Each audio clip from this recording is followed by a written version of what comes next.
Right on. Right. All right, here we go. We're up and running.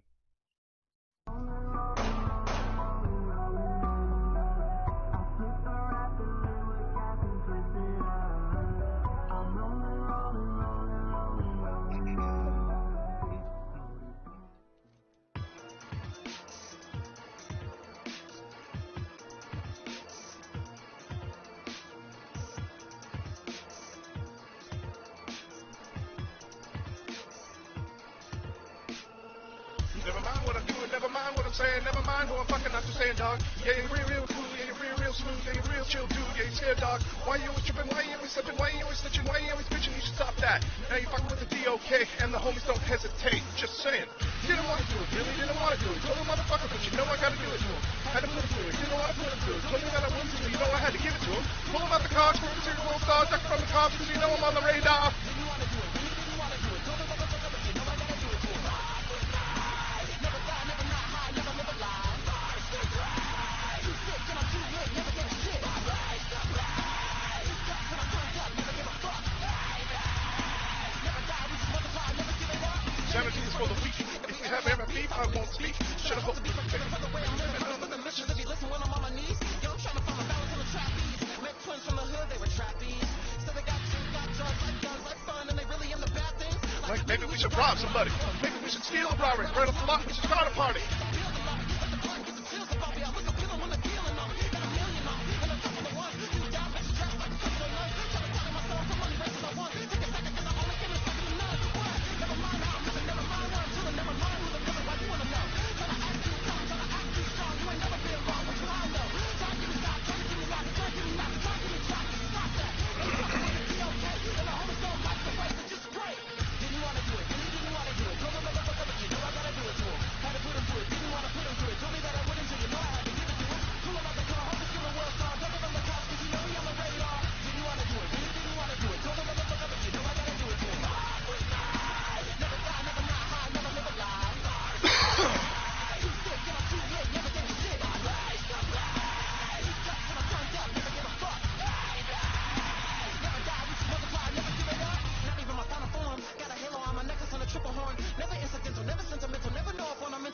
Let's see what we can do now. See him slick Rick with the script flip. Tell the twins get the bins with our new friends. We about to hit the bank for some new ends. Get a new tin, chop the topic and new rims.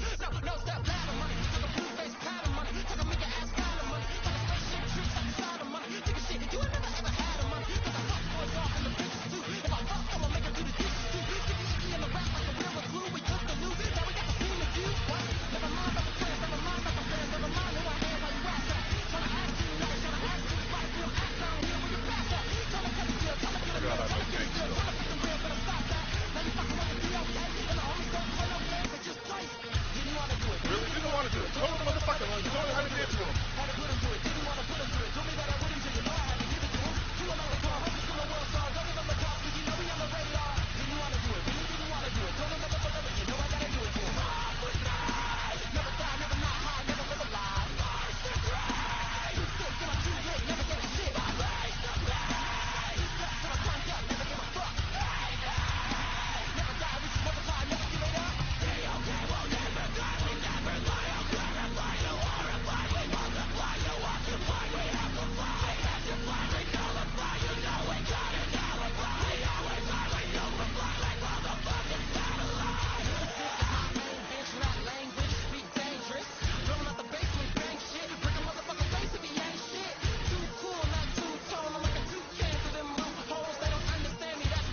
Oh, for the love of sweet Jesus. Hey, lately I feel like I ain't been myself. Lately I feel like fuck everyone else. People been testing my patience, but I ain't no surgeon. I cut you to hurt you. I always been quiet and tried to just keep to myself. Do shit by myself, I hate asking for help. Stick your hand out, you might not get it back. It's a fact that I'm crazy, you don't need to ask. Switch this shit up, shoes in my shake and I'm mixing it up. Rip out my heart, put my blood in the cup. You feel my passion, you see I ain't acting domestic and not take this bitch, I've been running shit.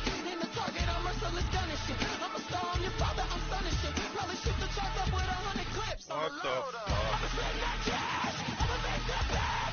I'ma drop my shit, I'ma burn that bridge. I'ma go get rich, I don't get no shit. They ain't got no hits, but they get my shit. They had to tell them that they had what. Need a savage, I have what. Man, it's all good, it's all good, it's all good, it's all good. I wish you would, wish you would, wish you would. Man, it's all good, it's all good, it's all good. They had to tell them that they had what. Need a savage, I have what. Thinking of spilling and killing, I'm running off Ritalin. Changing and switching my mental, be swinging like pendulum. I was the one in the shadows and living invisible. Living the life in the mirror, a window you looking through. This is what I give to you. If I should die, I live for you. My loyalty, and never had to check it. Prophetic, but see me being militant, construction workers killing shit. If niggas ever try to disrespect it, had to bring it back like a motherfucking boomerang. Audio dope and home, so do I play? Two hands always better than one. Takes two to fight, so double cross when I double dutch. Cause I live in the middle, it's simple. You can't be too quick and you can't be too nimble. Still keep it playing, still don't give a fuck about my haters. Stay safe or stay thankful or something like that. I'ma spend that cash, I'ma make that back. I'ma drop my shit, I'ma burn that bridge. I'ma go get rich, I don't get no shit.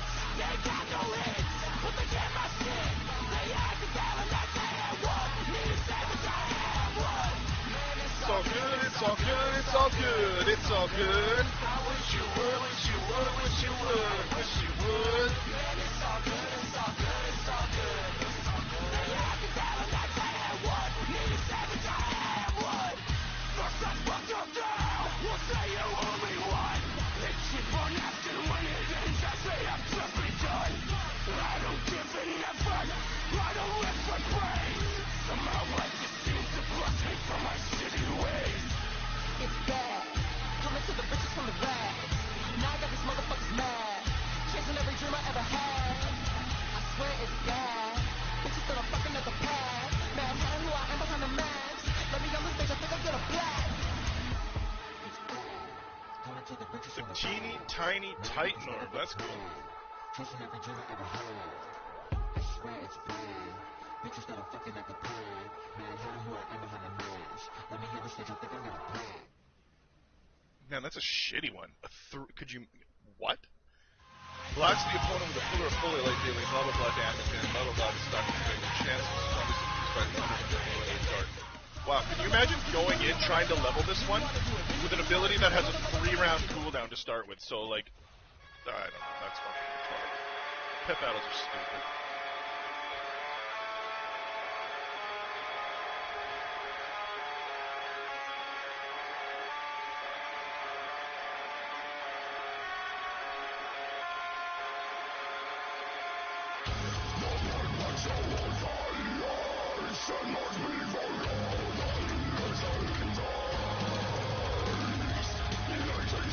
Where am I going? I lost my bearings. This guy. The guy who I just... I got the mountain.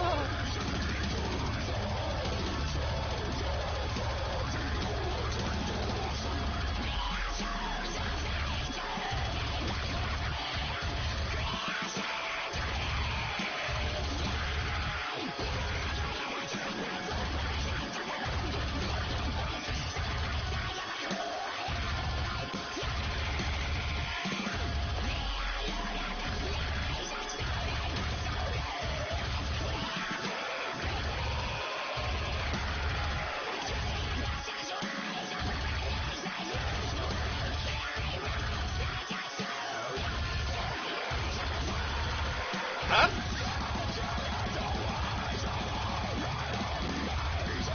Oh, it's not a stout. It's a Mustang.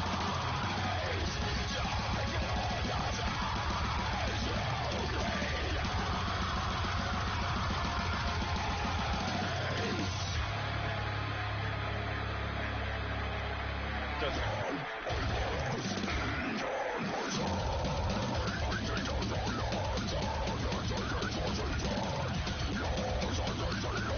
Alright, let's see here.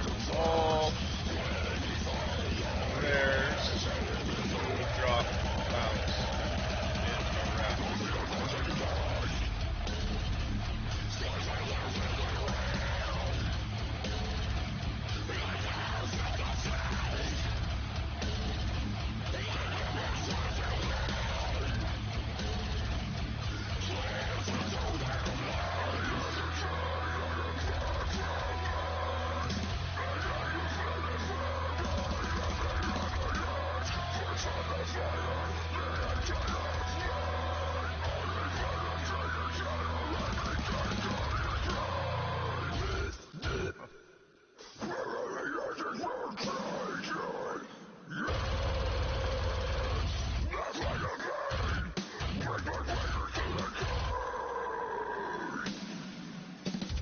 Okay, here's the map.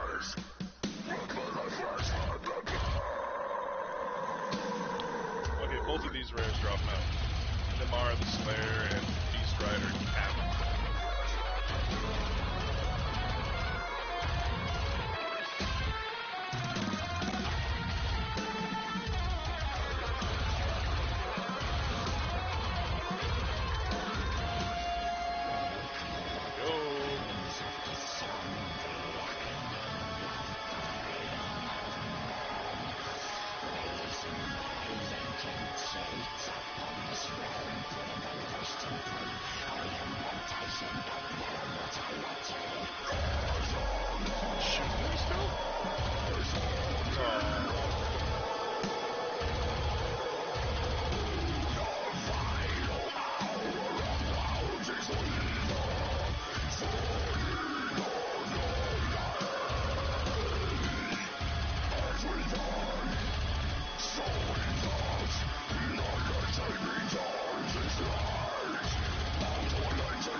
That's pretty sick.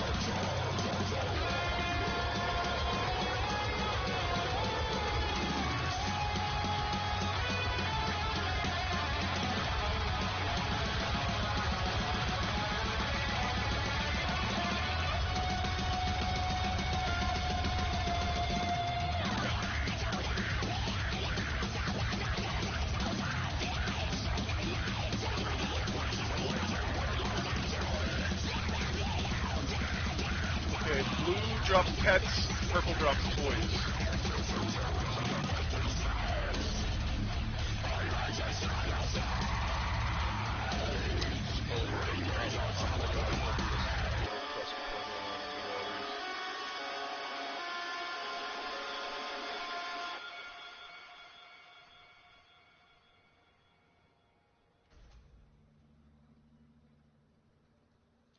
Oh, I need to kill. I'm going big in the shack. No Richie Miller, I'm Mac. Whoa, wait. I don't think I attack.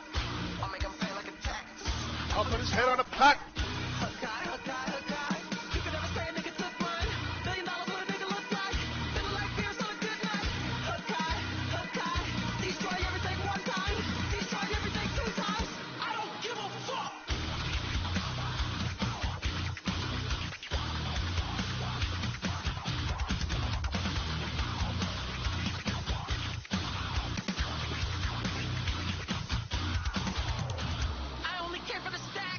Get my stick from the back.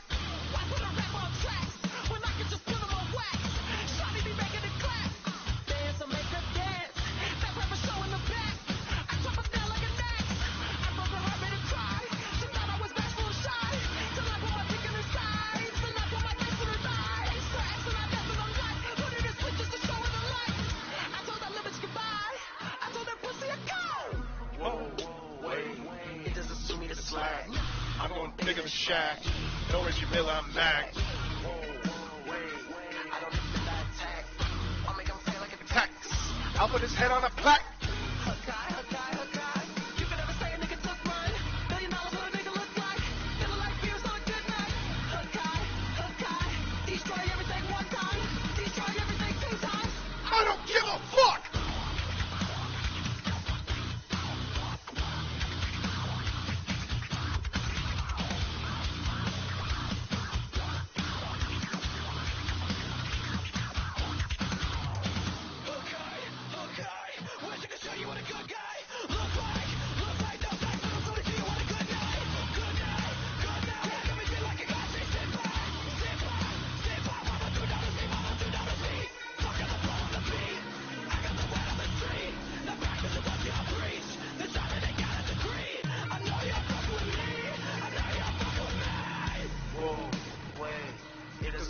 slack. I'm going bigger than Shaq. No Reggie Miller, I'm back. Whoa, wait, I don't do the attack. I make him pay like a tax. I'll put his head on a plaque. Hakai. You can never say a nigga took mine. $1 billion what a nigga look like. Feeling like beers on a good night. Hakai. Destroy everything one time. Destroy everything 2 times. I don't Give a fuck!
him.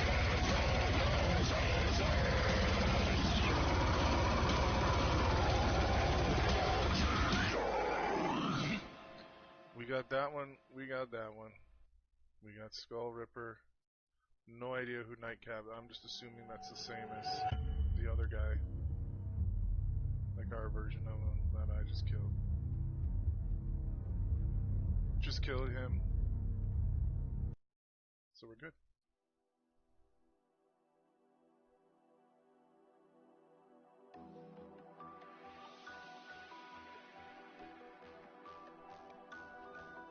When computers go down, remember this land is borrowed.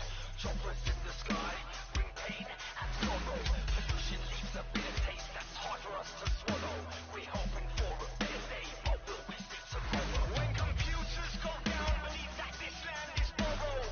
Bombers in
Yes.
Welcome to the truth.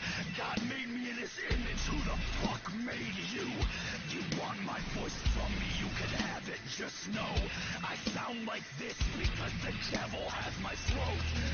I make your inside shift. That is my gift, the sea parts, and then comes the flood.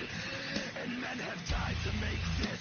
You can't imitate shit. The talent I have, I paid for in blood. I can tell you about things you'll die never having known, and I can take you places you could never ever go. And I've been there, so just know that death comes slow and life goes fast. Before you know it, it's through with your ass. Bitch, I am the powers that be. I am Christ crucified on the T. I am the Alpha and the Omega. I'm the Messiah, the gnashing of teeth. No one meets death until they see me. I am the Alpha and the Omega.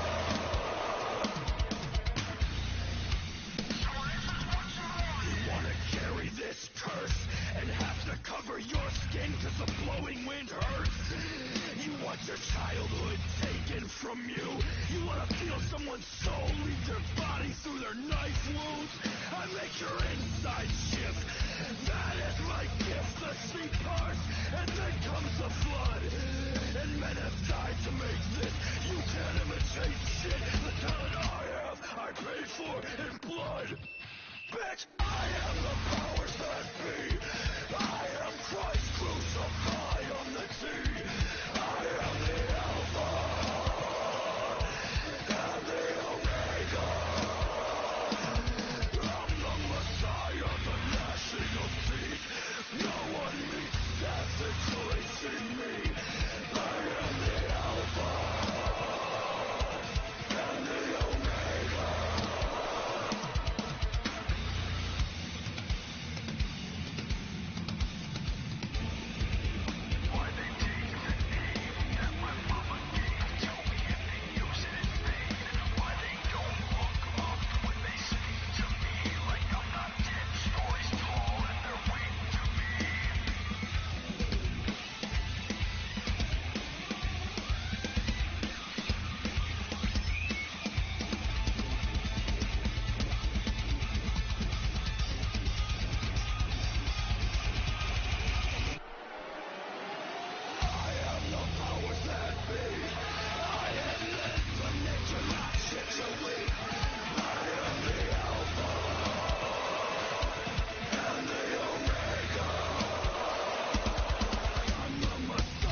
I gotta kind of take a whiz.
Okay.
Turn that volume up.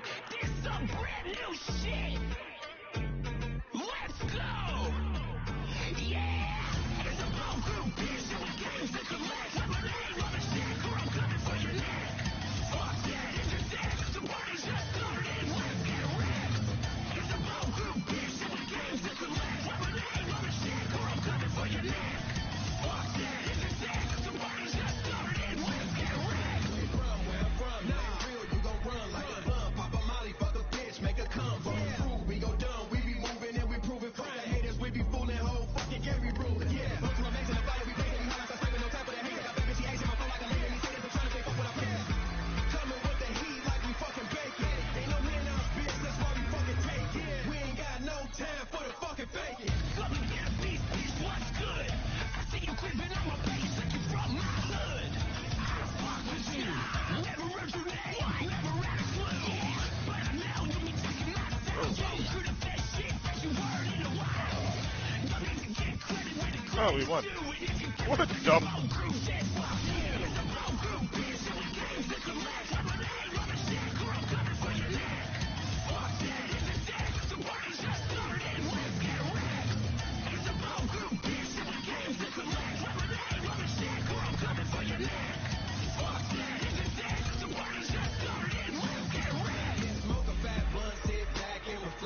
Got a big bone bitch came to collect. In my tags, they be gassing up the jets. Cali, we the best, all facts, no flex. Name on the check, or I'm coming for your fucking neck.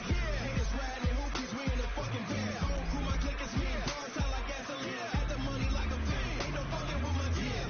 Bone crew with this bitch hoe.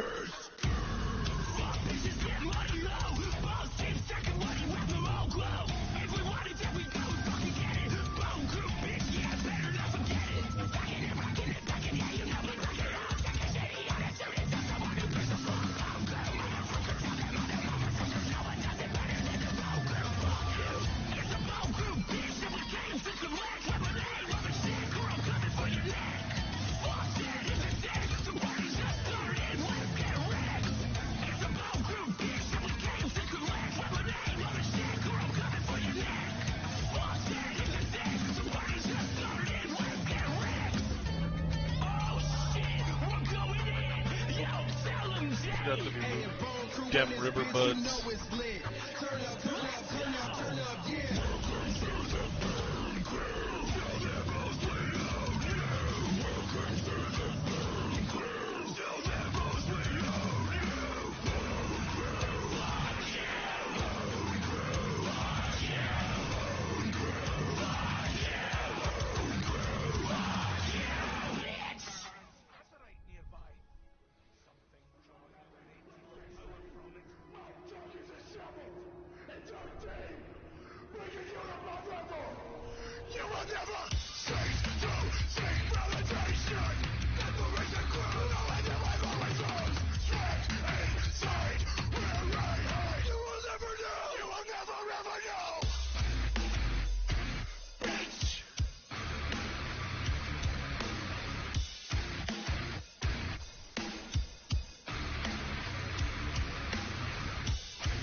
fuck away yet! I take your steps as a fucking threat!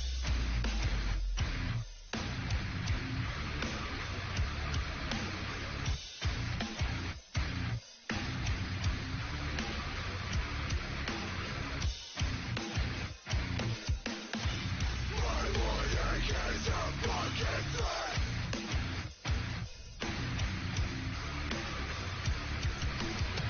Existing inside your vision to your piece of crushing. Don't come back here. Turn away knowing you can't go near. Never rise this. Strict warning from a fucking bastard. As always is. Grab your eyes until it's all that makes sense.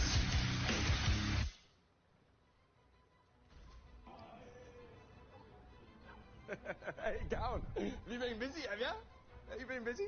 Yes, mate, I have been busy. I've been as busy as a bloke ride a barbecue.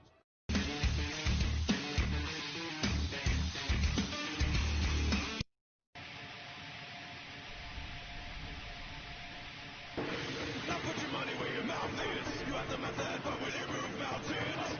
This has become quite a vehicle with a roof for aggrandizing goals.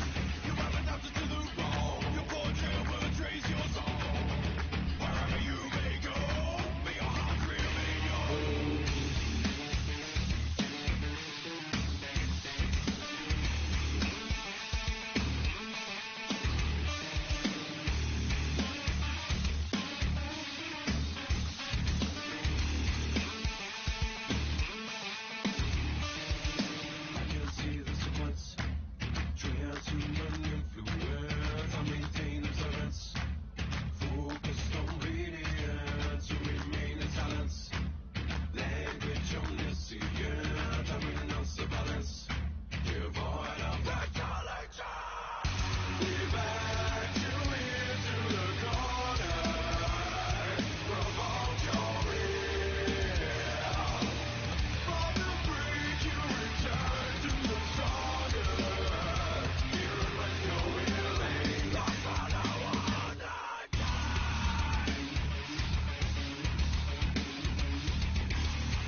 in the system. If you blink when he did his thing, then you missed him. Jungle King, a him of the rings, you can kiss them. R.I.P. the layers of feet if you diss him. There's a glitch in the system. If you blink when he did his thing, then you missed him. Jungle King, a him of the rings, you can kiss them. R.I.P. the layers of feet if you diss him.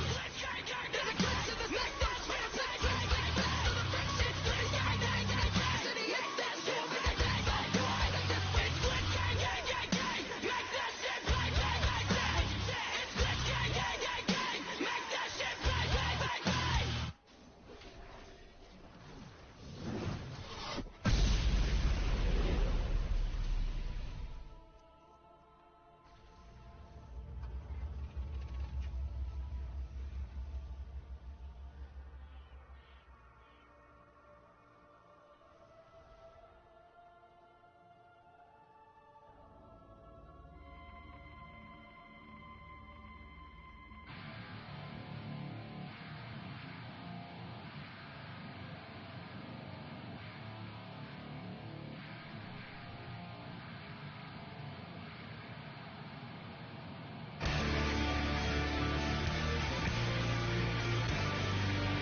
breaking down, I bury it inside.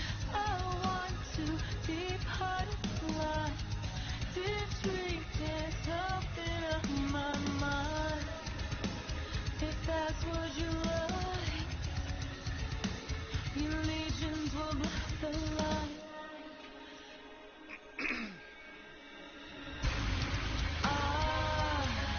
I had a dream of schism forced through a night, living in premonition, flowing from the same place I really give in. It's such a strange place, so full of opposing forces. Discover yourself singing back to yourself. A dream of schism forced through a night. And time, I let the world have a silence. And time, now there's nothing left to say. Nobody followed me to take from. They said it's a cruel world. I learned myself city. So I lay myself down in the shape of a body. I live in the figure of good. I want to be part of life. This treat is something of my mind. If that's what you like, your legions will blur the light.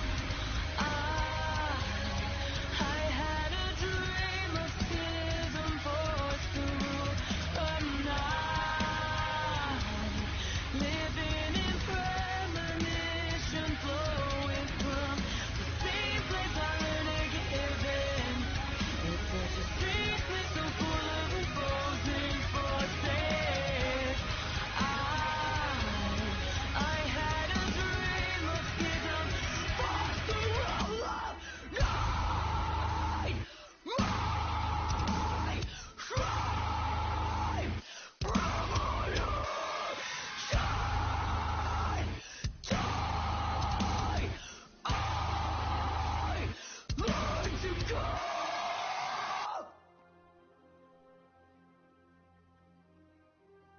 I did it.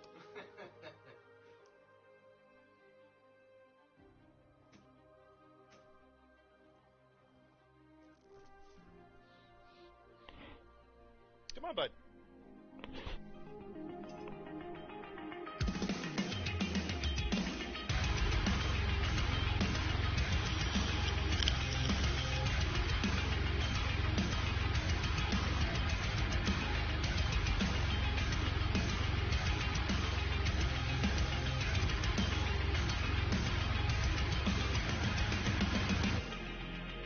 I see my blessings all for you.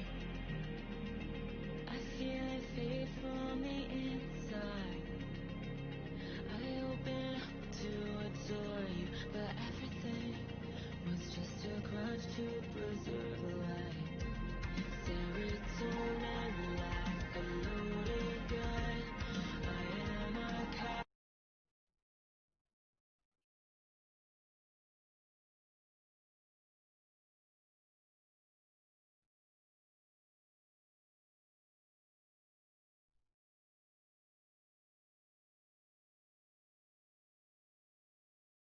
Let's watch this.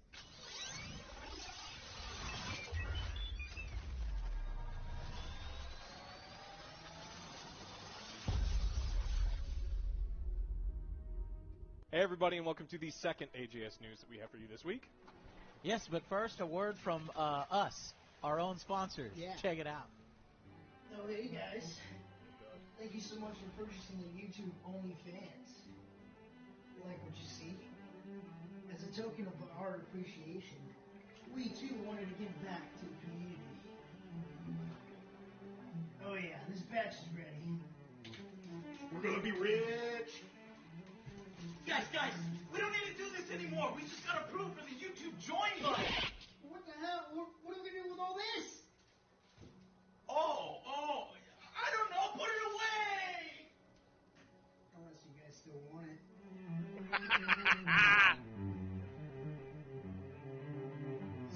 It's supposed to be like Belle Delphine's fucking bathwater, and they're Yep, selling that's for our other Patreon Joe's- channel. Thank you guys other so Joe's much for bathwater going that he above and farted in beyond the and Call of Duty and continuing to re-up and maintain your membership there. It really helps us out, forms Really that appreciate backbone of the Angry Army. Joe and Alex post exclusive all of us post exclusive content to there, like pictures and things, behind the scenes stuff. Yeah. Which we then bring out goofy for shit. everybody, to check out in the Q&As, which is available to everybody. We're going to be doing a Q&A here towards the end of the week, Friday. Yep.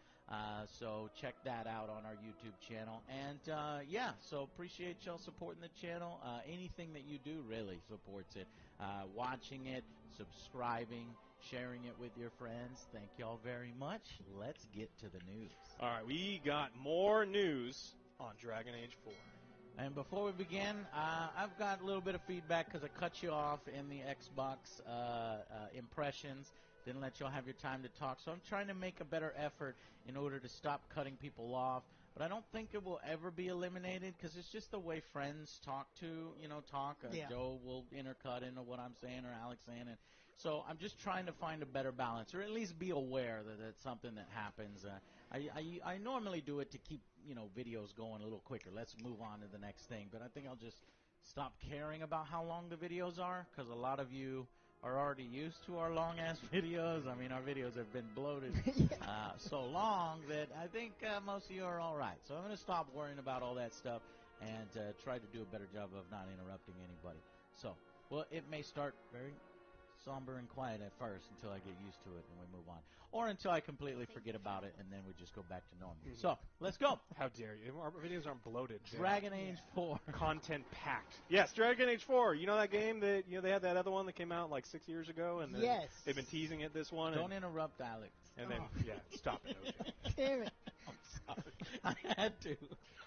So we got some information from Mark Dara, which is the BioWare producer.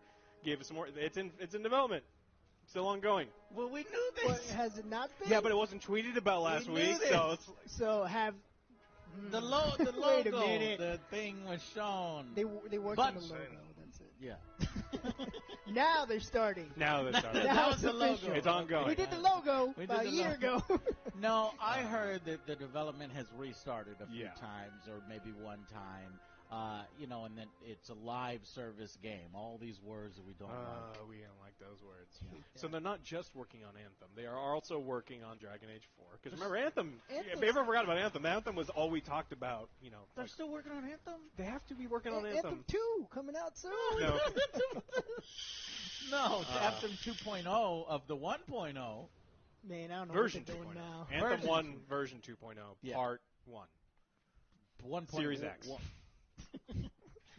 Don't start with that. Yeah, Anthem for Series X. Yeah, and so we've been waiting for a really long time. I like the Dragon Age games. And Yeah. I didn't realize the last one came out all the way back in 2014, and they talked about slow and steady progress and all these other things. And really what turns out is they spent all of their time on Anthem. It didn't work. And then they spent all of their time on Anthem, pulled people away from Dragon Age.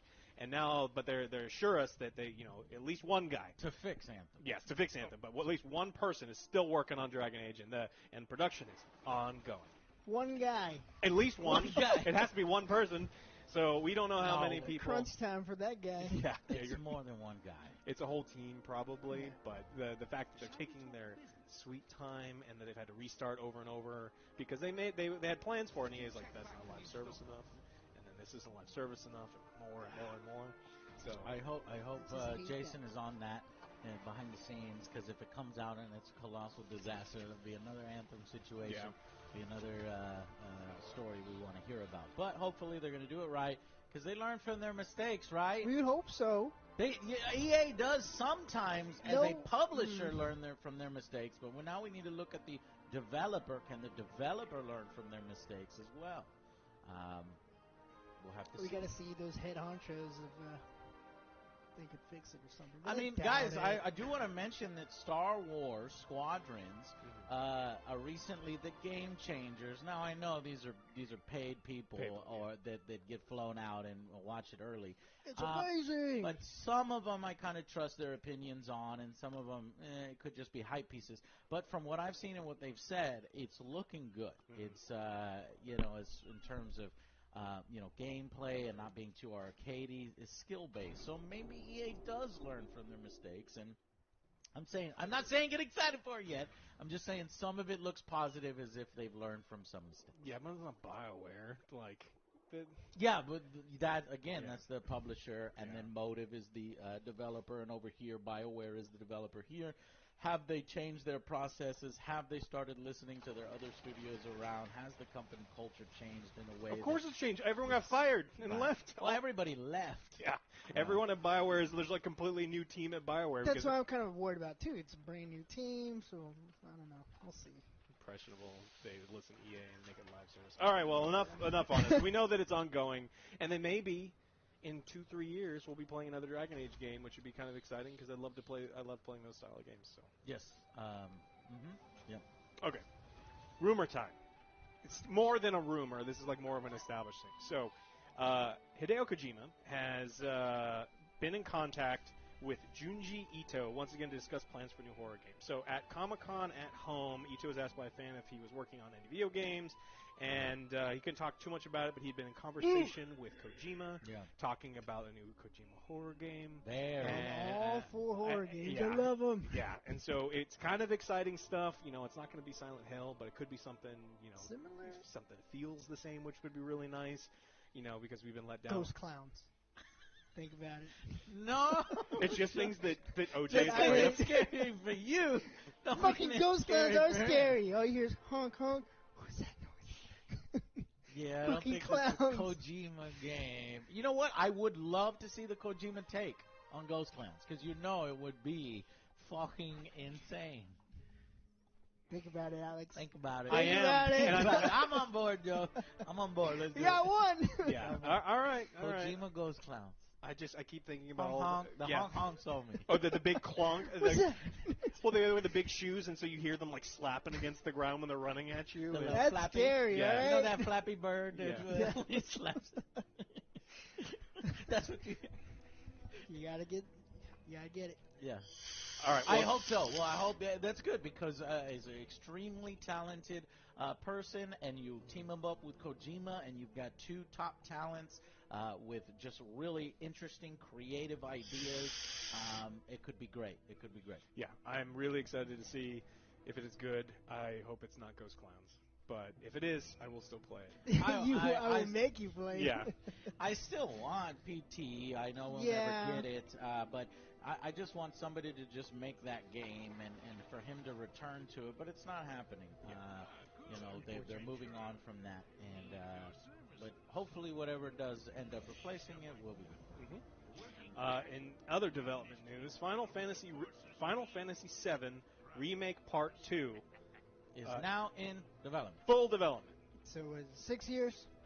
Yeah, probably at least. So we'll see it in 3 years. And they've been development already. They ain't been working on that shit. Don't tell me that they're starting now.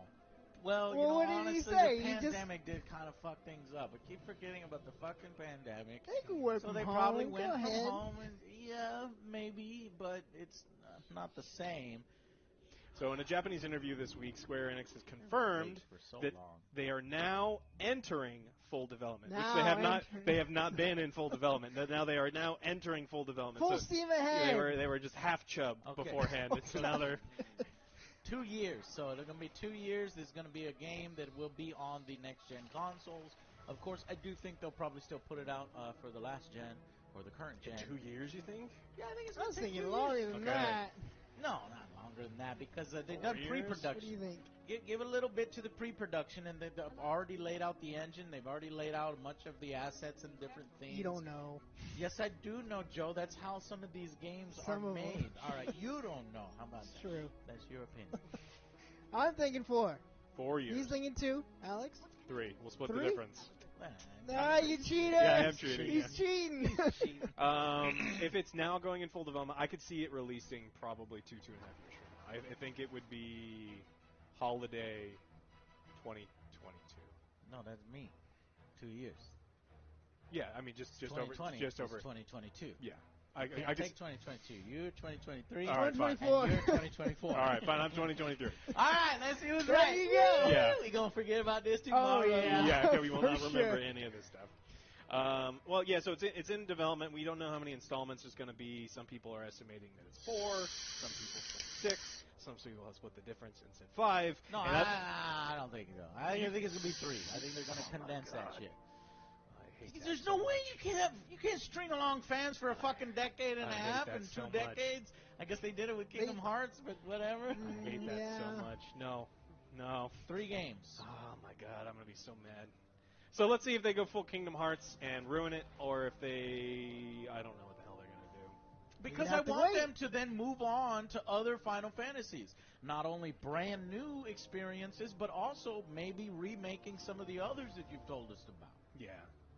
Yeah, I could see that. I don't want them to just sit there with the one game for the next fucking decade, remaking Final Fantasy VII. As much as I'm a big new Why fan not of If it makes the both, money. we're both converted now to Yeah. Final Fantasy VII, and we want to see at least 3 games. I think ideally it's 3 if you condense it. You want 4? I want minimum 4. I'm not gonna get it. I know I'm not gonna get it because I'm gonna get Kingdom Hearts instead. But I'm trying to be positive. It's just not working. Yeah, but it's slightly different because Kingdom Hearts are sequels that continue the story. This one is sequels that continue the story Wait, that's wait. already been told. But you see what I'm Different. saying? It's not It's- the next yeah, Final it's Fantasy. different. Well, I also mean like the timelines and fate and all the Kingdom Darkness in your heart, Yeah, Alex. darkness It's in the my darkness. Yeah, that's exactly Whatever what it is, I hope it will be good because, I don't know what is the next segment in the Final Fantasy story. He's been playing it offline. I kind of want to save it to be, not spoiled or anything. I mean, it's all over the internet, but, I want to experience it in the game coming up. But what I'm worried about, is it compelling enough, you know what I mean, the next section to make its own game? Because Midgard was compelling. That they made from it was pretty. I think that's the nice least game. compelling part of the original game for me. I think the game really opens up right as this first thing ends and the You're world the opens casino. up and you. But you would probably say that would take Game 3 to really open up. Game 2 is going Game to 2 could probably do that. It's like a lull in between. No, there's not. Well, I think the beginning is more of the lull. Okay. I mean, it depends on how. They're probably just going to skip some of the random like running and oh no, bad guys and Right. stuff. Oh, yeah. Yeah. Chocobo breeding. Have you started your chocobo breeding program? have not. No. All right, got to get them greens. All right. Now into the next news. No more Final Fantasy. I need VII. my date with Tifa. Yes. It's true. I never got it. Never got a date. True. Son of a bitch. We have to replay it all the time. Because I Be know I all 3 fucked up days. with Jesse. You gotta save our Tifa costumes. Did you say the boobies? Those balloons still blown up? Yeah, there's probably a balloon blown up in the back. We should do a giveaway where it's just like this But was here- under OJ's shirt. No. No. Just sign it. There you go. Yeah. Let's go! All Let's right. go! Phil Spencer shuts down the idea of Xbox Game Pass coming to other platforms. So we talked a little bit about this because Xbox seems to be more interested in selling games than consoles, which completely makes financial sense. But some people were. Go ahead. Some people were talking about because they seem to be less interested in selling you the 12 teraflop Xbox Series X, and they're more interested in you getting you on Game Pass and selling the games itself, maybe playing on PC. They're like, well, maybe you could use this Game Pass and put it on PlayStation, same way that Netflix is on PlayStation, all these other ones. And he says, no. No. They need to have some exclusivity. Yeah, they have to. You can't So lose that. that's that. Well, guys, it's called Xbox Game Pass. It's not called PS4 Game Pass. But if they want to make more money, It's not called Nintendo Game Pass. What are y'all talking about? I don't understand what y'all are saying. It's Xbox Game Pass. Anyways, I don't feel like we talked about that enough, and maybe we will get in more into that in some deeper analysis videos outside of the news. But I think it's becoming clear now, Xbox's strategy being much, much different from PlayStation's strategy.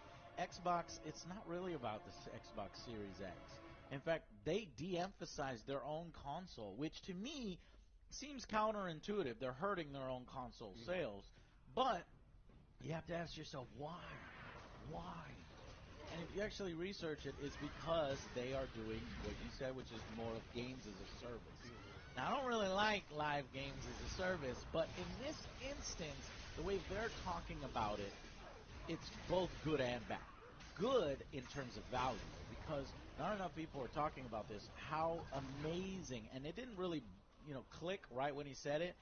We did talk about it a little bit, and we're impressed by it, but when you buy Xbox Game Pass, you get all the games that they were talking about. Mm-hmm. That is fucking crazy.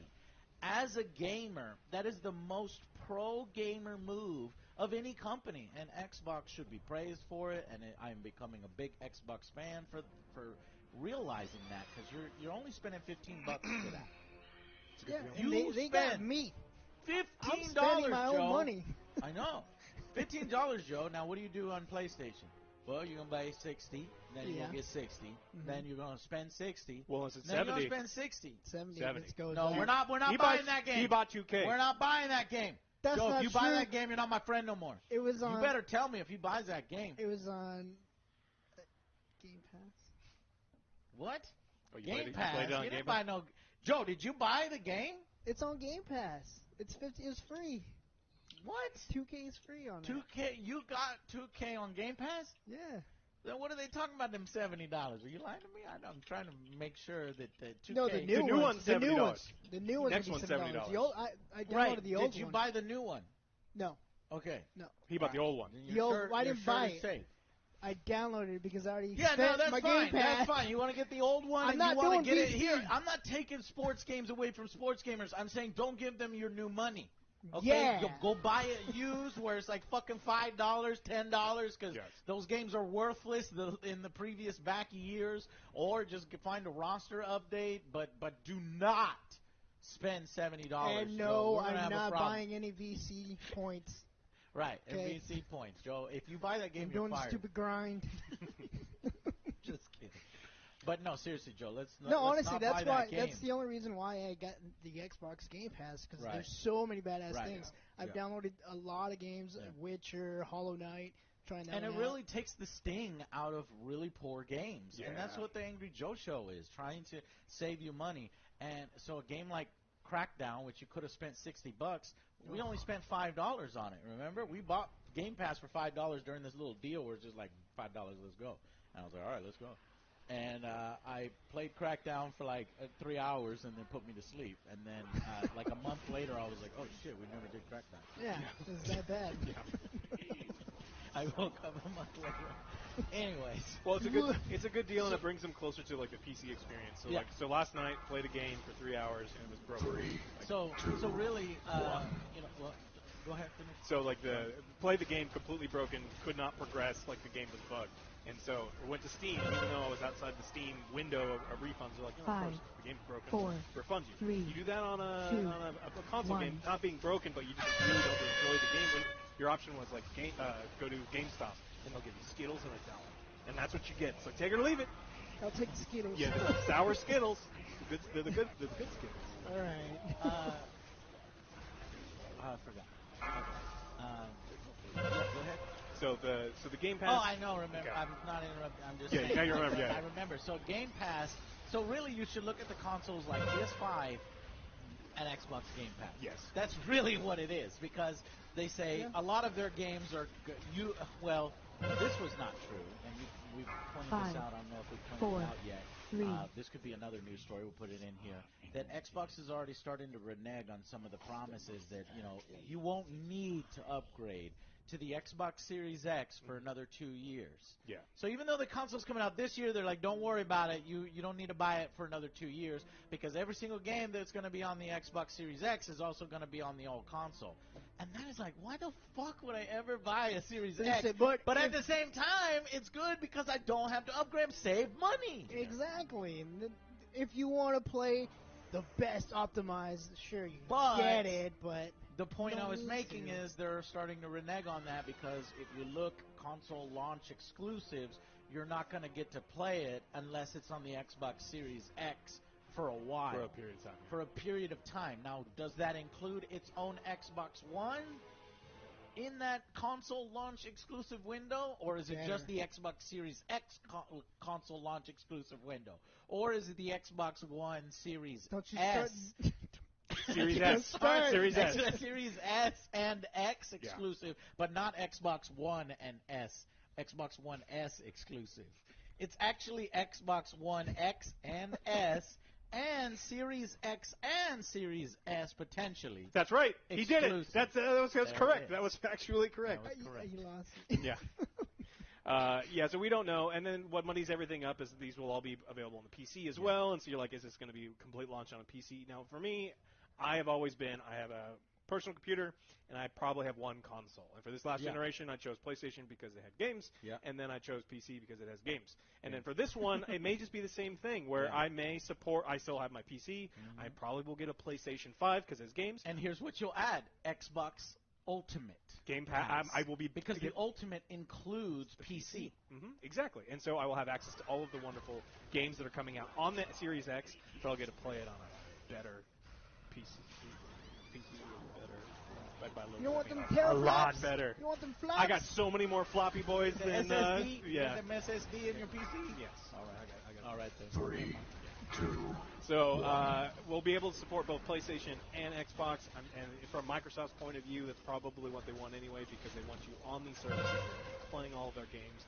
And how you ride. And how you play doesn't matter. Because they made their money anyway on the games. Yeah. And just for this approach, the last Xbox console. Or what they'll take a completely different thing and upgrade their consoles like mini computers. So this is the 2020. The Xbox Series X is the 2020. The Xbox Series S is the 2020. And then in the future, the Xbox Series will be Xbox Series 2024. And then the Xbox Series X 2024 series.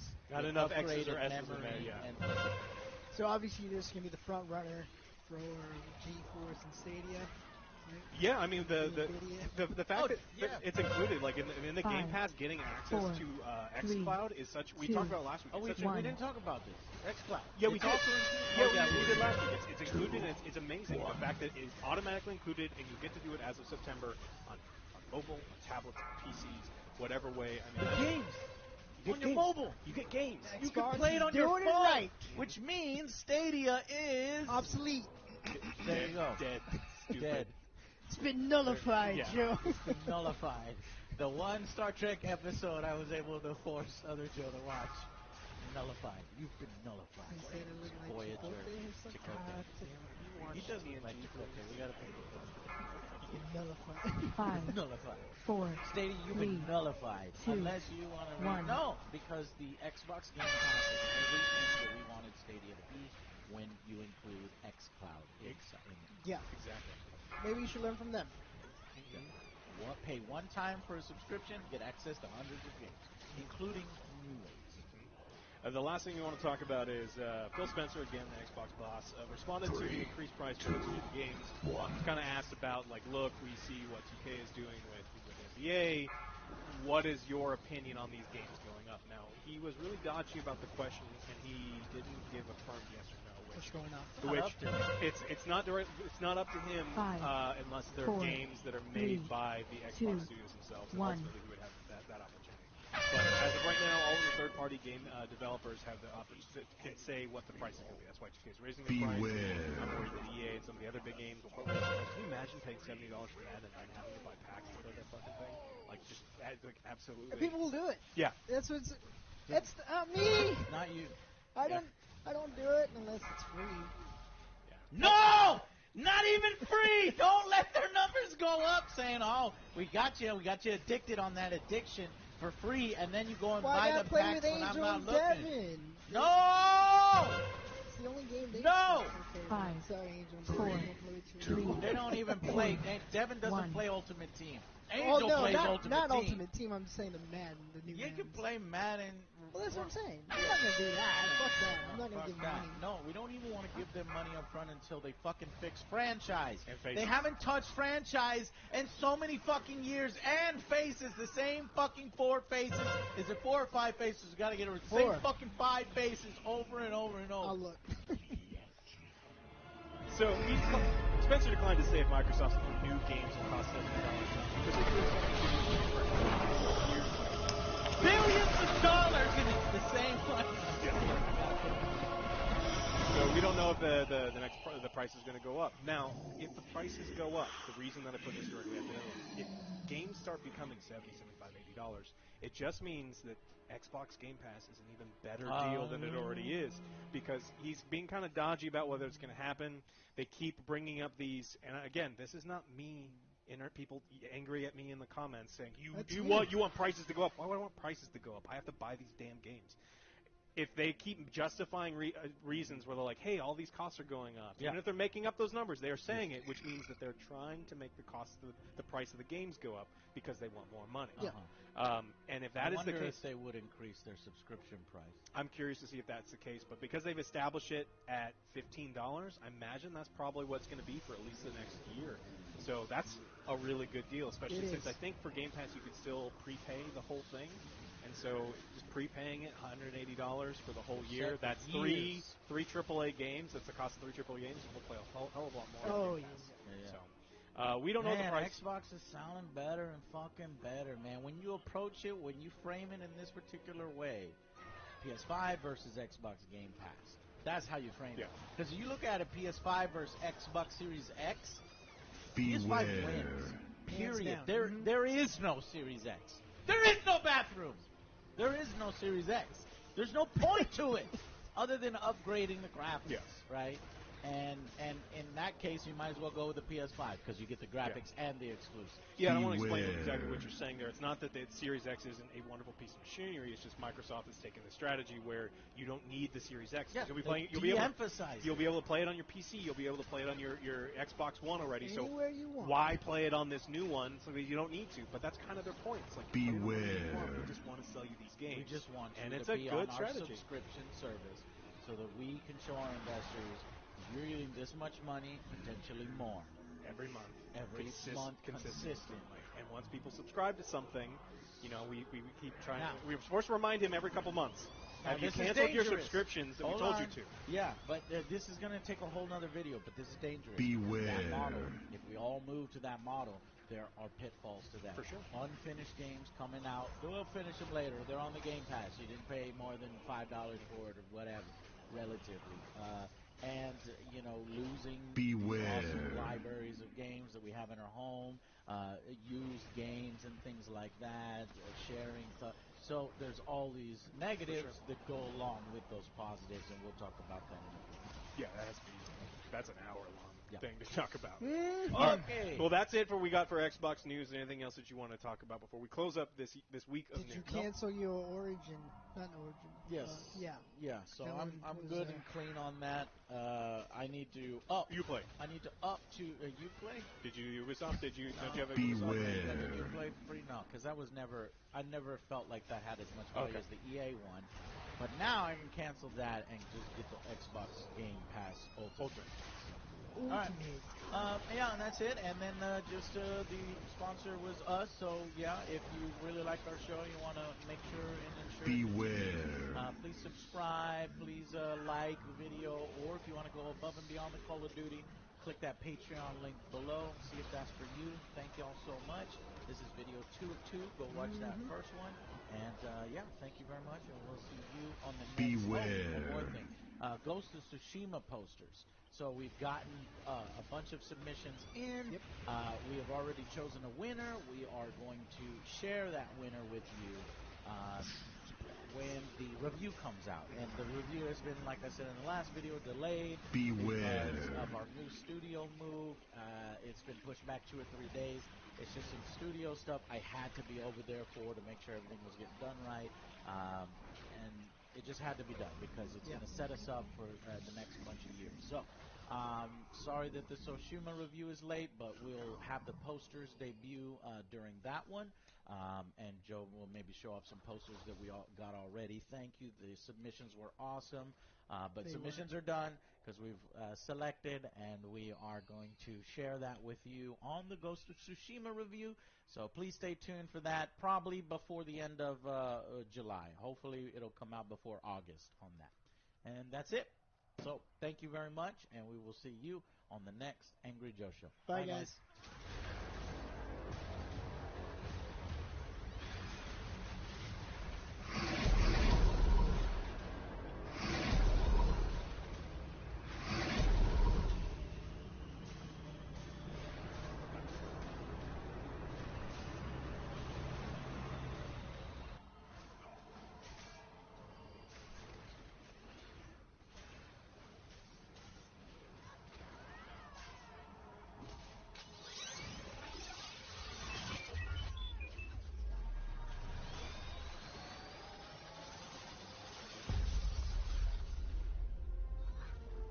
Hey, everybody, and welcome to AJS News. This is the first of 2 videos we have for this week.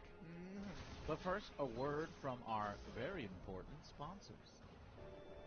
I have ED. I have ED. ED is the #1 cause of relationship problems, performance issues, and anxiety amongst YouTubers.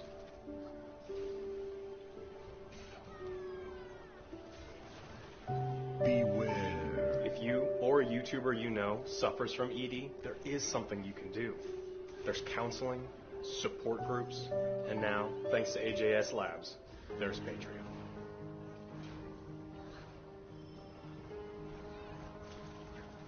Beware. Focus 1, trees. Patreon is a once-monthly supplement that combats ED directly, eliminating many, if not most, of the symptoms of ED. Beware.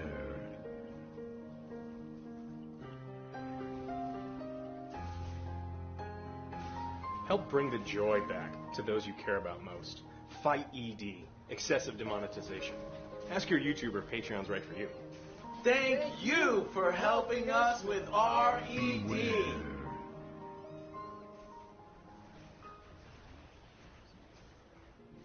Patreon intended for rectal use only. May cause dizziness, color blindness, changes in urine color and taste, blood butt, painful unwanted erections, hair growth, gambling addiction, inflammation of the booty hole, and in some cases, death. Click the link below to support. Beware. It's an oldie but a goodie, promoting ourselves, our Patreon, our mobile infantry members who keep the show running, form the backbone of support that we need, because God knows what YouTube does from time to time. It's crazy. But thank you guys for simply watching the show, subscribing to the show, and then going that one step further and joining our Patreon or our YouTube join button. So let's get right to the news. I've got a shocking story for you guys. This one is going to knock your socks off. Holding it Oh, up. okay, but I'll just let you know, Alex, I've gotten a lot of feedback that I cut you off a lot, so I'm going to implement that right here. What? Right now.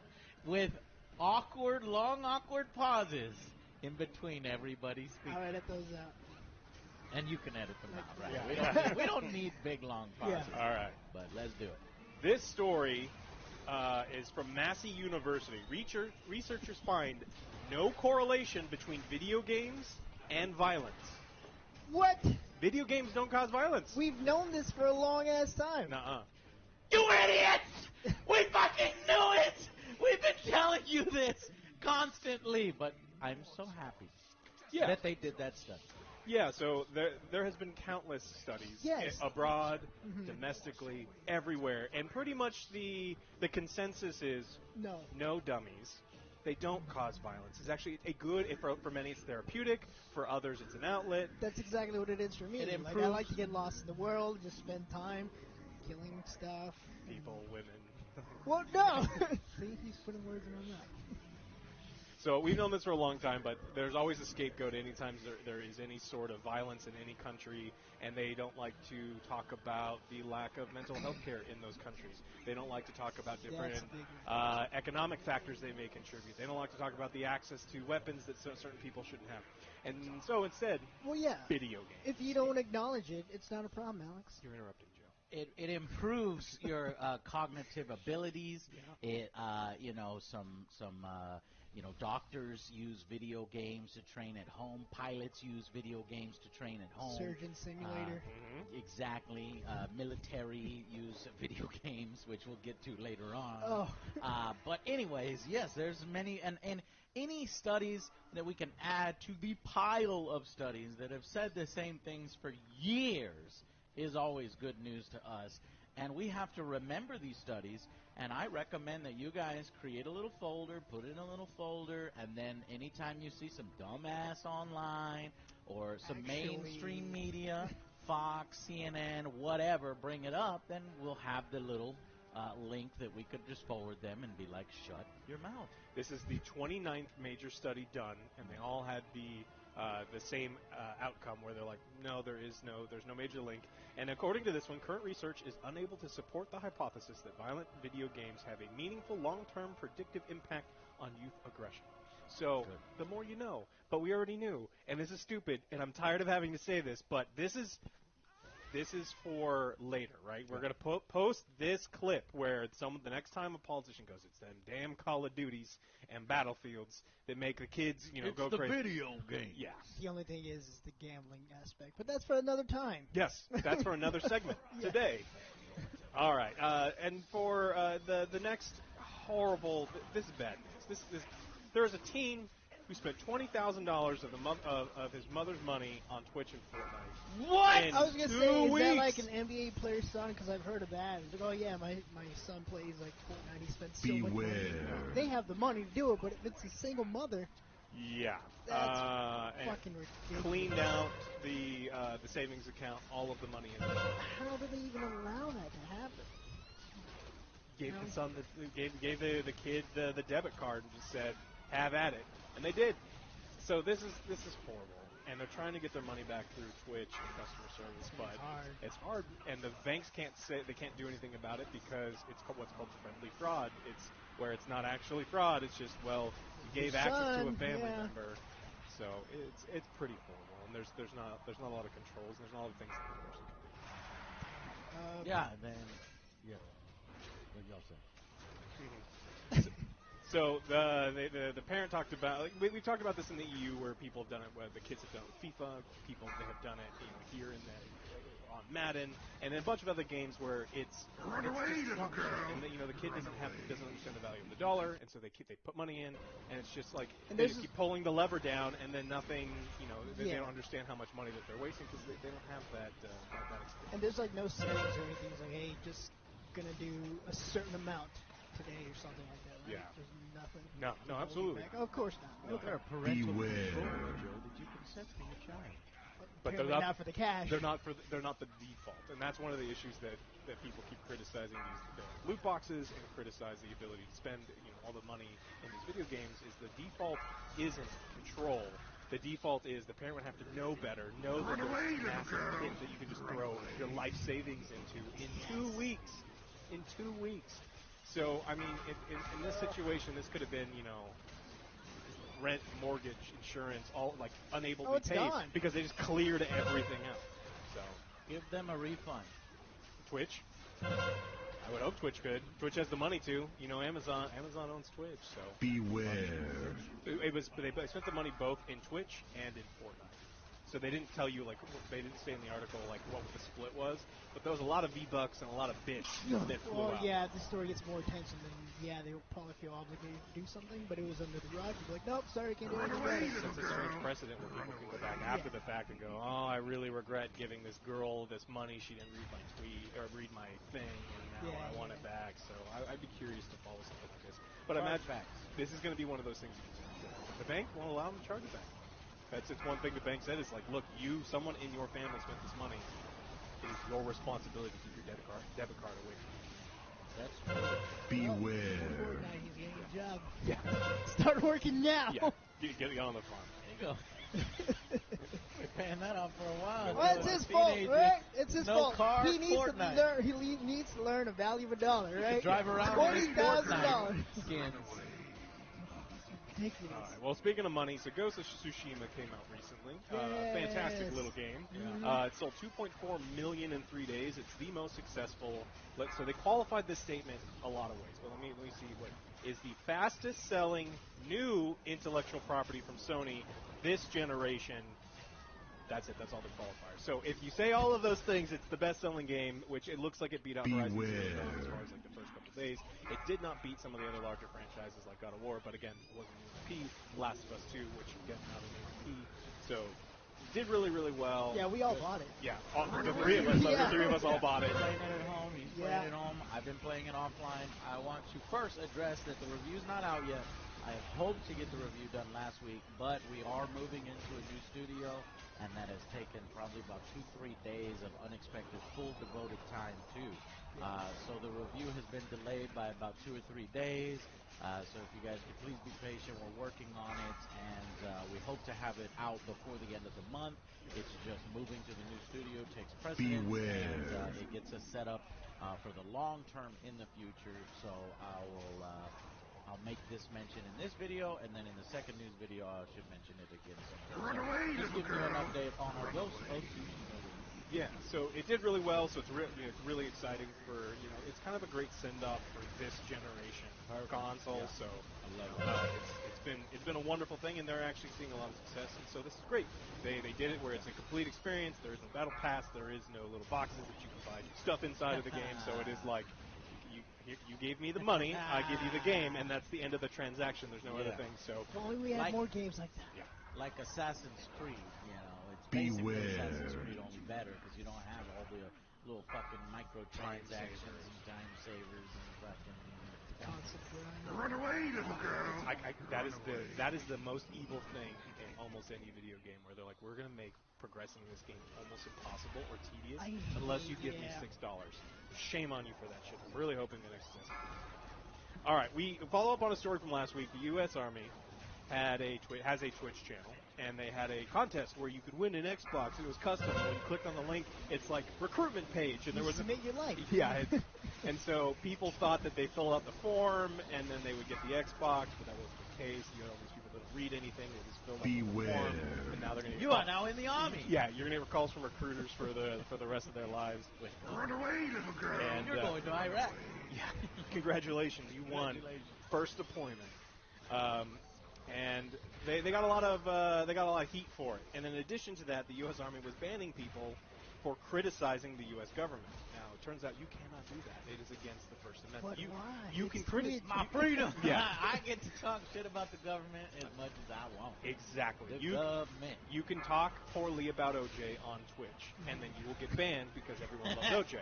Yeah, and fuck you. Yeah, because you shouldn't speak bad about him because he's everybody's favorite. Now, the U.S. Army cannot be banned by speaking out against them because they are part of the government, and the First Amendment says all of those other things.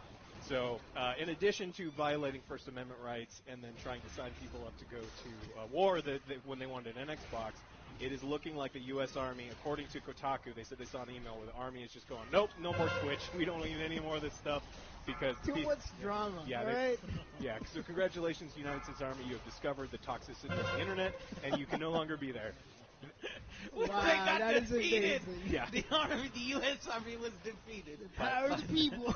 By the power of the people and the trolls and the online toxicity. Wow. Beware. So, run away. But they really shouldn't have been recruiting like that. If you legitimately want to sign up to the Army, then do it. But don't be like, hey man, here's an Xbox free, sign up, and the form is like a they're going to give you an Xbox 360. He's like, no, it's not you want to want Yes, it's the wrong one. Too bad, you get deployed. Yeah, understand. Here we go. I got so many messages from people who were watching the news segment where they were talking about, like, man, I've been getting called. Like, I am in the Army, and I'm getting called by recruiters still. It's like, sir, it's like, I am a sergeant, like, in the Army right now. Stop trying to recruit me. Like, I am in the Army. But do you want to be in the Army? Yeah. Wait, do you have any brothers, sisters? I guess.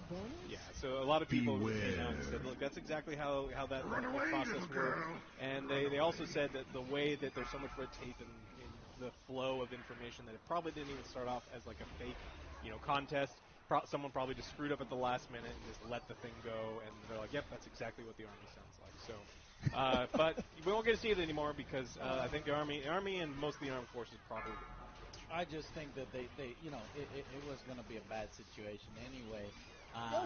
After people know that they can't be banned in chat, then it was just going to be a shit show after, bombardment. After that. Yeah, a non-bannable Twitch commenter is the most dangerous person. They're going to say the worst possible things. All right, the big story, the last one, is one that just dropped this morning. It comes from the EU, and according to let's see, the study was done by the Market and Consumer Protection Committee, and they are saying that they've looked in depth at this loot box problem. They've been doing it for months and months and months and months, and they're like, this is not something that we should be attributing to gambling. And they gave a couple reasons why. Like if it's associated with gambling, well, the problem doesn't go away. They just put a stamp on it that just says gambling. And kids still get it, so there's a problem. They said we need to make this a consumer protection issue. And if it's a consumer protection issue, that says that you just can't even do it. Put gambling on all you want. You just are not allowed to do it because some of these practices are anti-consumer.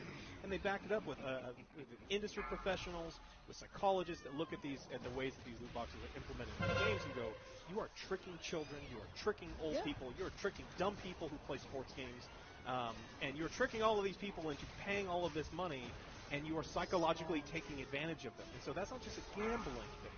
That is the consumer protection thing. And by lumping it into consumer protection, they can do what like the ACCC does in Australia, where the ACCC, how many times a year have they just go, no, absolutely not, and then find a company for doing something anti-consumer in Australia. We've talked about it enough. I mean, they're a much smaller market than both the EU and Run away, little girl. This is probably pretty good news that another group within the EU government is saying, look, we really need to take a look at this. Yeah, the more the word gets spread out, maybe people finally take this seriously. Because, like, that accident that happened, $20,000 gone just like that. And she didn't even know. She was like, oh, well, I just bought it. Well, it's a free game. Go ahead. Yeah, Fortnite's free. Doesn't cost me any money. Here's my debit card. Yeah, what could you possibly spend? $2? Again, you got to educate the parents. Yeah, well, the parents, you're talking about educating the parents, and that's something that they touch on in the study. The parents just honestly don't. They buy the game for their kid. They don't go through and they see, that there may be some amount of purchases. But when you buy a game that's $60, FIFA is the biggest example in Europe, and you see $60 price tag on it, and you're like, okay, what is an in-game purchase for a $60 game? Max, maybe $30, $60, even $200. But then you find out that your kid has spent €1,000, €2,000 over the course of a single year. That doesn't mean anything the next time FIFA comes out the following year, and you have to make all those purchases again. Again. We're going to have to do it for Madden. I'm not buying anything in Madden. What are you talking about? Well, you got to check it out. No. You got to test it out. You got to buy them packs. You got to open one. First one's free. Absolutely not. First one's free. Run away, little girl. Now, maybe Joe will check out the next Madden so I can fucking rage on it, because I already fucking heard that it's basically going to be the same. Oh, yeah, for sure. Even so there will be a nuclear fucking explosion. Just come wait. What is it? August is when that shit usually releases. I can already feel the headache. I can already feel the headache. It's going to be amazing. So, again, this means almost nothing to us here in the United States. The EU has talked about it. Some countries in the EU have done things about it. Countries like the UK continue to do more about it, more talking than some of the other ones are doing. But like, there really has been no action yet. We need to see if this is going to be the year that another country just decides to either ban loot boxes or restrict them in a way, whether they call them gambling or they enact consumer protection laws that just say that you cannot sell these games intended for kids that have all of these misleading, lack of information to the parents, no parental controls automatically enabled, and all the other things that they're calling for. So, I mean, it's exciting. We have to get U.S. senators and people involved in politics over here on board. Now, there were a few people that did it. There was one in Hawaii, and there was another one in Washington, and another one some other state. But then the pandemic hit, so I'm thinking that a lot of that stuff got put on hold.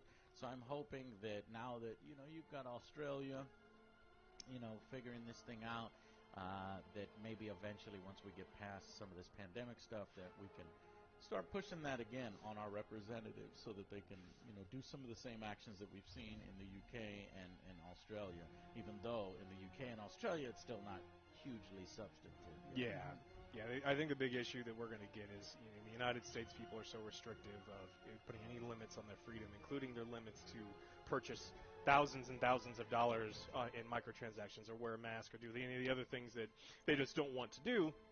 Yeah, and as so soon as you say, you can't do this, oh, we're going to do it! We're going to do it! No! It's just like, are you kidding? People over at EA are just salivating thinking about the consumers in the United States who don't play Madden going, yes, tell them they can't buy their packs. And then they'll just run out and... just fucking a whole bunch of special. When will we learn? We learn. Okay. They won't, because learning is bad. All right. Anything else that you guys wanted to kind of cover on this episode? No. Posters. There was there was a dust up with Joe Rogan who said that video games are a waste of time. But I looked into it. If you actually watched the clip, he was just saying how he's addicted to video games. Video he's games wasting are a his waste of time. I played video games all weekend long. All I did was waste the whole weekend away. I loved it, but it's a waste of time. I could have done so many good things. I would not characterize it as a waste of time. And then he went a little further, saying like you can't make a career out of it, but it's very rare. And then he does mention that very few people can make a career out of it. Yeah. And then he links it with how his parents said, "Don't do comedy. You're gonna be broke and you're never gonna make it." And then he made it. So I think a lot of people are just railing on him because they wanted to rail on him anyway for other reasons. Because the internet. Because the internet. But I guess he could have used it. Because he's very opinionated, Rogan is. Not a waste of time because I don't believe they're a waste of time. I mean, it's just like great if video games are a waste of time, then podcasts are a waste of time. It's the same thing. Everything is a waste Anything that you enjoy and put entertainment time into or leisure time into could be considered a waste of time from somebody's perspective because it's not generating money. But that's not what life is about. At a certain point, you have to find a division between generating money and enjoying yourself. So, anyways, it was a small thing and not really that relevant. But we love video games here, and not a waste of time. Not a waste of time, but I waste a lot of my time with them. So a lot of fun. Alex wastes his time, but I do not waste my time. My time is playing well this entire spent. weekend. Well spent playing video games. All right. Well, that's all we got for this video. Make sure you check out the second video that we've got coming from this week. Definitely. And thank you all so much for watching. And we'll see you on the next Angry Joe Show. Bye, guys.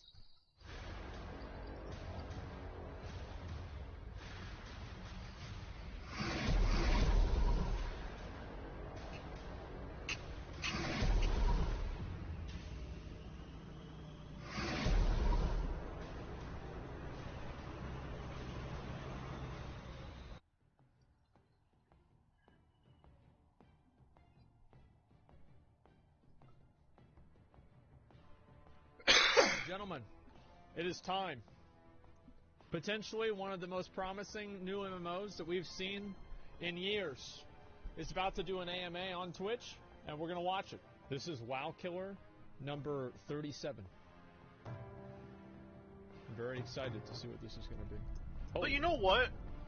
Oh, is it starting? Okay, Here we go.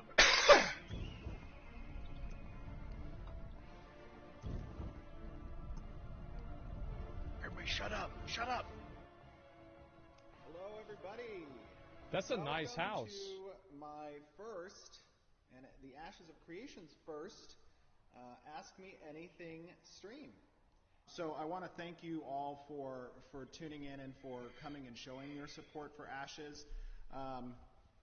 There's still a long road ahead of us, but with your feedback during this process, we can make sure that we have the best quality product available for an MMORPG, and that's really what I like the sound of all that. of us want. We all have, that a game worthy of wasting your life. Kind of first feeling we had with an MMO, and it's very difficult to get there.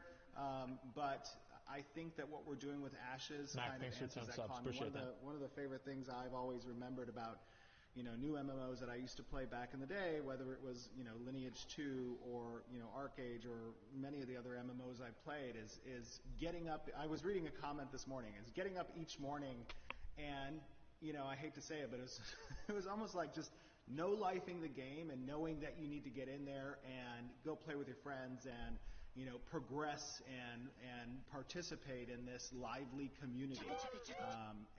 And that's a feeling that I think we're trying to get with Ashes. So, God, I felt so good. Without further ado, I'm going to start answering some questions. Now, I'm going to try to be quick because I want to get through as many questions as possible.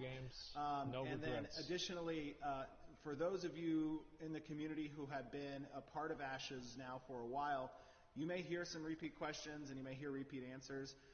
But you may also hear some design changes. I think I got permission from Margaret to leak a little bit today. So all right. you may hear me giving some good stuff in you may hear me giving some answers that, that either has changed some designs that have previously been mentioned, and or you may hear some new things as well. Also, I am human, and there's been a lot of iteration, so there might be some mistakes, but I'll try to mitigate that as much as possible. Makes sense. Okay, so starting with the first question that I have. Oh yeah, I always forget about that. On the Reddit thread. So this one's from Cold One FTB. He asks, when discussing the breakdown of rogue archetypes, you said all classes are capable adventurers, but only rogues will excel at delving the deepest dungeons and finding the most hidden treasures. How literal is this? Will there be rooms or partial floors that only this archetype can get to? Yeah, how's this going to work? What else can you tell us about this archetype?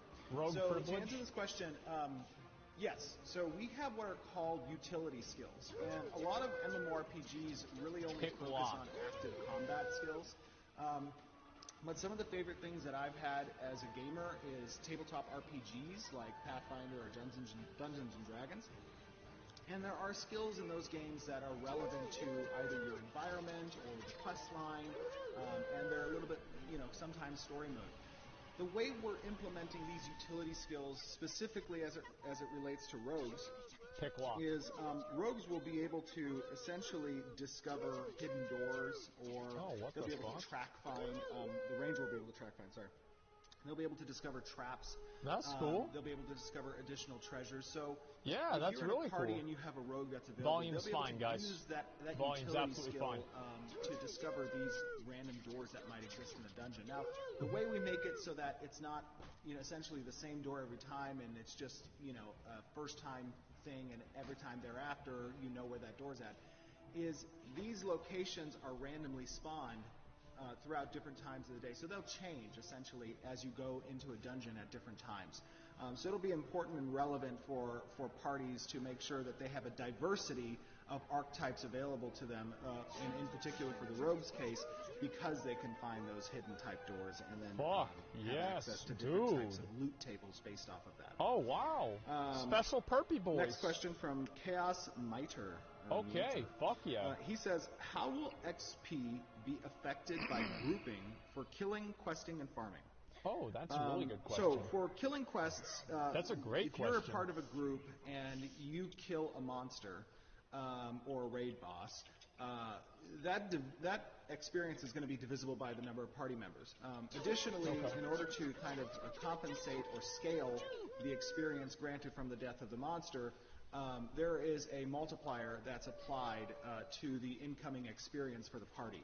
That multiplier increases as you add additional members to the party. That way, the group effect has an ability to stay relevant to the solo experience gain that's possible as well. Now, that's not going to be too significant. I believe at its height, it has like a 1.3 multiplier. Maybe it's a 1.4 multiplier. I'm not sure. On the questing side, the questing experience is not divisible. So even if you're part of a group and you guys are collectively kind of doing solo quests, those will maintain the experience value per individual who's completed the quest. Same with regards to farming. Pretty much the only divisible nature of experience gained is applied to monsters and raid bosses that are killed. That's exactly like WoW as well. Next question. That's great. This is going to be... There's a lot of questions. Next question from FDF86. And I haven't For a second, I thought that was a bottle of wine. We just opened the thread an hour ago, so bear with me. Considering the number of nodes that are in the world, how many different dungeons and world bosses will there be? Is it going to be one dungeon per node, or will nodes share dungeons that will unlock when either of the associated nodes level to the appropriate tier? That's a really good question. So That's a there's great a lot question. of questions from this individual, but I'll answer that top one. So considering that there's around 103 nodes that are present in the world, there's a significant portion of dungeons. They will, however, share locality because the initial zone of influence at a 0-stage node is relatively small. So nodes or dungeons are considered essentially these points of interest that exist between multiple nodes. And as nodes advance and expand, they're going to take over nearby nodes as well through our vassal system, locking them out from progressing further than the parent node. And that node is going to then have influence over that dungeon point of interest. The number of raid bosses that are present in the world at start, obviously we have a lot of expansions and additional content that's planned for post-launch. But initially there's going to be between probably, I would say, 12 and 15 world raid bosses that are present, and that does not obviously include the dungeon bosses that will be present and the regional bosses that will be present too. The difference between dungeon bosses and regional bosses and raid bosses, legendary raid bosses, is essentially the amount of players that are necessary in order to complete that content, the difficulty level, as well as the drop tables that come along with those. Dude. So legendary equipment is only going to be droppable from legendary world bosses. Regional bosses, dude. those can change based That's off what we like to also see. legendary bosses are static. There it Regional is. bosses can change based off the progression of certain types of nodes and the location of those nodes. Oh, what as the? well. Wow. That's crazy. Okay. Question from Frozen. That's a lot. Frozen asks, many people believe that multi-boxing is a pay-to-win feature. Why is it being allowed in Ashes of Creation, and will there be any restrictions put on it? Okay. That's a very good question. So, I'm really I've curious. been torn. You know, I see both sides of the coin on the multi-boxing. It's hard to know what the right argument decision as a is. pay-to-win feature. So first and foremost, let me clarify that there will be absolutely no pay-to-win in the game from an advantage standpoint that can be purchased by an individual character. And what that means, and what I've been just absolutely livid about in the previous games I've played, and just let me give you an example.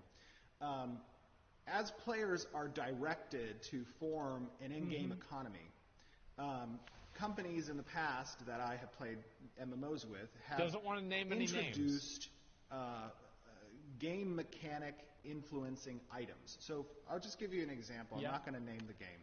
But I will say very early on in one game that I played, there was a particular resource that could be farmed either in illegal farms or on your player farms. And this resource had an opportunity to proc into a higher rarity resource if it was struck by lightning. Probably give you some idea of what game it is. But if it was struck by lightning. And that particular resource was a gateway to You're saying that's arcade? Certain types of items, such as tractors that allowed you to move resources in the world and collect additional gold from doing so, or other resources. And it had a very high value because it was such a rarity. The game creators decided that they would introduce in the pay shop a seedling that had a greater chance of procking into this specific tree type. What a bunch of that cocksuckers. Completely destabilized the market for what players spent a large time creating infrastructure around in order to generate their income. And it flooded the market with that particular resource. That is a huge example of a terrible, terrible idea when it comes to implementing pay-to-win mechanics into a game. Additionally, I am also against pay-to-convenience. I consider pay-to-convenience when it comes to, let's say, inventory items or slot spaces. I think that those are also an advantage that the character receives. That's actually really good. Based on their paying money for. With regards to that's so good to hear. Multiple accounts and multi-boxing, that's a little bit difficult for me because it could be conceived as pay to win because you can progress on a second character and you can then gift that progression to your primary character. In that scenario, yes, I can see the argument. However, if the character progresses with the same amount of effort and time needed by the person who's playing, and they maintain that progression on that character, then I don't consider it pay to win. I consider it a second account. So initially what I'm going to say is Having multi-boxing capability will be allowed within Ashes of Creation. There are a few safety nets that I've put in place that kind of restrict the ability for abuses that we've seen in other games happen. For example, the freehold system, which is a primary arc in the processing artisanship tree, can only have one freehold per account. So it's not going to be like other games where, you know, your character we'll talk can about have this 3 after or 4 this, or after 5 the show, guys. properties that settle down. each character can then have, which creates a very exacerbates the land issue significantly. And then additionally, one other concern before I'll move on to the next subject. One other concern on multi-boxing is it's very difficult to implement restrictions and enforcement around multi-boxing because there are, I mean, you can have IP restrictions. However, there are families and accounts that play together. There are roommates that play together, and there's a wide net that can be cast there, which can prove false positives in enforcing the multi-boxing rule. So it's a little bit difficult in that regard as well. So that's my multi-boxing answer. Okay, Frozen asks again from Frozen. There are concerns that costumes bought from the cash shop will hide someone's real gear, making it difficult to tell how powerful their character is. Beware. Oh. Will there be an option to turn off other people's cosmetics? Like in the game? transmog? So, that's a 2-point question. One, when it comes to player threat assessment, you will be able to target a player and very quickly at a glance you'll be able to see a buff on the character that represents the type of gear they're predominantly wearing, whether it be plate, leather, or cloth. Right. And then you will also see a border around that gear that gives you an idea of the tier and quality. So you won't have to hover over and see. You'll be able to, at a glance, tell that this person is going to be effective against physical damage mitigation. So it's like item level. And that the level of gear they're having is, you know, tier whatever, and it is enchanted or something based off just a very quick glance. So that's the first thing. With regards to turning off cosmetics, previously I had mentioned that there is going to be what we call a default player appearance. And the primary reason for having default player appearance is not to turn off cosmetics. It is to help the player client render multiple targets in siege scenarios or high group content scenarios. So with having that functionality present, what I've decided is that we're going to enable that option when there is a certain number of rendered clients within range or at specific events. WoW should have this. The reason for that like, is WoW should because fucking have this. Cosmetics, whether purchased from the shop or early in game, are an important component of MMORPGs. You know, I personally enjoy, and there's a lot of collectors out there who spend a great deal of time either in game achieving these things or spend money purchasing them from the cosmetic-only marketplace. And we don't want to demean or reduce that achievement or that expenditure. So it's going to be situational where the default appearance will be applied and can be activated. Okay. Next question is from Sentinel. So Sentinel says, have you decided what happens to a player caravan? Oh, actually, I'll refresh after this so I can make sure that the top votes is counted. Have you decided yet what happens to a player caravan if they are in the middle of a trip and have to log off or get DC'd? Can I try to make it halfway to my destination? Yeah, if you get DC'd, that's bad. One night, find a safe area and log out, and then log in the next day to finish delivery. No. So there will be a time delay that starts ticking when the caravan logs off. And that time delay is probably going to be between 5 and 10 minutes. So essentially what's going to happen is, first of all, beware. Well, I'm sorry, hold on. That's a different point. That's for the mule thing. For the caravan specifically, if you are disconnected or log off, the caravan will persist in the world. So that's what's going to happen with the caravan. That will like a shared world is really important. Yeah. Okay, let me refresh real quick. I'm sorry. Yeah, that's a really good idea. Like if it just like kind of drags you with it, or it just waits if you get DC'd to text a DC from like one player. for like 10 minutes or something, that's like an ideal fucking solution. Okay, I like this a lot. That one, we answered that one. We're discussing the breakdown. Okay. Taylor Beware. What are the benefits to choosing a religion to follow?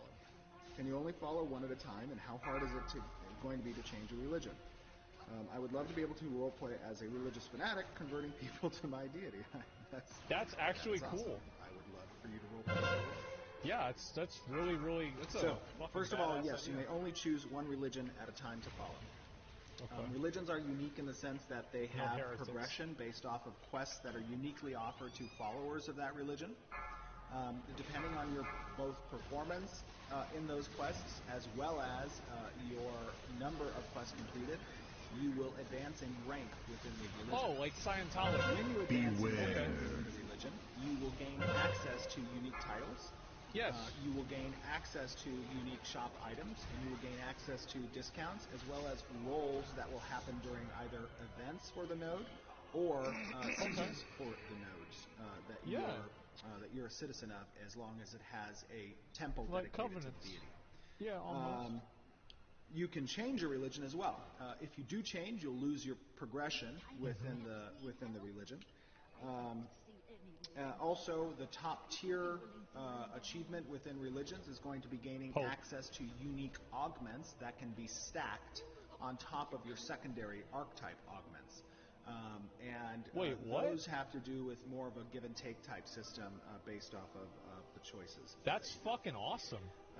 Okay, next question. Yo, that's cool. From Red 7. That is Silence.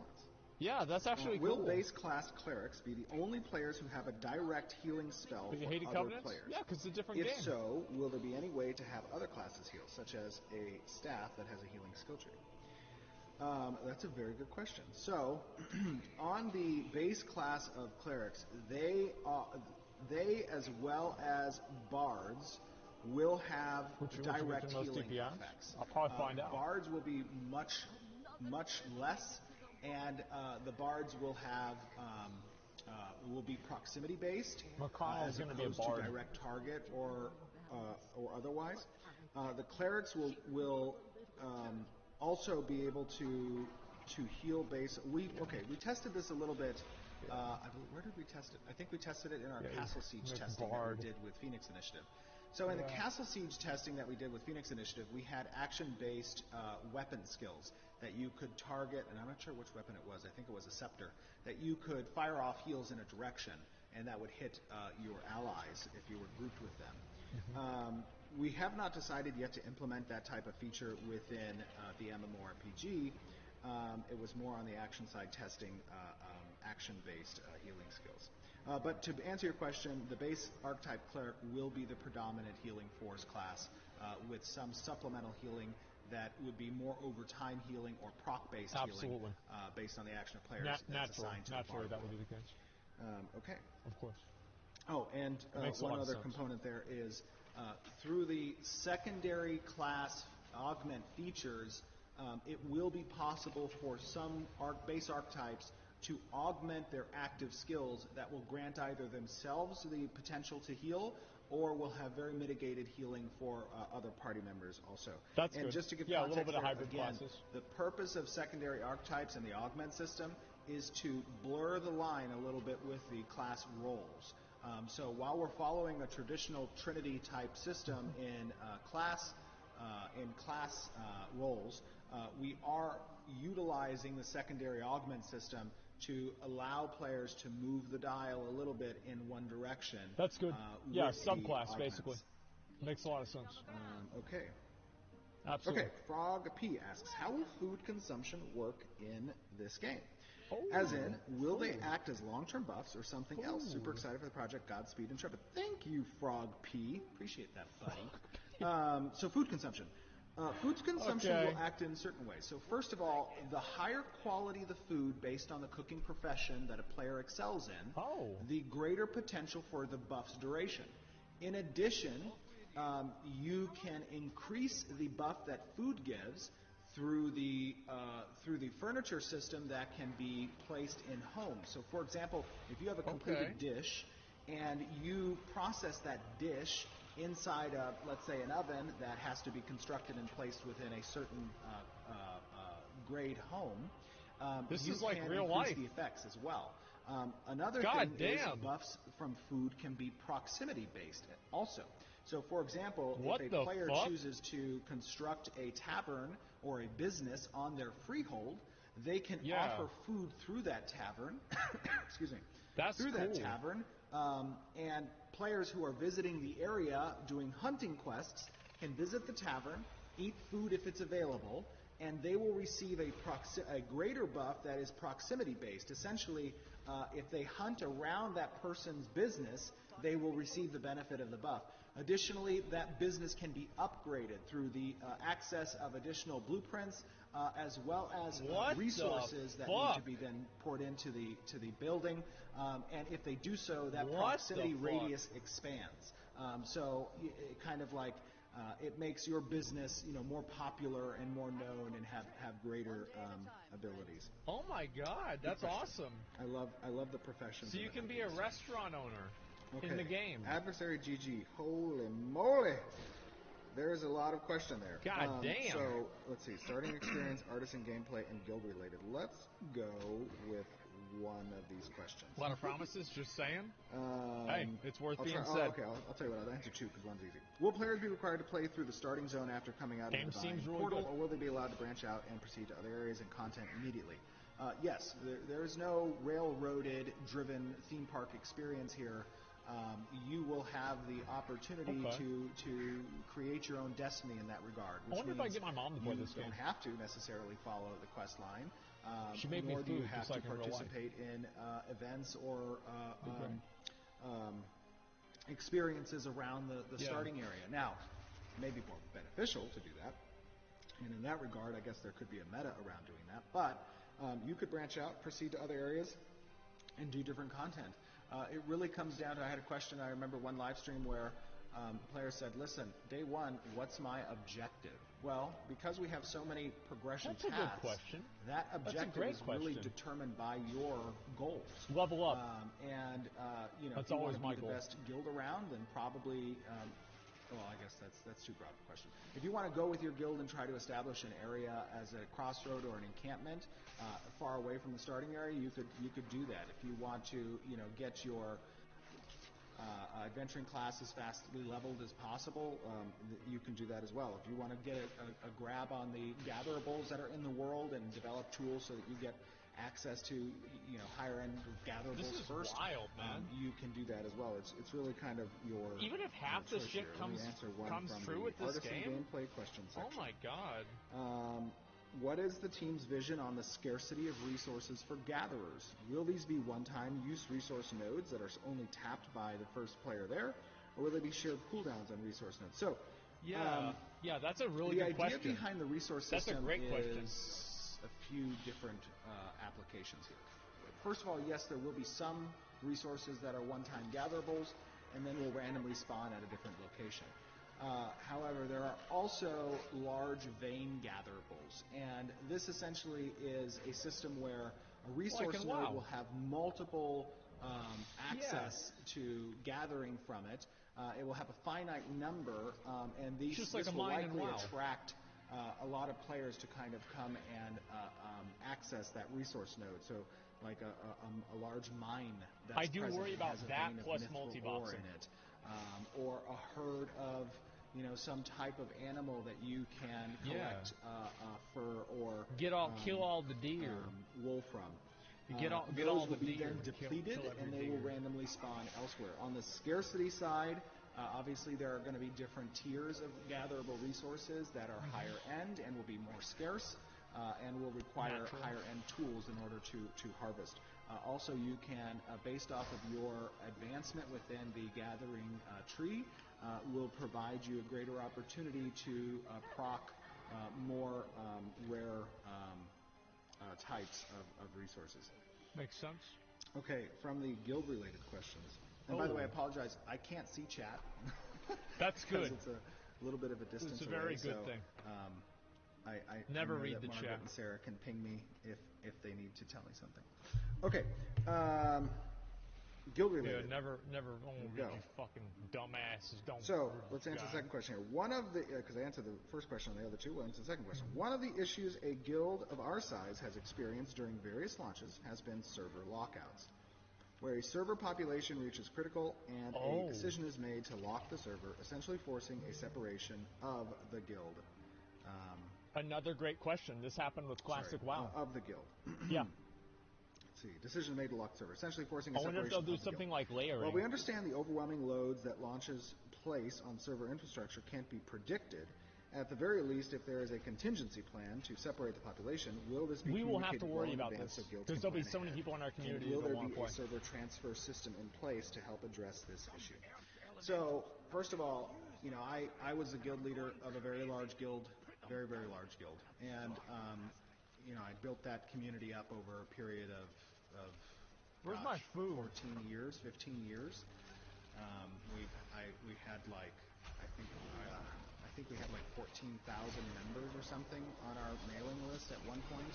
And I did step, just to be clarified, so there's no conflict of interest, as a result of starting Intrepid and the Ashes project, I stepped down as leader and exited the guild, so there would be no conflict. 14K people, is that what you said? To answer your question, 100% I understand the absolute travesty that occurs sometimes on new MMO launches when those types of decisions get made from the company. Yeah. One of the things that I would like to introduce that is going to be rolled out probably during the beta phases is allowing server reservations. And essentially this provides an opportunity for players who are parts of guilds to reserve their spots on the server.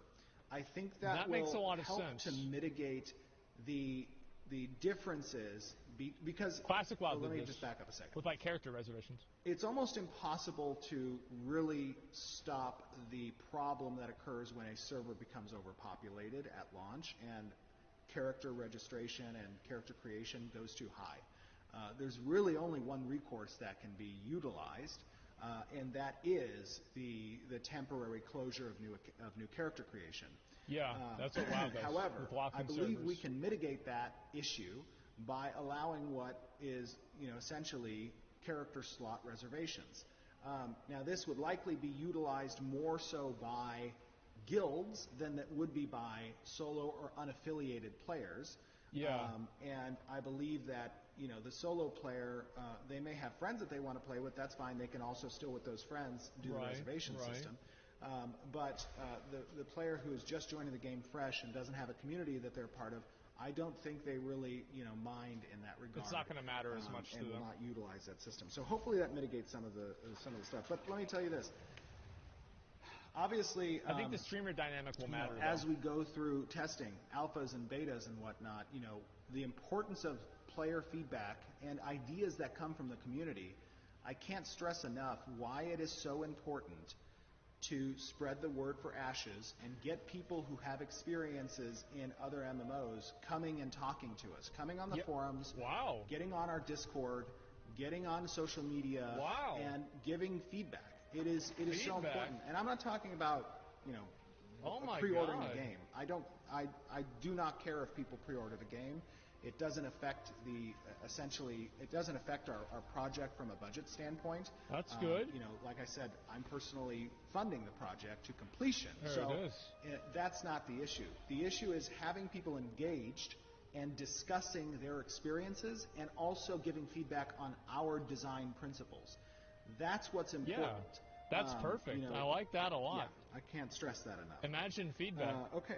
And to be fair, by the way, I get a lot of messages. I get a lot of, I read a lot of the Discord, and I go on Discord often and talk with people. I jump in voice chat sometimes.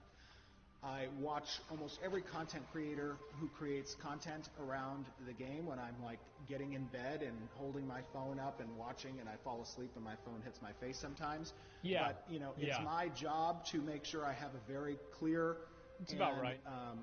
understanding of the community sentiment as well as the community's feedback. So please go and talk about your experiences and give us feedback. It's very important. That's really, really good. I'm glad he's saying that. That's exactly what I would want to hear. Question. From Sentinel. Question. Have you decided yet what happens to... Oh, sorry, I already asked that. Okay, here we go. Draco is the king. Is Draco the king? Are you going to capture one of the castles, Draco?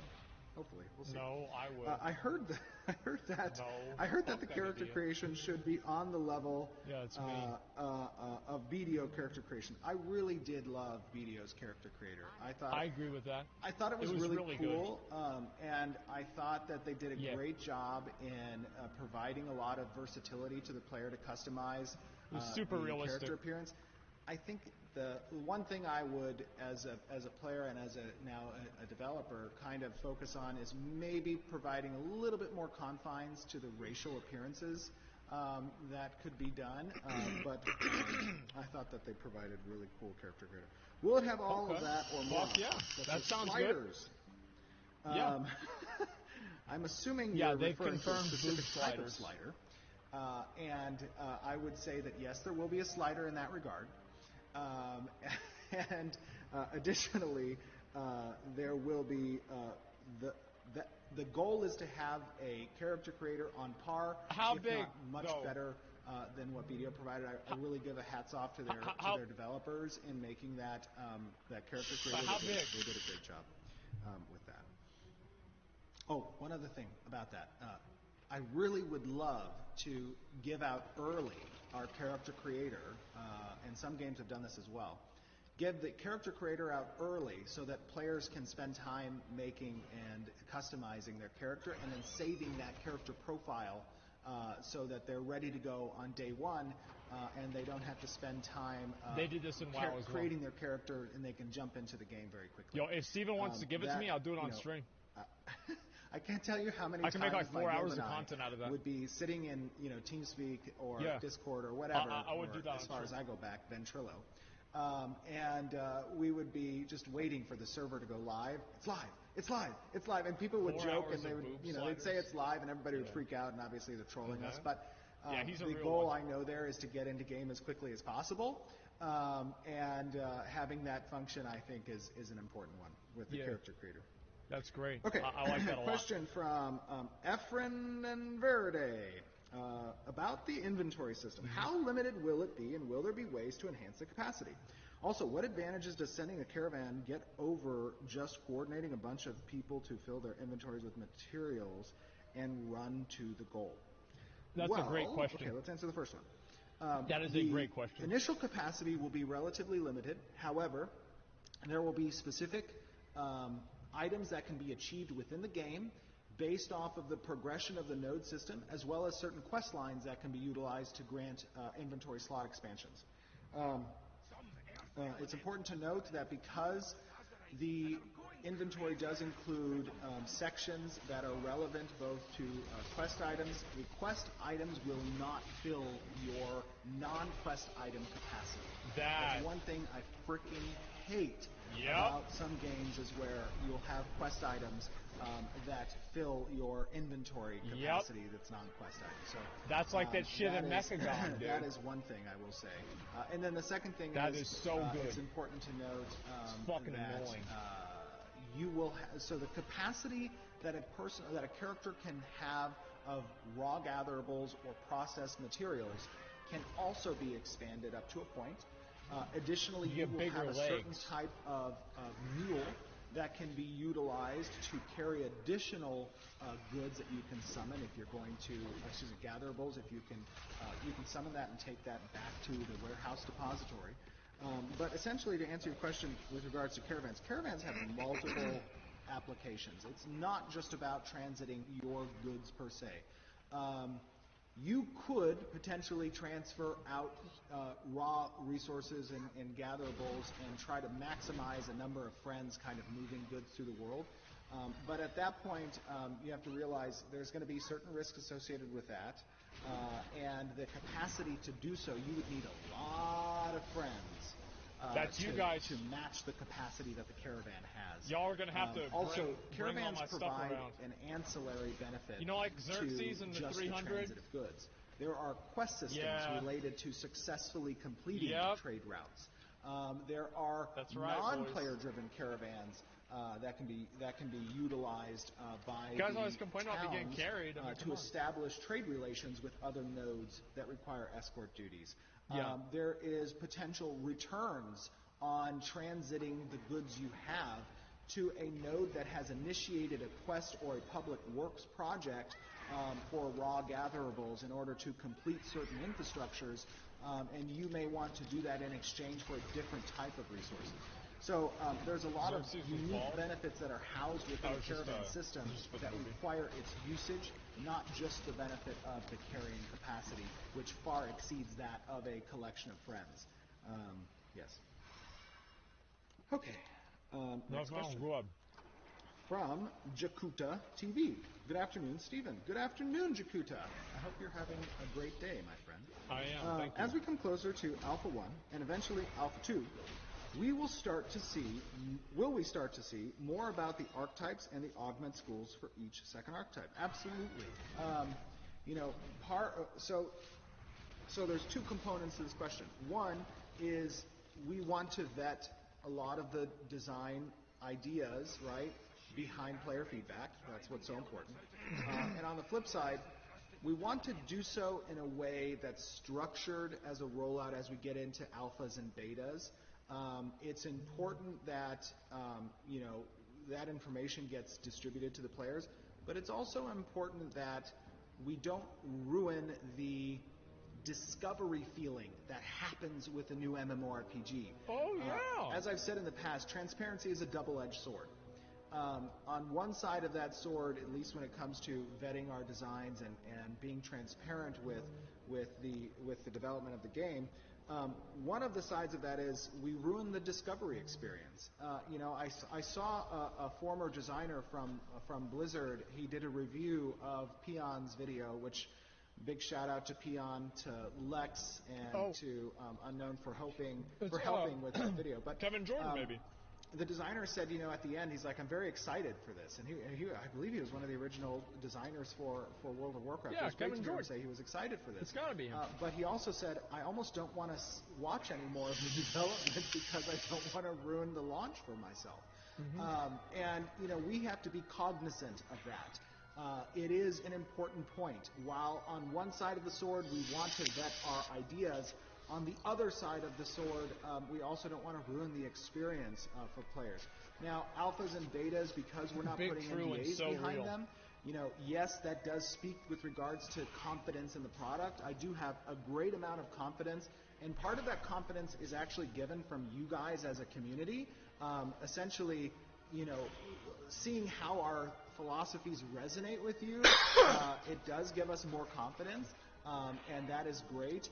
But at the same time, one thing we're doing from a lore perspective is not really revealing any of that lore, especially in the alpha phases. Now, as we get into the beta, it's going to be necessary that those quest lines are implemented, and they're going to have, the actual stories behind it. But in the alphas, some of that stuff is going to be sort of placeholder, and we're okay with that. So, yeah, sorry. I'm very long-winded, in case you couldn't tell, and I apologize for that. Don't. It extends my content. Keep it up, please. That are up here about the Yeah, that's great. I love long-winded explanations. So bear with me. I just get to sit there. Yeah. Margaret reminds me often that I need to move quickly through the questions. Wrap it up, Domi. Question from. Let me refresh. Maybe should I refresh? Yeah, I should probably refresh here. It was on Wembley. Maybe it will be on Wembley. Maybe I should just buy another one of these cameras. Let's take a look. I don't know. It's like $2,000. I don't want to spend that money. Unless I have to. Yeah, I don't want to kill anybody. Unless they have something I need. No, sorry. Okay, Wembley. Let's see. I don't know where you are, Wembley. Imagine hearing that on a Blizzard broadcast. Okay, here we go. Question from the Clow. Hey, Steve. Whoops, I probably should have put that in front of the mic. Hey, Steve, how is it going? It's going well. 12 years ago? That's a good point. Thank you for asking. Yeah, Jeff would have said my that. question is there a chance that the monthly subscription fee will be adjusted to other countries? I am from Brazil. Hello from Brazil. Or actually, I'm from the United States. Hello from the United States. WoW costs USD $14.99, and that would cost the Brazilian currency $77 exchange for us. But for us, the price is adjusted, and we pay a $28, which is a $5 fee. So yes, that's called price harmonization. That's pretty standard in the industry. $77? Essentially part of the localization process and distribution process in foreign territories. That's big money for that many dollars. United States, to harmonize the price for those territories. That is something that we will be doing with Ashes of Creation with regards to the subscription fee specifically. However, it's important to note that price harmonization will only occur when the servers are segregated from different territory servers. So, for example, a Brazilian player, if they were a subscription-based, they would have to pay that Harmony price for the Brazilian servers. That works. I like that. Potential, that's much better. Because there's lag and tons of other problems. Not even question language barriers. Tons of lag. Dude 2. Will the defensive capabilities of settlements for sieges differ depending on the race? For example, the Dunir look to have more fortified locations. Absolutely they do. Than the Nakua. The Nakua really need to get on top of that. So would it be harder to assault a Dunir city rather than a Nakua? That's a really great question. The defensive capabilities of cities from a design perspective cannot really take into account the race. That would be an unbalanced feature and would create likely a meta? An imbalanced population skew for the servers with regards to race. What that means is essentially yes, that is big. That is a have big a standardized siege process, and their defensive capabilities are almost wholly determined by the direction that those citizens take. One has wood, the other stone. Or, excuse me, with the election process of the mayor, who has the ability to direct treasury funds generated through taxation and or completed quests that are initiated by the I'm the one taxing, town, by the way. to direct those resources into defensive capabilities or growth capabilities. Essentially, that's a direction that has to be determined by the community itself. Now, if you're going to elect to spend those treasury funds on defensive things, you're going to lose out on the growth things, but you'll be a stronger city to withstand assault if necessary. That works really well. I like that. If you elect to grow your city more, you will likely lose out on the ability to direct funds towards defensive structures, such as strengthening the walls or the gates, or having defensive traps available. Having defensive siege equipment I'm about that. The barricades. I'm about that. The ramparts. Having another big thing is the reliquary. The reliquary is essentially a status symbol of achievements that the citizens have. Some of those can be utilized as area of effect buffs that are granted when deployed during sieges as well. So that's another important aspect of defensive posture. Okay. Oh, that's cool. Yeah. Corrupt cactus. That's awesome. How does a cactus get corrupt? That's a good question. If it's a different color. So, hey guys, super excited to see this project develop. And I wish you the best of luck. If it's a different color. Thank you. I do have a few questions, but I would also like to give my opinion on some topics. Okay, well, let's do the question. Okay. Who gets the drop from world Great bosses? idea. So essentially, when a raid is formed, the leader of the raid that is in charge or formed the raid has the opportunity to set loot distribution settings. And that can be a wide variety of available options, including the specific loot master, and essentially they're going to determine how that works. Now, if you have two competing raids, that's going to be done essentially off of a tag and DPS system. So tagging the target will grant a slight benefit to DPS done, and then a DPS against the target is going to determine the looting rights, so to speak. So, for example, if you tag the target, you may only need to do 40% of the damage done, or some plurality thereof, to achieve looting rights. If you don't tag the target, you may need to do 60% of the damage done. I think BDO kind of has a system like that. I'm not sure though. Loot system that is that's cool. Is fair. That makes sense. It's a smart way to do it. Addresses all kinds of situations. Yeah. So it's weighted one way or another. Topic that I love to get feedback from other MMO players. No, I guess I might have misunderstood it. Get your guys' ideas on those things as well. Yeah. That's a great topic to get ideas from. Okay, I'm just going to stop at that question because I see it's a very long post. Yeah, fuck there you go. Next question. Yeah, fuck 'em. The Pie Face. Hey, I have 4 questions. All right. Well, let's great. Take the first one. Anytime I look up the combat in this game, I end up with footage of the Battle Royale Apocalypse mode. Is the combat in Apocalypse the same as the action combat in the MMO? Okay, so to give some clarity on the Battle Royale mode, for those of you who are new and want to kind of understand what was the reason for the direction of the Battle Royale, essentially what we're trying to create in Ashes of Creation is a hybrid system of action and tab targeting. Now, obviously, they have very different tempos and speed, and it is difficult to mirror what feels like a comfortable pace for those two very different types of combat. Yeah. Early on, and I'm talking like 2017, we got a lot of feedback from the community when it comes to combat, and rightfully so. I mean, combat is the most tactile component of an MMORPG. It's the only thing that really matters.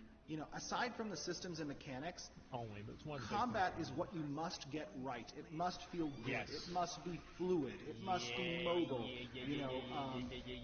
That is a very important component of a successful MMORPG experience. And it's a very iterative process. One of the most iterative processes when it comes to developing a game. And the feedback we got very early on in the project was that, hey, this combat is not fluid. Hey, this combat, doesn't feel good. Yeah. And we needed to really test how to implement action combat and get metrics on essentially projectile data, hit scan data, hit boxes, area of effects, templated types of attacks. Those are all, components that we wanted to collect data on, in addition to vetting the back-end systems that we had developed, from the matchmaker to the concurrencies, to the net relevancy and number of players that the server can manage, to the culling and rendering algorithms, the optimization of our environment and terrain, the optimization of our character appearances. All of those are pretty fundamental that really we wanted to vet early on. So a Battle Royale is a very easy mode to create. It doesn't really take a lot of design in order to implement. You just kill all the dudes. But it does provide a testing ground to kind of feel out those things. Makes sense. And, we went down that road to test those things, and luckily we did, because we found a lot of systems and a lot of back-end stuff that we needed to rework. It would have been far more difficult had we waited until the alpha phase of the MMO to rebuild some of those fundamental back-end tech. And that makes sense, too. The reason why you're seeing the combat in Apocalypse and how that will differ significantly from the combat within Ashes of Creation is because it is a purely action-oriented. That was the system we wanted to test in its purity.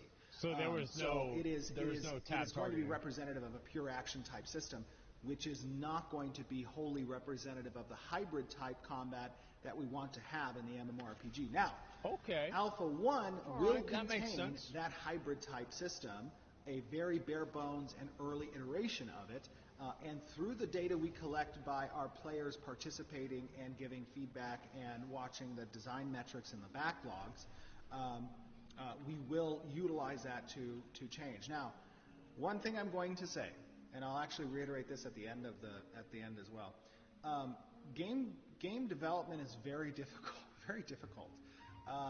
It's especially difficult for an MMORPG, and it's especially difficult for an MMORPG that is trying to be as ambitious as Ashes of Creation is. Now, the more difficult the development I can see process, that. the more patience necessary on the side of the fans and the community. We're doing this in an open So things might be a atmosphere bit and a transparent development process, but part of that is an expectation on behalf of the players, not only to give feedback, but also to have patience in that regard. What I will say is, as a commitment from the development side, we're not going to go down the path of scope creep. I have a very, very, very clear vision of all of the systems, designs, mechanics that are present within the game, and we're sticking to that vision. And we're not adding additional features and prolonging the development due to that scope creep, as we may have That's seen smart. other developments. No, They've not got a trying lot to of dig at shit they anybody else. gotta I'm do, saying, though. That is something let's we're be very real. aware of. That's we're a very lot of cognizant shit. and that is a commitment we make. So in exchange for that patience, we promise not to incorporate that scope creep. Yeah. Okay. Mike E.G. says, "Hey Stephen, thanks for doing this AMA. Thank you for participating, friend. You're welcome. As well as doing the interviews with Summit and Asmongold recently. I really enjoyed those interviews. They were impromptu. Yeah. I actually had no idea that they were going to review the awesome video done by Peon. And I'm a very kind of action-oriented individual. I believe in seizing the day, the carpe diem idea.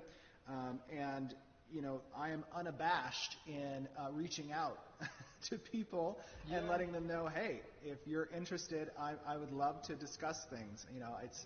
Ashes of Creation is my life at the moment. So who doesn't love talking about their passion in life? It's a really good point. So, with that being said, I did enjoy those interviews, and I appreciated very much the time that those streamers and other streamers who have a very large audience that have the capability of giving feedback have to say. They really have increased my excitement for the game, and I've been following for a long time. Cool. Regarding open world PvP, will a player's health and level be a mystery to me before I engage in a fight? Follow-up. So first of all, the level will not be a mystery. The level will be known by targeting the player. Yeah. The health pool, however, unless you are in a party or a raid or a guild, you will not be able to see the health pool of the target. Instead, that will be somewhat obfuscated. When you target the character, their nameplate will have a quality. And based on the loss of health percentage-wise, that nameplate will start to degrade. And you will get an idea of the damage and or status condition of the target, but you will not get granular data that tells you exactly what their health pool is. So this is like that's classic a very important component when it comes to... They have the exact same thing. Obscuring somewhat the threat assessment and or status condition of players. I think that makes things more interesting. I'm half and half on this. And I think that it is going to be a very fun component when it comes to PvP. I'm half and half on that. Yeah. Second part of that question. I heard leveling will save some It's good time. in some ways and not in others. I like this a lot. I do too.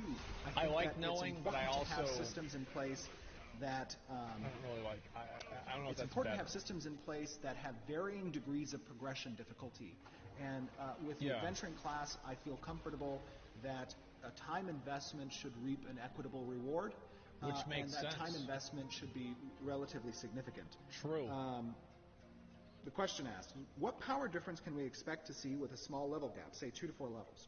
Oh, particularly that's a for really PvP. good Will question. power difference be more reliant on gear or levels? Holy as we level shit. up? That's a good question. I would say that the power difference is going to be somewhat equal between gear and levels.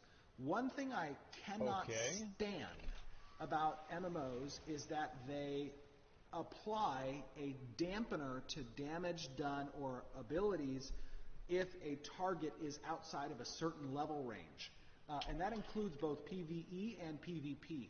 If I have a skill that does 1,000 damage to a target of equal level, I don't want my skill to do 0 damage to a target that's 5 levels above me. I like the idea of batting outside of my weight class. I think that's a Holy cool achievement shit. factor. There it is, dude. It gives me motivation to try more difficult things. When I play, single-player RPGs, I love Iron Mode. I think Iron Mode is awesome. And I think it's awesome because there's real consequence to trying something and real reward if you succeed. The same, I guess, principle can be applied to essentially your experience as an MMO player within a world that is, fraught with danger and mysterious in what lies behind this corner. And if you're going to take that risk, you should be able to perform at the right capacity and reap a reward. That is clear. Okay. Next question.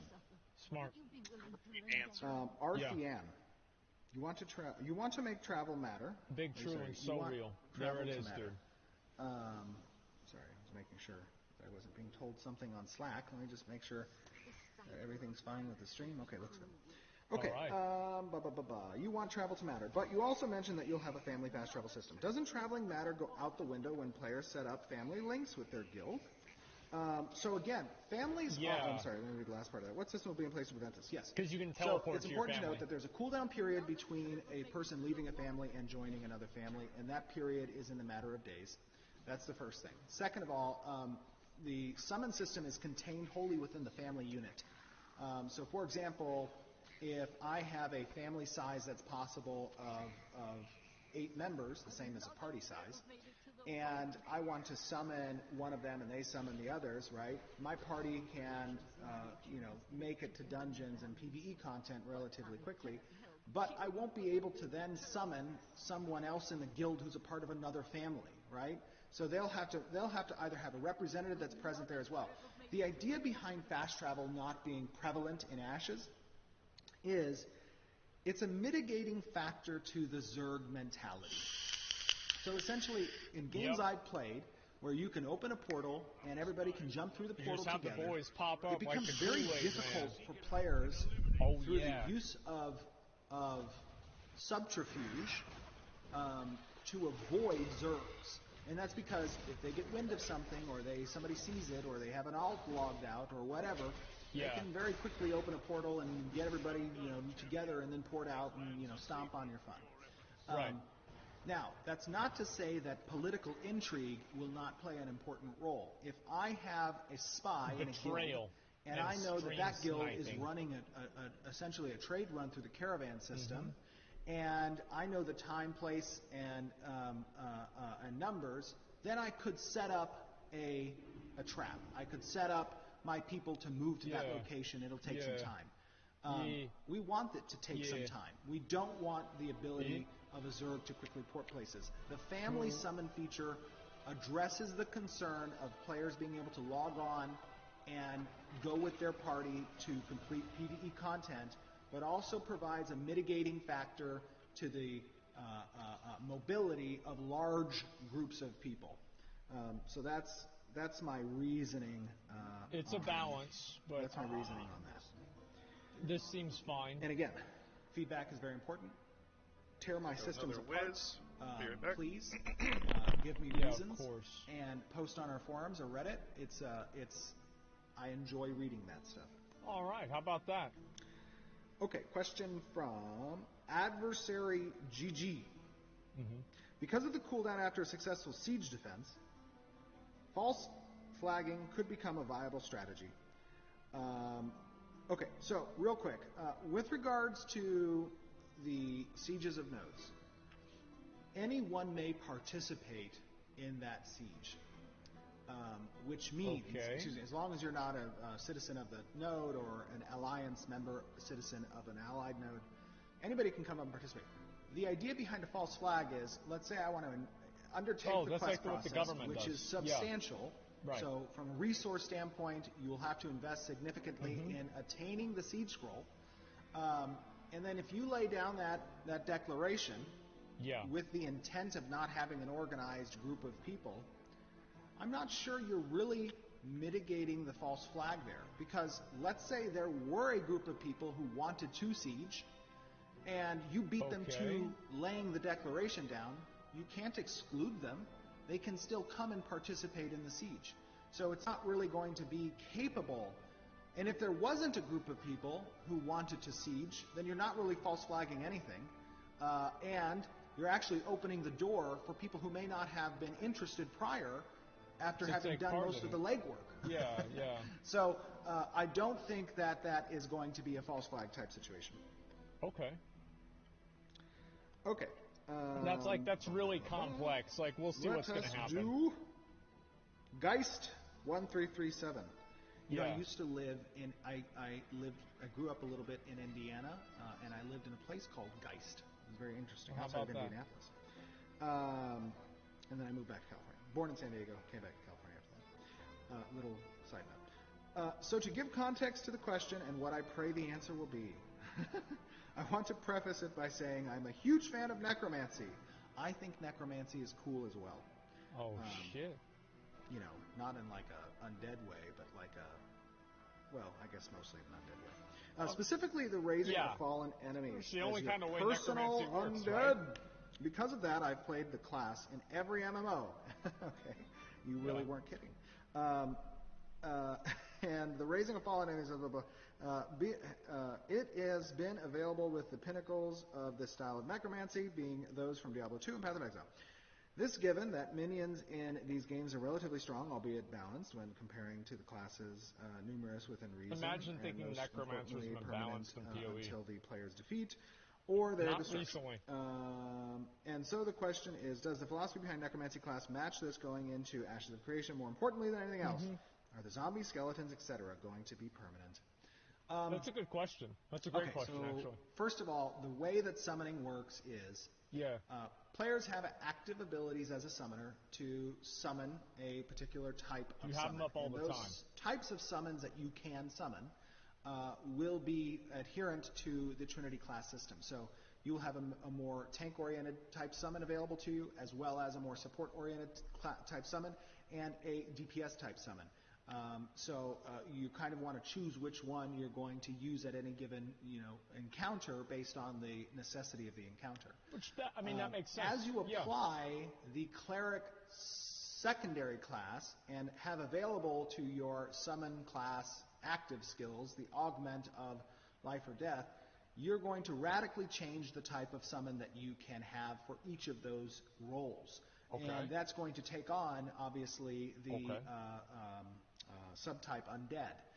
So skeletons, zombies, and a more different horror type undead. Are the summons permanent? So when you make the summon, it is not timed. It will exist until it dies or you log off, or you summon a different creature. That's fucking awesome. So they're just with you. Your abilities as a summoner are really going to go to either, you can kind of choose this based off of your skill point allocation. Either to augment through buffing and healing your summon specifically, and granting it certain types of abilities that are temporary based off the skill cast, or you will have more complementary type active skills that you can cast on the target and will synergize with the summons abilities as well. I like this a lot. And this your is good. decision as a summoner to allocate skill points will be, obviously your choice. But that's to give more information on the necromancer's side. Okay. Let us do. Oh wow, it's 1:10. Okay. I think we'll do another. Alright, I'm back. I think we'll do. I hope you guys are enjoying this. We are. Thank you, Steve. I don't normally do solo streams. I think this is my first one. I apologize if I'm boring you to death. It's okay. I do much more enjoy the banter and interaction with having either a co-host or an interviewer. But that's why you have the chat. Okay, Radiant Spark asks,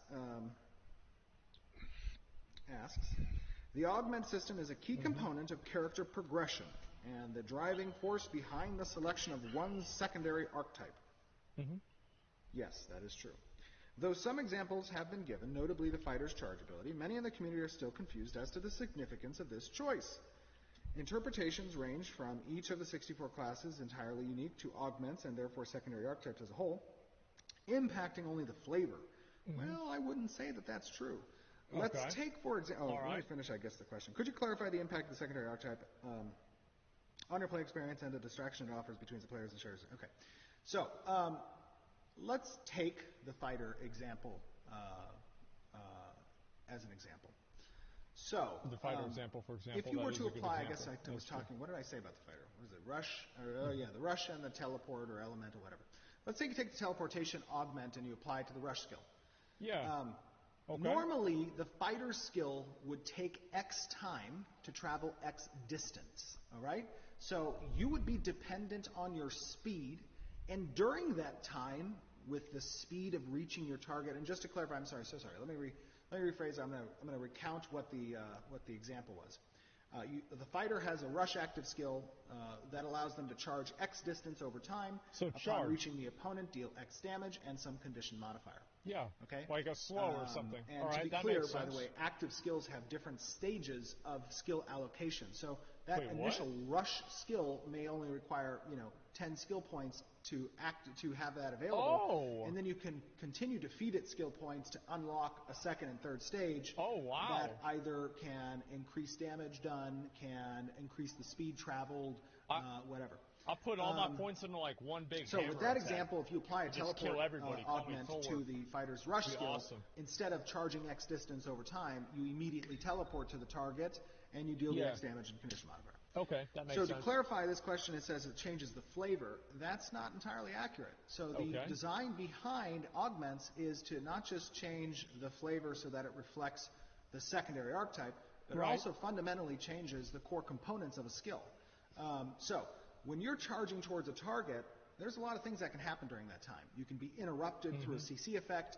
There can be a battlefield wall that's deployed. The target can go invisible. The target could teleport away. You could be charging him for a period of time as he runs away from you, leading you into other opponents. Story. I know it all that's a very susceptible state to be in a rush situation. Of course. Now, if you apply the teleport, that's just not flavor. You have completely removed all of those potential effects from occurring during the charge. I think that makes sense and you too. instantly teleport to the target. That's a significant vertical power increase on the skill. True. So the idea behind the secondary augment system is to provide that ability to move the dial between what your classic archetype's role is in the Trinity system, and it does so by radically changing the core components of an ability. Okay. Next question. That's a good question. I like that. We answered that one. Okay. Next question. 60K Andy, 58 Candy. Okay. Guys, so, question from T2XS. It's a stream. Just chill. Good afternoon, Stephen. Good afternoon, T2XS. Hello. First off, I would like to say that it is refreshing to see how much excitement and dedication you have had for Ashes since I have started following it. Thank you. I appreciate that. You're welcome. I'm very excited for the project, and I'm incredibly dedicated. Not to mention that I am pouring a small fortune into the development of the game, and that definitely has the ability to make someone dedicated. But in addition, I'm just an enthusiastic. I like the honesty. I'm just an enthusiastic. I like the fucking honesty. Player, and I'm really driven to see something that I think reflects the sentiment of the community when it comes to creating a game. Yes. I can't help but look forward to the alpha in the next few months. Thank you. We cannot help either. For my question, I'd like to know a little more about the questing. Okay. Will there be a cross-node quest? Will there be cross-node quests? Yes, there will be cross-node quests. All right. How does this work? Those cross-node quests will come online more so when relationships get developed between different nodes. So one of the benefits to establishing alliances or relationships between nodes is that it activates quest lines that only the citizens of those two nodes can participate in. So that's, and it has benefits in that regard. Okay. Will they depend on the levels and types of both multiple nodes? Yes. So quest lines are gated by the not only advancement of the node from a stage standpoint, but also by the types of buildings that get constructed by the citizens through the allocation of resources and treasury funds. Lost Sea Scroll. Are all quests available to those that meet the requirements? All quests available to those that meet requirements. Okay. Yes. The requirements for the nodes, By I'm the definition assuming. of requirements, Yeah. I believe those quests would be available if the requirements are met. Or in something like a hidden quest line, will only the first person be able to reach a certain stage, be able to complete the rest of the quest line. I see what you mean now. Okay. So on the society and organization side, so essentially if nodes determine that they want to build a scholars academy or something else, that will provide certain quest lines. And within those organizations, there will be unique quest lines that the first to achieve a rank. Okay, so let me just give you an example. So like let's say for a certain temple of... This is like Scarab Lord. Let's say for a certain Wait a temple second. in a node, the highest title that can be achieved is, Big bishop Dick. or cardinal Big or Dick. some other term based on the type of temple Huge it is and the deity dick. it reflects. Big dick. The first person to climb the ladder in that system will be able to attain that title, and there can only be one who holds that title at a given time. So in that regard, yes, there are quests that exist I love where that shit. only one person and the first to get there can achieve it. Yeah, and then I there will love be that maintenance. shit. There will be opportunities for others to potentially take it. Now, the benefit of that type of title is during node sieges or node events, certain titles will have special abilities. Wait, They'll be able to what? do special things during a siege or an event. So as a bishop, you may have access, when these events or sieges come online, a secondary hotbar that provides you with those abilities. You may get additional hit points. You may have additional damage mitigation. You're Can you sort of convert like people, mind control them? a leader amongst your citizens in that regard. That's and that, fucking badass. That would be true for the mayor as well and other positions. Okay. Can you grant indulgences? Like somebody's botting, they get caught, you have to give the bishop a bunch of gold, and then they don't get banned? That sounds like a really good system. Steven should definitely think about that. Yeah, that sounds awesome. Finding it difficult to talk. Okay, so. Yeah, I'll be the bishop. It's okay. Next question. I'll be the bishop. What is the philosophy behind the cash shop, and how will it not destroy a pillar of MMO's visual progression? Okay, That's a good this question. is a great question. Yes, so, good question. Let me talk about this for a little bit. Let's do when that. it comes to monetization and business model, I believe that the quality of a product should speak for itself, and in that regard, that is why I'm confident in the subscription system. It's also why I'm confident in not providing a box cost for the game. There's two reasons for that. One, and I'll talk about the cosmetic shop in just a second. I need to lay the foundation for the reasoning. So, a box cost is a high barrier of entry. Sometimes that's too why high, kids play Fortnite. and I believe in some cases too greedy as well. That's why I don't want to have a box cost. One, because population of MMORPGs is an important thing to have high. Okay, a high population is a lot of fun, especially when there's interconnected systems that provide interdependencies between different demographics of players, whether they be PvP-oriented, role-play-oriented, PvE-oriented, crafting-oriented, right? There's many different sub-communities within the MMORPG demographic. So you want to have a large influx of players. I think a sub-cost provides both the barrier of entry to prevent some, not all, but mitigate some gold selling, bots, whatnot, because there's a cost associated with playing the game. But it's also not too high that it gets on the greedy side or prevents a lot of players from participating and trying the game. And then if the game is good, then people will continue to subscribe. And that subscription provides funding and revenue for the developers to continue a significant content creation and expansion rollout for the game, because content is king, Okay, and what about store content mounts, though? needs to be developed, and that requires money. Yeah. Okay, so that's the first thing about subscription. Okay, yeah, but what about second thing, unnecessary store mounts? About how many of those are we getting? Cosmetic marketplace. There is a differential. Okay, so first of all, let me say this: we are not. God, I hate calling out games, but I will call out BDO. BDO does great things. I love BDO. But they it's have a, a very good, bullshit well cash shop. But one thing Just I couldn't say stand about it, BDO, Steven. unfortunately to say this, is that you look like trash unless you spend money in the cosmetic shop. There it is, bitch. That sucks. There it fucking is. And take that Fuck feedback, that obviously, dog with a grain shit of salt. game. However, what I would say is, in Ashes of Creation, there is going to be legendary cosmetics that can be earned and achieved in the game, through the game systems. Okay. But that's going to take a significant amount of effort and work. That's what we like to hear. PoE's the same thing? Yeah, PoE. That is those cosmetics are going to be on par cool, but yeah, for with the most part, you're right. the cosmetics offered in the marketplace, okay? Now, with that being said, there are different types of players that exist within MMOs. There are casuals and there are hardcores. Not as unfortunate as this is to say, we as a demographic, as an MMORPG community, we are an aging group of people. And I can't as go long one as day the cosmetic without doesn't being present fucking an reminded in-game of that. advantage, some Like, people love collecting cool-looking cosmetics, and they may not have Not the even time one day. that the in-game provides as a gate to that progression.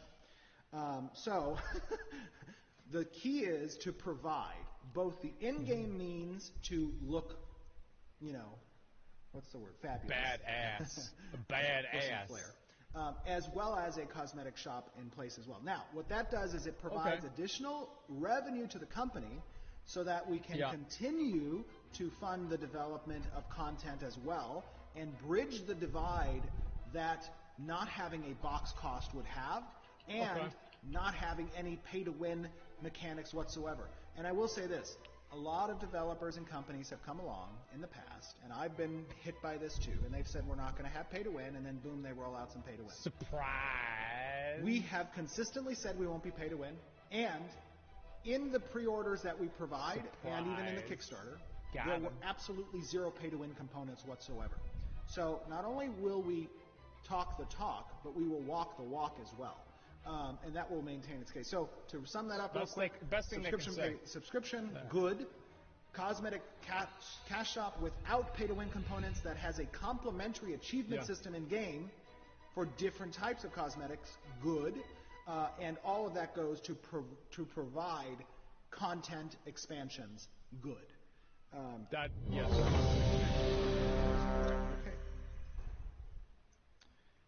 Next one. That is a big reel, and that is a so true. Will shipbuilding be available for coastal freeholds? No, not for freeholds.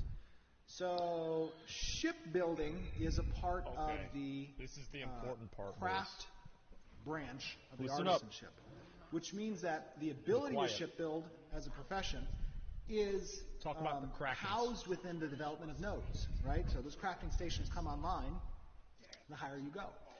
Now, nodes that are coastal will have a hook to harbor systems that exist on the coast. So the node may not be on the coast, but it's going to be near the coast. And when it advances, it's going to spawn assets along the coast. That's the harbor crafting areas. And also have hooks for quests and whatnot. That harbor station will have the craftable stations for shipbuilders to go and utilize blueprints to construct different classes of ships. Now, the higher the node becomes, the access they have to construct specific types of shipbuilding stations. The bigger boats. And players will then be given access, the shipbuilding crafters will then be given access to construct higher type class of ships. I'll make Noah's Ark. I don't let any. And to be clear, you will not need to be a shipbuilder profession to construct ships. The shipbuilder profession, particularly, they have the ability to craft components of the ships, which increases the ship's capabilities, defenses, speeds, turn rate, offense and defense, and all those types of things. And then they can sell those to other players, just as you would any profession. that make guys, sense? That makes sense. I'm again really appreciative of you guys tuning in. I'm so happy to see the feedback and the just the sheer excitement from the MMORPG community at large. I know we've had our fair share of criticism, and it's not unwarranted. I gave the analogy of MMO players being like a beat dog, and I love my dogs. That was on our show. I love MMO players. So I understand the skepticism that comes with new games, but we are dedicated to creating a quality experience in the form of player-driven feedback and sentiment in our community. And you being a part of this journey means every ounce of motivation to us as developers, to creating this game, to making sure that it answers the call that the MMORPG community has demanded over the past decade. We certainly and have. It's high time that this happens. So if there's one thing I would give to you as a call to action, it's don't tell people to buy the game. They don't have to pre-order the game. Sit back, watch, but tell them to get involved. Spread the word for Ashes of Creation. Go out there and tell your friends that you're excited about this, or you like the ideas if you do, and tell them to come join the Discord. Follow our social media. Come and be a part of the forums. Get out there and help make Ashes a reality, and a good reality that takes into account that feedback that I'm talking about.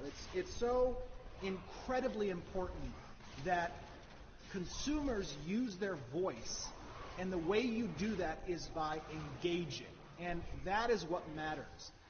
I know that people love my passion. I am a very passionate MMO player.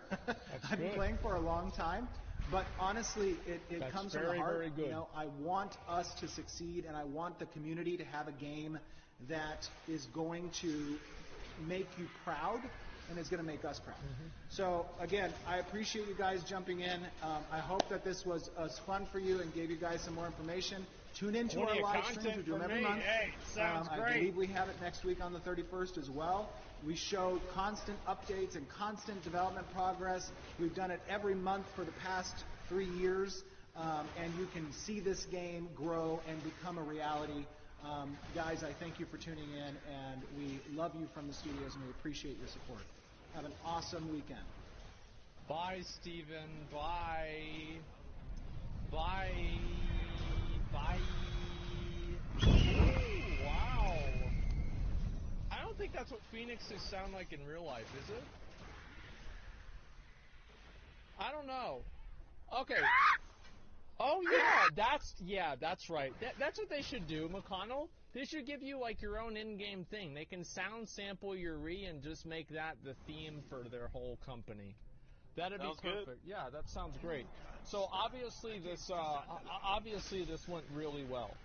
I think almost everybody here was hoping for pretty much everything that he said. Bro, did you hear what he said about scaling? Yes. Did you hear it? Dude. Yeah, that was a huge fucking relief to see. Obviously, this does not necessarily mean the game is going to be good. And the reason why I'm saying that is because a lot of people are probably going to, think to themselves, okay, well, this sounds like a lot of people are saying, oh, it sounds like No Man's Sky, or oh, it sounds like X, Y, or Z game. And because of that, because they've been burned by other games, they're like super skeptical and everything like that about the game. And I think that makes sense, really. I mean, like, there's plenty of these dog shit games that exist, and they're completely fucking terrible, and I don't blame anybody for being extremely skeptical about them. I think I would. I think any reasonable person would. So I like what Steven said at the beginning, is like just spread the word, and like basically the idea of earning people's trust. And I think that's really what it is. Do you think this game's a little too ambitious? I mean, this is a lot. This is a lot of shit. Here's the way I look at it: is I think any reasonable person would say yes. Any reasonable person would look at this and they would see how massive and expansive the game is, and they would say there's no fucking way they're going to be able to get this out. And I think that's a reasonable thing to expect. That's a reasonable thing to be concerned about. And I think that's why Steven is saying, well, just wait and see. Because that's the only way they're ever going to be able to gain people's trust. Is because unless you do that, it's going to be impossible to like prove this to people. Because like we've seen like MMO players have been fucked over. Like honestly, like there are no MMO players that are virgins because they've been fucked over by multiple companies. All right, so just keep that in mind.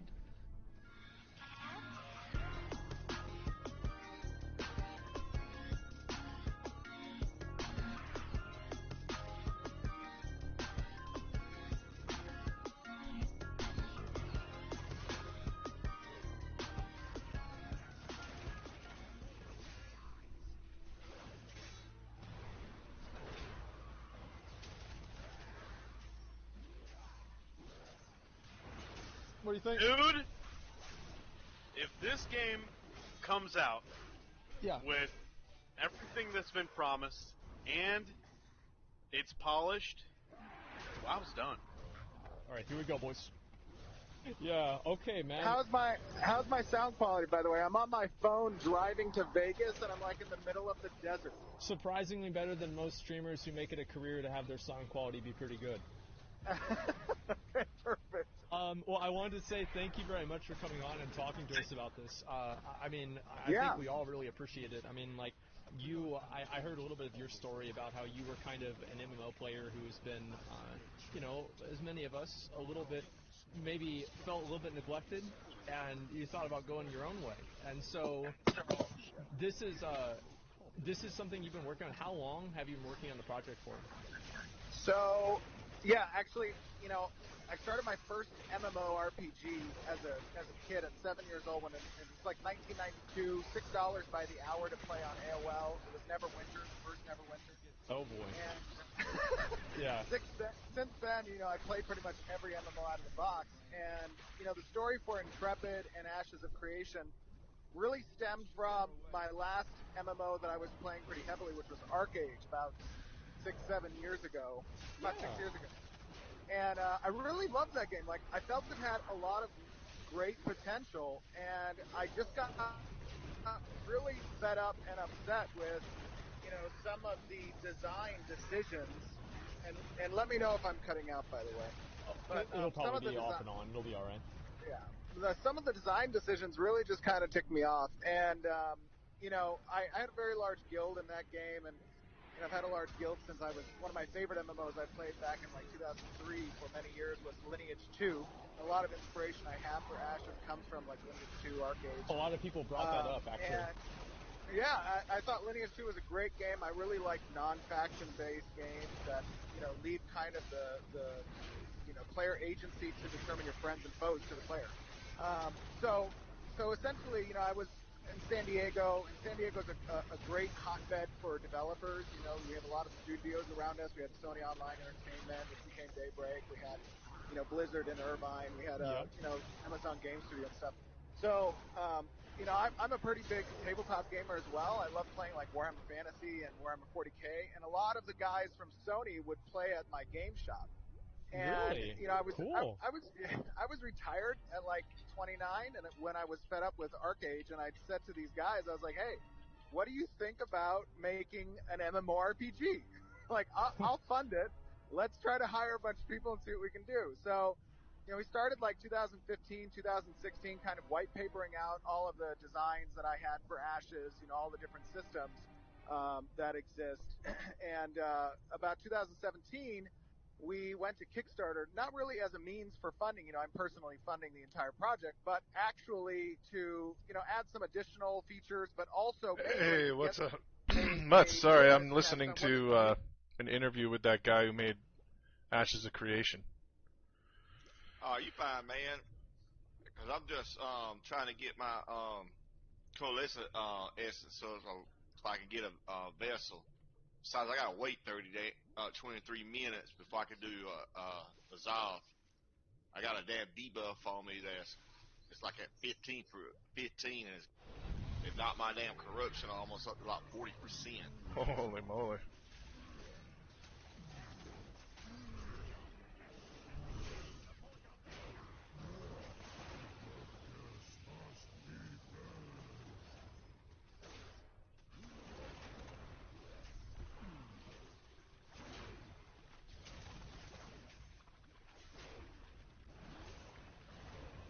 I'm just tanking a couple like heroic dungeons for the world quests.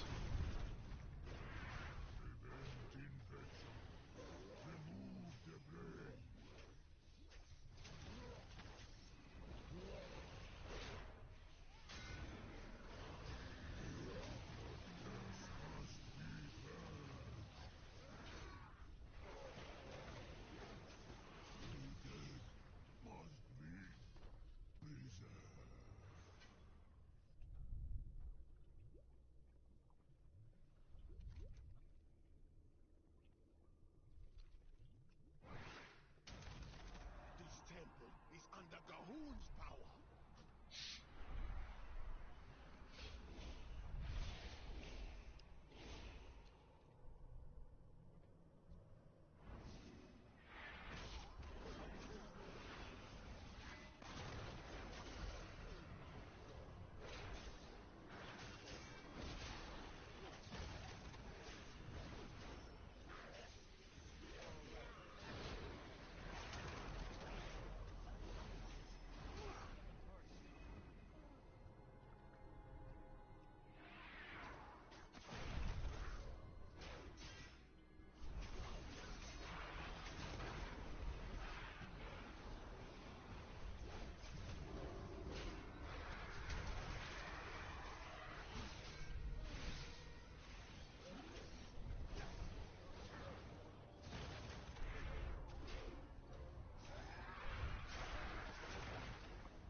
I'm doing top DPS in here. Doing like 35 to 40 something K when I'm doing AoE now is the prot tank. That's good.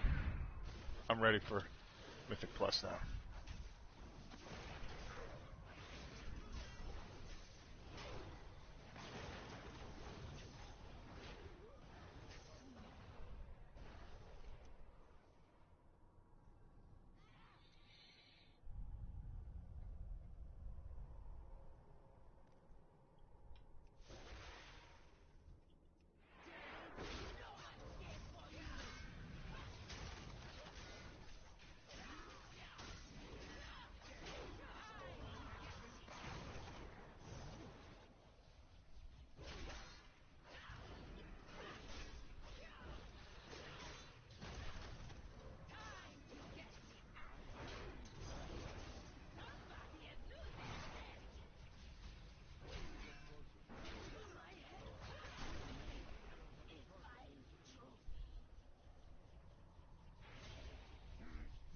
as worthless in death as you was in life. It's too bad. I'm gonna head in the rocks and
intruders will die. But I need not listen to your prattling while I make it so. Complain all you like, my king. But you should have realized there was no escaping Gahoon. King's Rest isn't bad at all. I have a King's Rest 9, that should be real easy.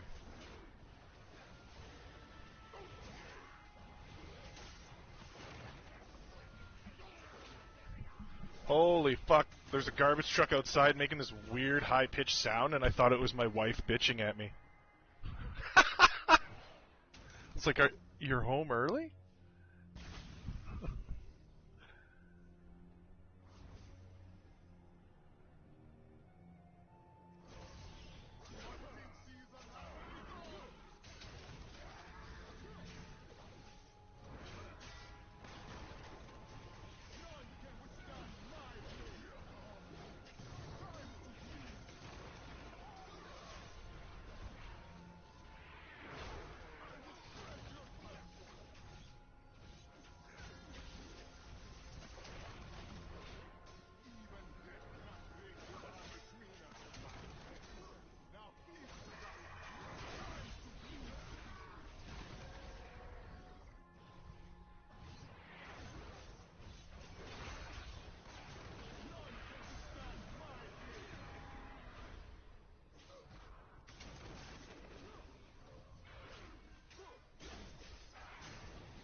Freed me from a cruel fate, but Zul is merely a puppet in a larger plan. Even now his master gathers power. Zul will not rest until all the world is in the blood god's grip.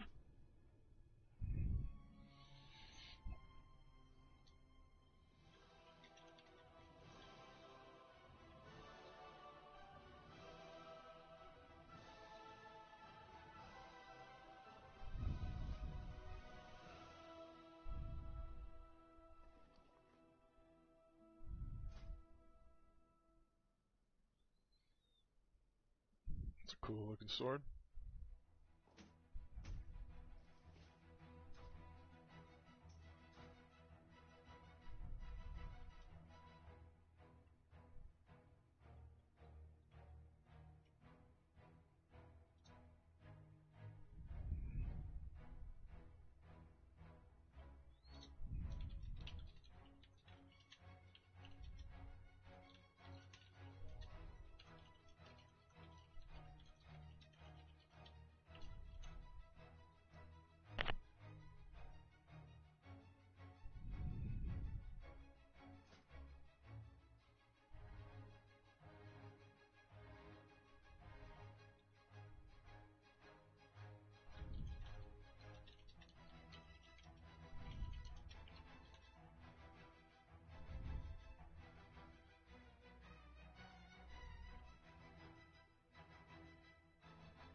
This fucking guild, I can't believe it, dude. I'm gonna shoot myself. This person I just took with me who died in a heroic because they wouldn't step out of, like, green ooze. They fucking... I was like, did you get the epic item? They're like, no. Like, you really should unlock world quests. And they're like, I just unlocked them in Legion. And I'm like, well, what are you doing them in Legion?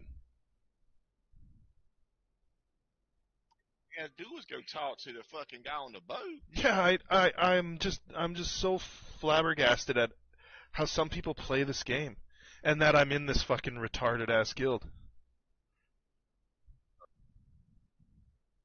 I started there, but doing 3 epics packs at once is just too much. Not quite finished with Draenor.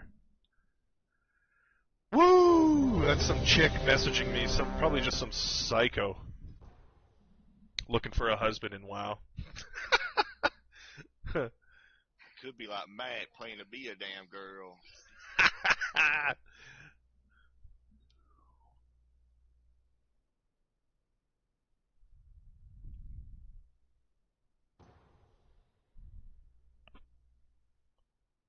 heard stories of giant worms feeding on rot and wreaking havoc on the surface. If we come across one, we need to put a stop to it.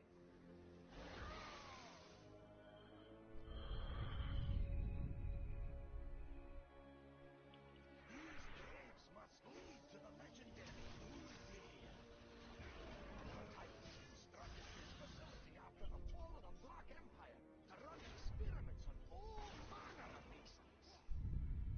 Who knows what secrets it contains? It may even have the answer to defeating the old gods.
Had to tell that DK to fucking stop that.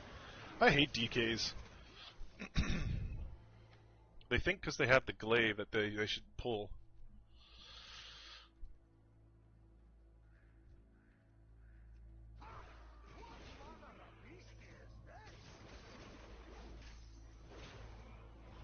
And then it's like I'm looking at his DPS, and he's doing like 13k, 12k, and I'm doing 35k, and I'm like, I'm just pulling to the speed that the DPS is going. I mean, if the DPS is good, go ahead, pull it. Fuck. Pull it, DK. And then melt it.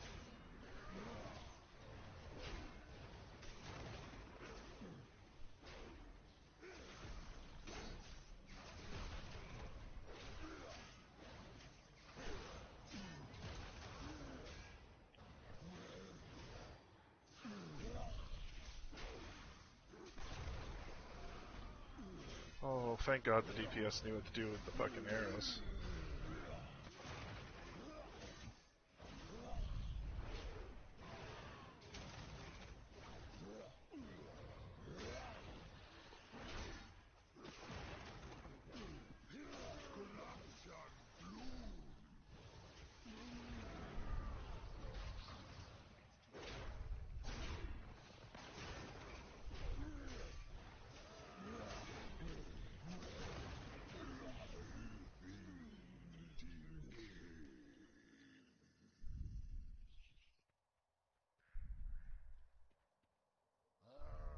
I've never seen that kind of corruption before. It might be connected to Odin. Let's hurry and find out.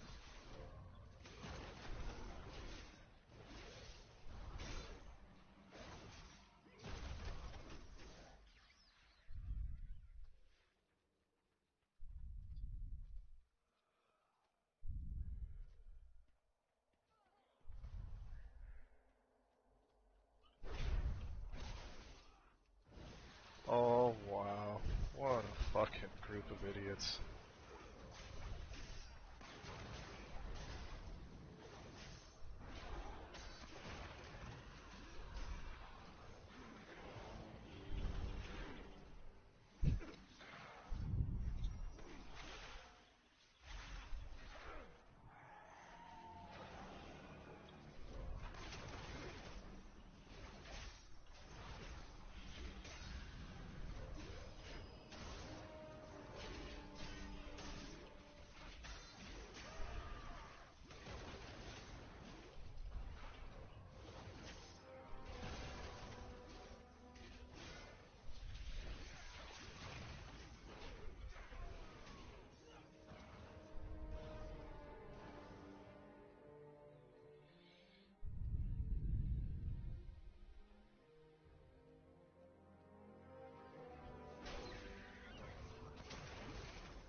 Oh yeah, I downloaded some add-ons.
Ahoy! Keep your powder dry.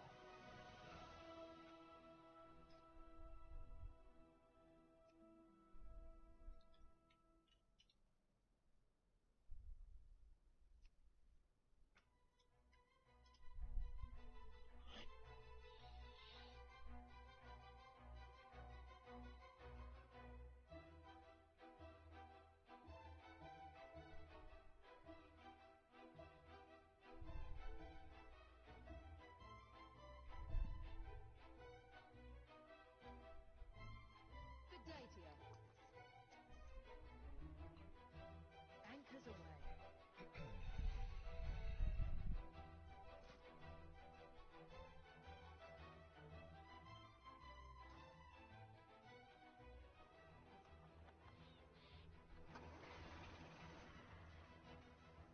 Need assistance?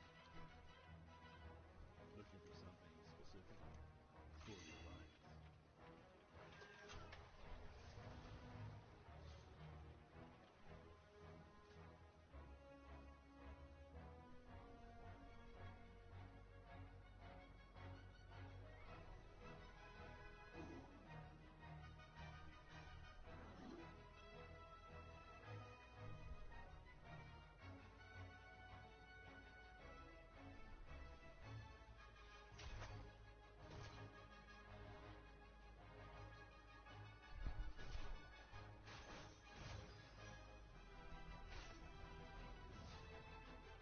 We fight in the shadows.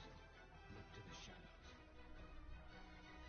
What do It is a good day for a hunt.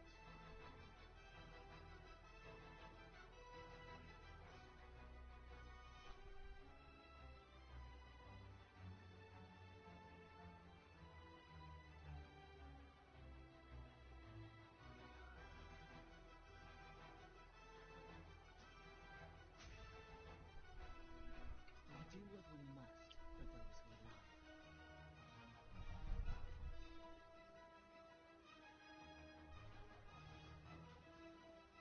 Keep your gaze fixed on your target.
travels.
See you later. I see Max on. I was like, what the fuck name is that? Man, he must just name generate his fucking names. They're so generically shitty. Jennifer!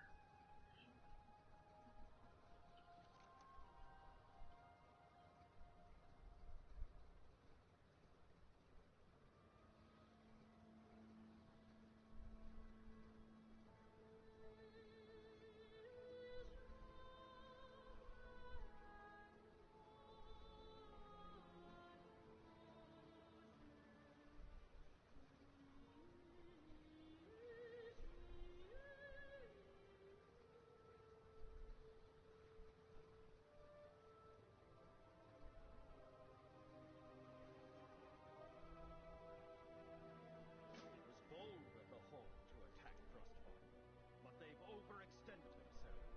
Strike now and drive them out.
congregating around some powerful Azerite. Can't let them get their grubby hands on it, now can we?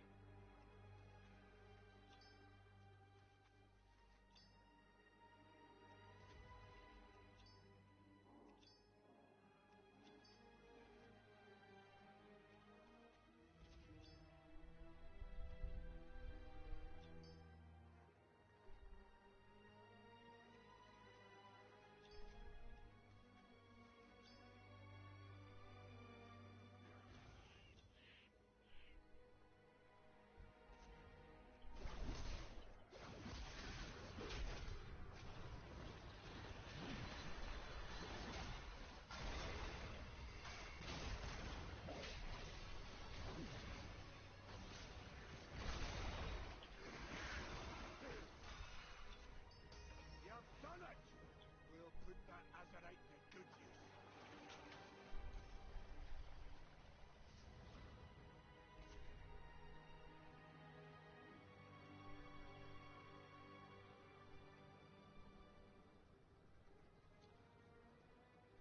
Slaying that target will demoralize the Horde soldiers.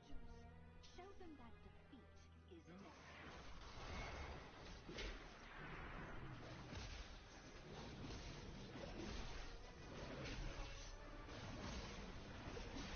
Well done. I am glad you are by our side.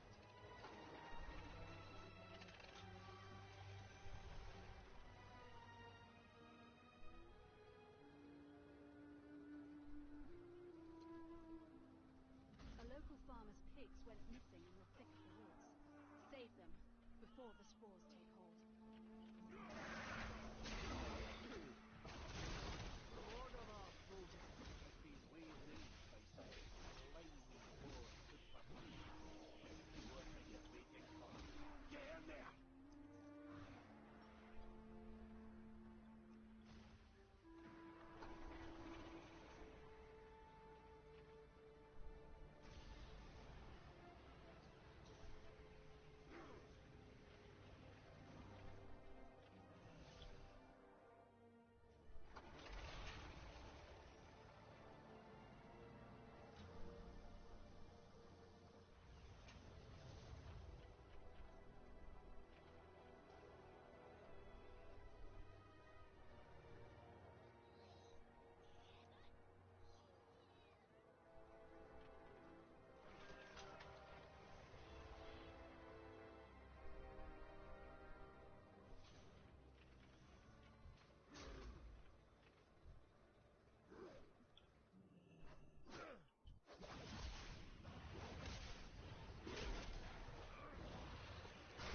Yeah, he must have got on and got right back off.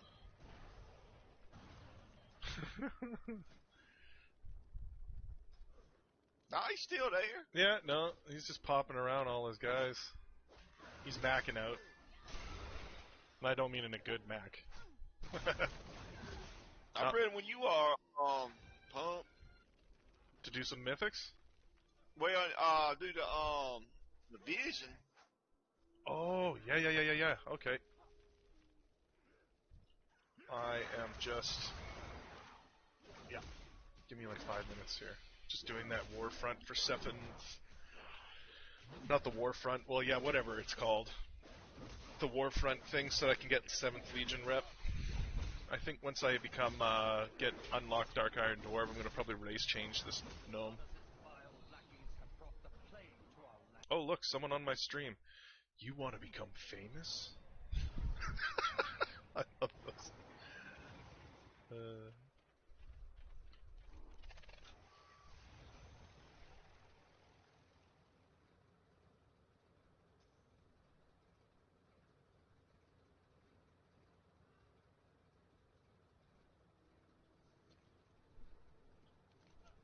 Horde threat calls for new ordnance.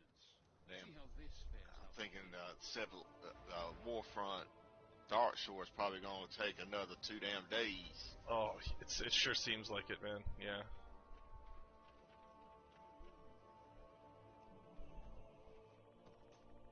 Too damn close. They should just go ahead and give it to motherfuckers. Instead of having to damn do resources or make it so the sources that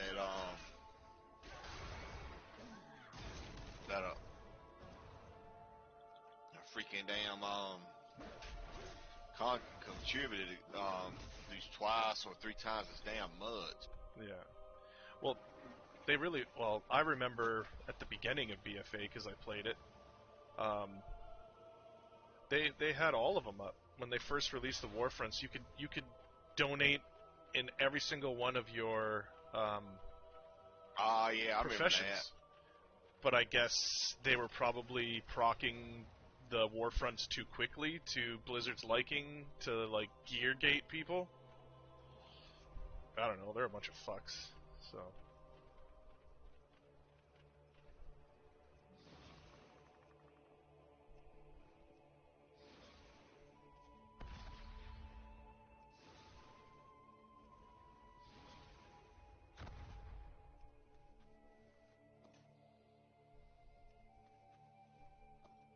Can't let you get too powerful too quickly.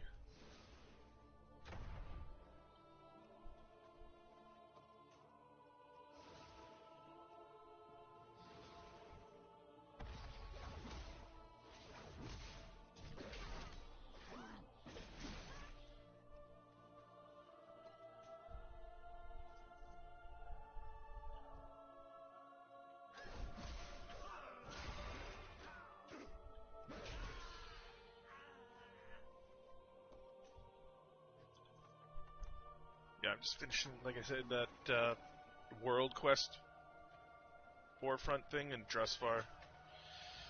That won't be long.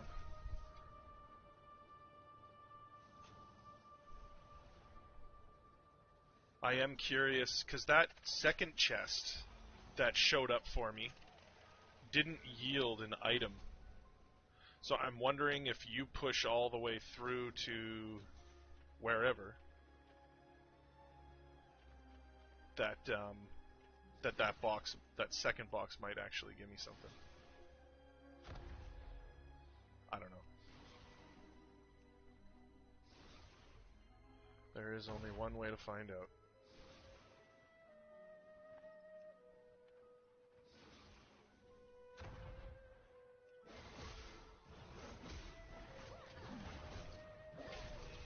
I'm just worried about, so the only thing I'm worried about is going in there, using like a coalescing vision thing, and not getting like the legendary to upgrade my cloak at the end, because it didn't. I'm not too sure if it's because is it because you died that you didn't get the legendary, and that's why you were saying sorry, or? Well, I don't know how it because works. because that other one you had to kill. We had to kill the main lady. That's why you didn't get one. But since you only need the ones for the Forgotten Area, you'll get them.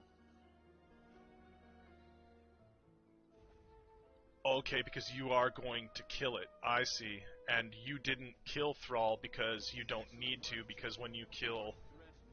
No, I'll do all of them, but when I was on the last Forgotten Area, the Lost Area, then I screwed up when I jumped down without my damn pets. And so it is because you died. That's just what I'm trying to figure out, is I didn't get the legendary because you died? Yeah.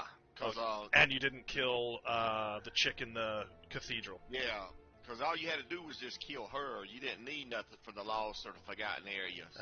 But since I got to go through there, you'll get them this time. And it would make sense that I should have probably tried to stay alive, because then when I found out that you had died, I could have just gone in and killed the chick, maybe. If my sanity had lasted. I don't know, we'll see. Yeah, no, okay, I was just making sure. I'll just have you stay in the starting area and just... Yeah. Because your sanity shouldn't go down much in the start. Your sanity doesn't go down. Once you get up, go down like in the... yeah. Like barely in the starting anything. area. Yeah.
Come on, rep. Give me like 500.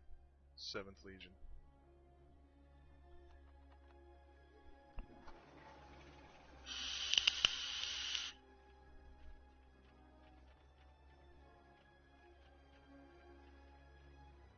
Good day to you. Not covered. Oh yeah, that's nice. Yeah, so it is 500 7th Legion.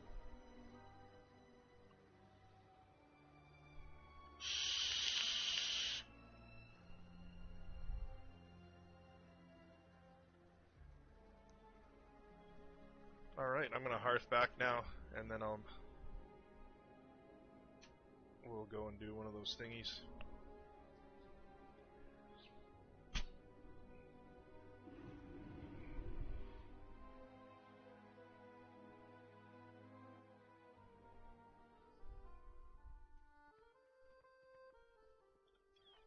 You there, Mutz? Yeah, I'm here. Oh yeah, I was just gonna send you an invite there. Oh, you might have to send me an invite. Yeah, I don't think I have your hunter as a friend. Woo!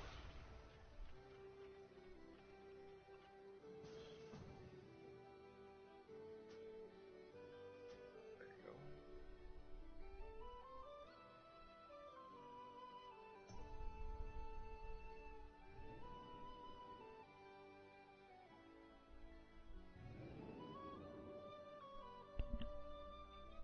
Excuse me.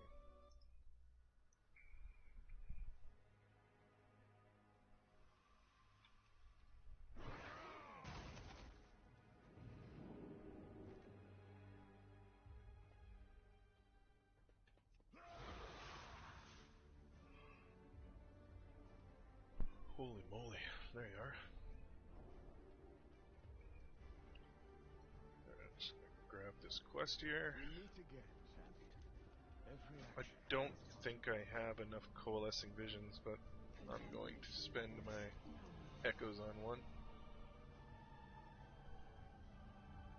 So I could really care less. Departure acknowledged.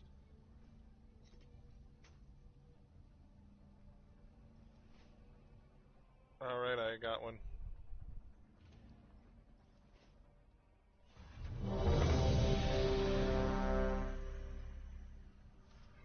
Whoa.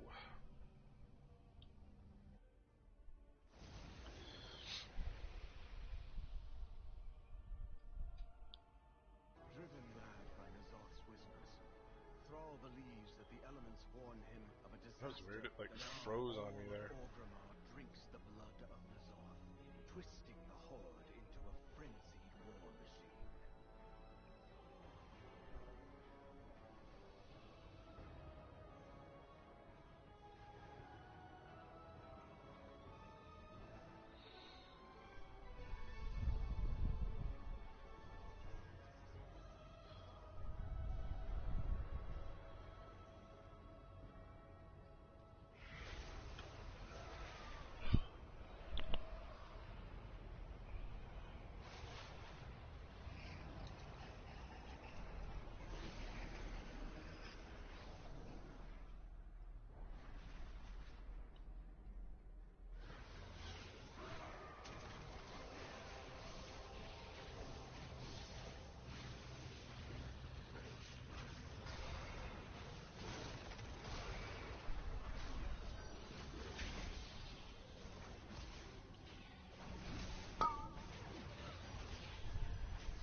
Holy shit.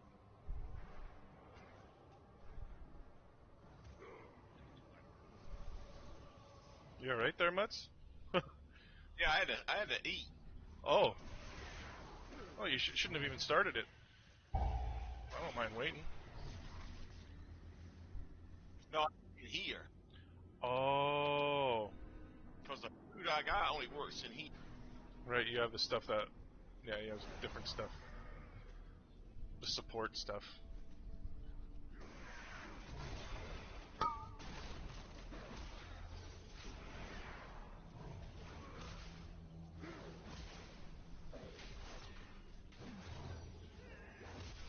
I just, when I was reading those things, I didn't think that they were really that great, but I guess any addition is better than nothing, eh?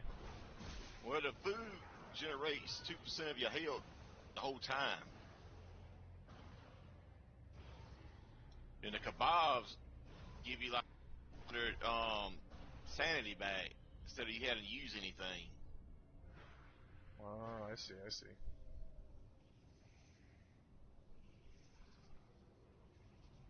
Yeah, I guess if each time they give you a buff like that, but Because this is what people, because you really do have to use it when you do 5 math. oh, okay, yeah. That's crazy. I'd never have guessed that.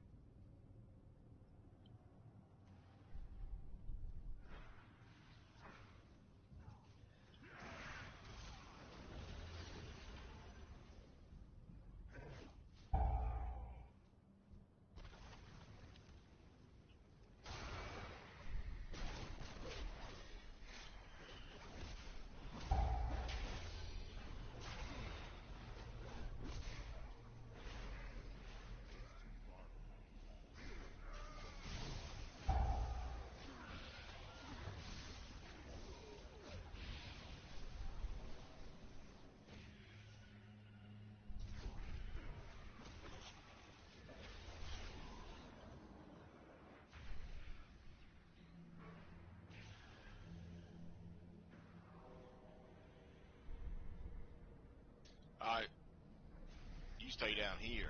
Yeah.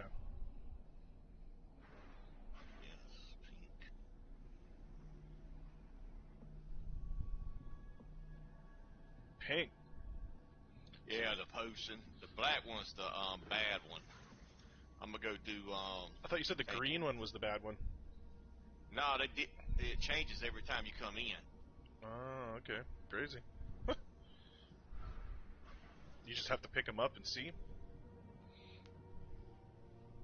Well, you go to the dead bodies I showed you. Like that first hut I went into, there's a dead body in there, and it lets you know which one's bad.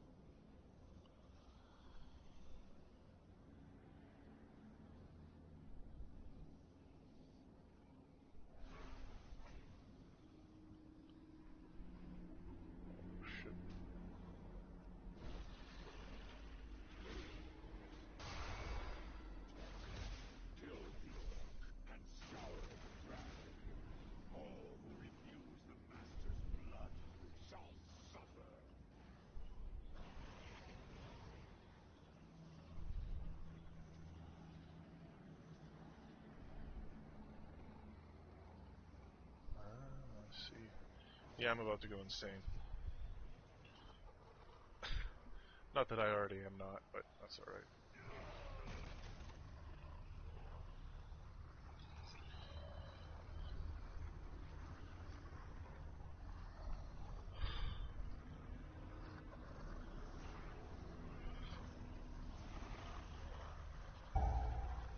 Weird, it's telling me I need 2 torn pages of Fear and Flesh now in order to upgrade my cloak. Oh, I just died, and then came back with 500. That's cool. They go up every 5 levels? Nah, every time you need something, the pages go. So next time you'll need 4 pages. Oh my god, until, like, every single time exponentially now? After rank 5? Yeah. So what? So what are you at? No wonder people just give up. I'm at rank 15, so all I need to do is just do all the missions and kill the final boss. Oh my god, that is fucking crazy. 15. Is that what you said? Sorry. Yeah, I'm at rank 15.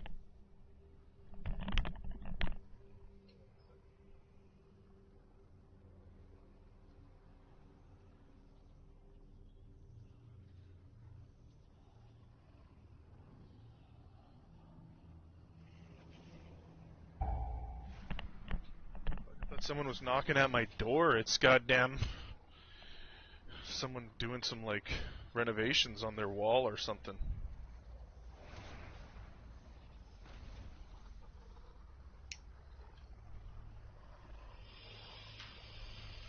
That's crazy. Fuck me.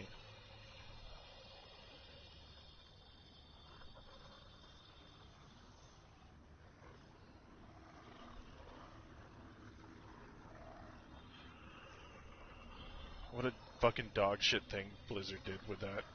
It's like, how do we make them farm for the rest of the expansion? I know. Coalescing visions.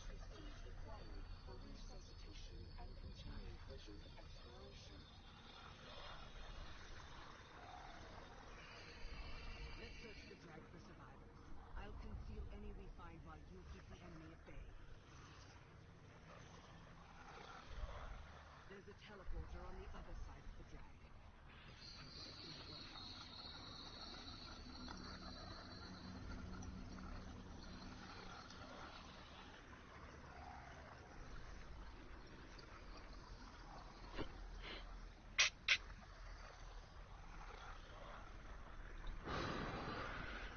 Sorry.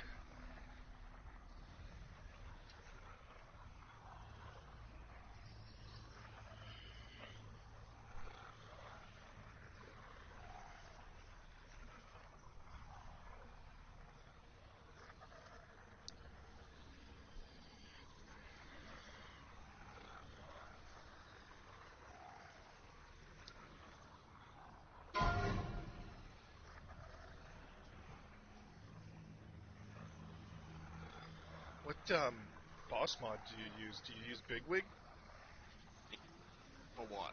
No, I use just daily boss mod. I know that Bigwig is like kind of more intrusive because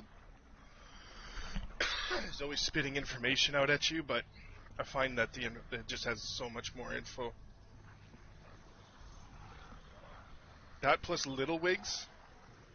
They created a Little Wigs just for Mythic Pluses and affixes and all that.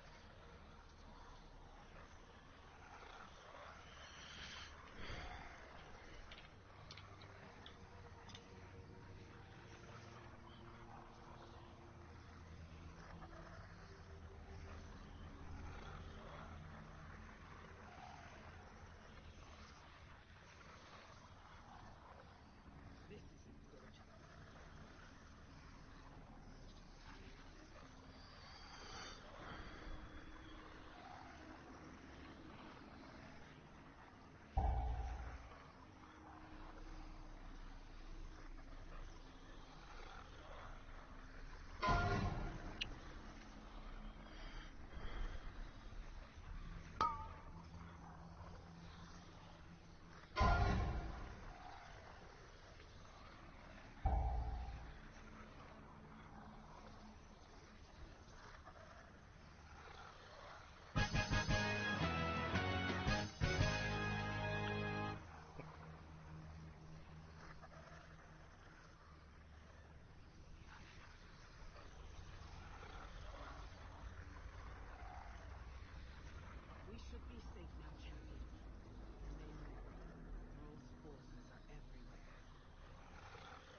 5, 4, 3, 2, 1.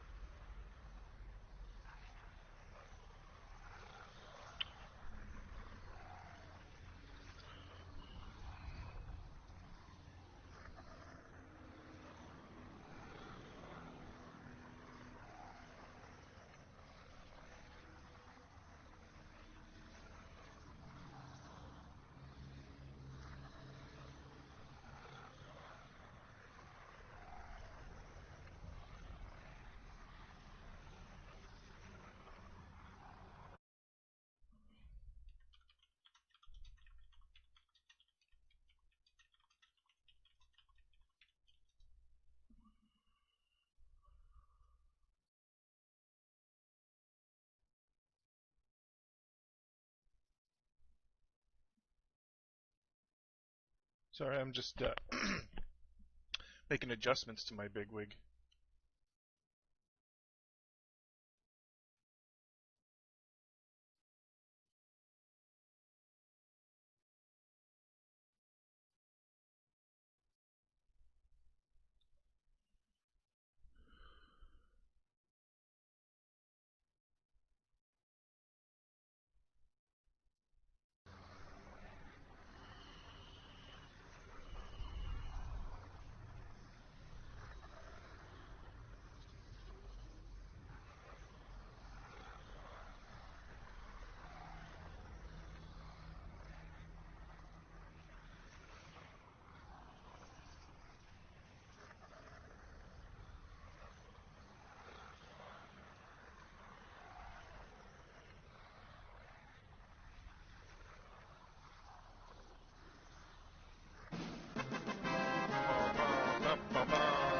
Good job. I love big wigs. It's cool. it's telling me all your things that you need to avoid. Kind of learning the fights a little bit. Well, he's the hardest one for the big bosses because he has like 5 pets, and when they do their quills, if you do 5 mass, each quill hits you for like 30 sanity. Oh. It's brought pain this time. It just puts like 2 affixes in each area, so with being ranged, it's not that bad when it's the lead foot, the chain of ice one.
Bum bum bum bum bum.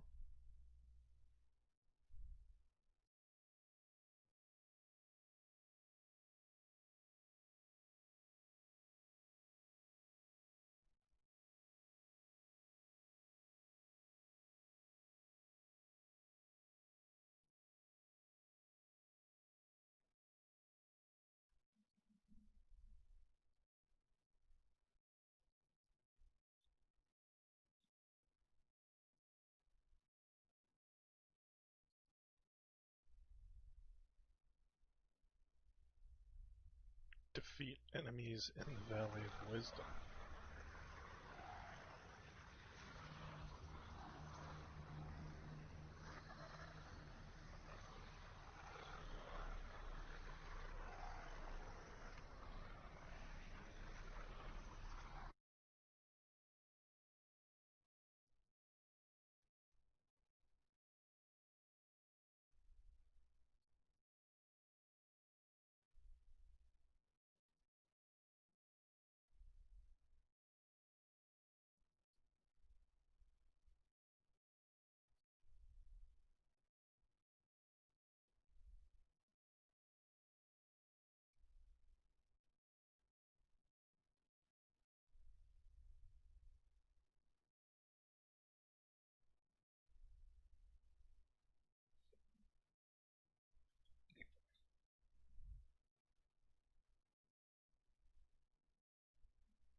One over there, yeah, and I can't use it yet.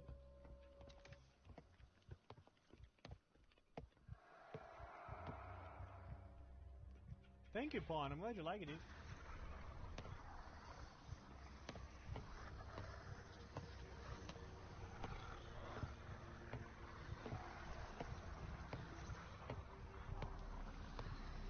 Brother, oh my god.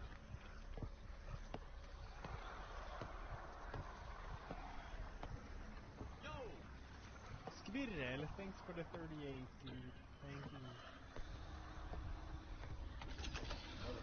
Yeah, that's one. And we need the other one, which is right up there. Oh, Pawn! Pound, thank you! I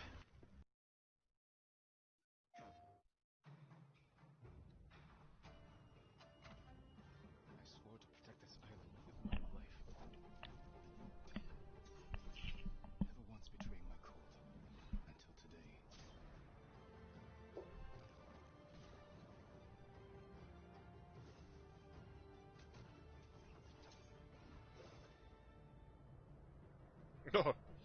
Guess what I got today as well too. So I went to do my 7th Legion dailies in in that Storm Guard, like I did yesterday, and I got the ivory, that albino raptor to drop.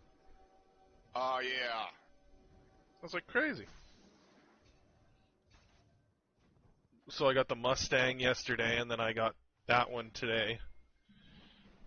I'm just gonna keep going back. Can you kill the rares every day? Is it just a reset daily?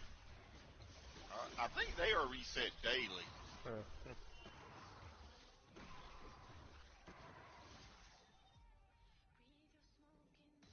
Why the fuck did my smite not go off?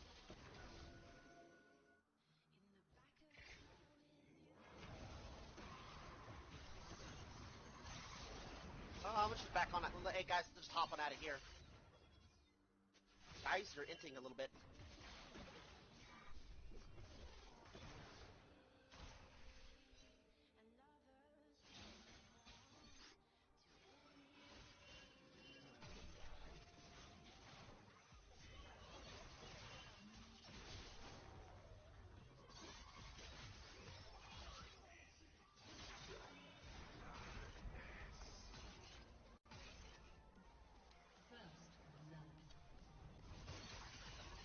Well, the heart was there, guys. Let's open.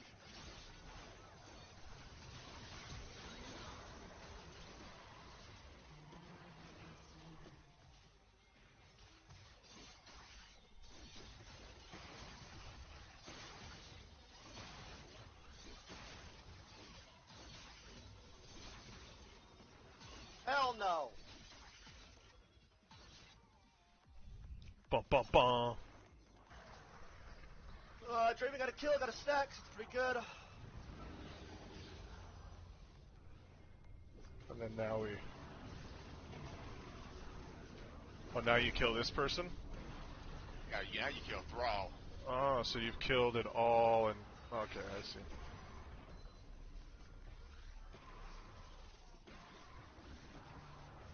Yes.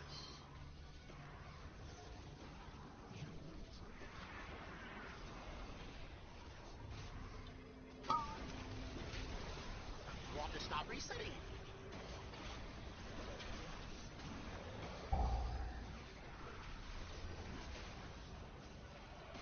I died. Tell my mama I love her.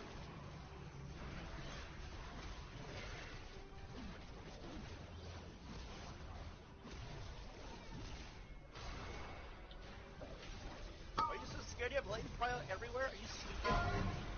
Yeah. Oh, this was level 6. It was no HP, no mana, and I had no fucking health.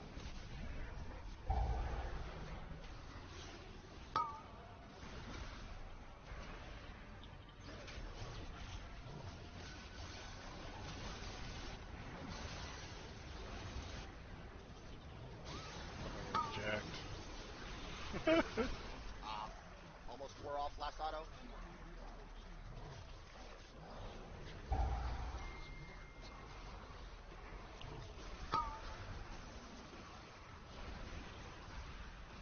I go clear this ward and just knock turn R on top of me.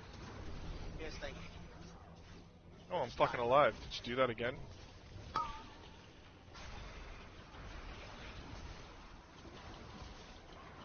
Santa.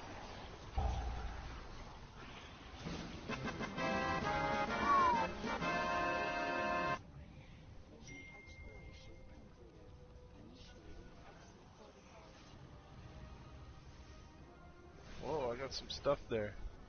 I got a bunch. So yeah, whoa, no, let me see here. No, I can't loot any of these. I don't understand why, because Goob and them got to loot theirs.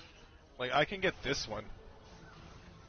But even though So last time, this one, when I did it myself, this one was open, was there as well.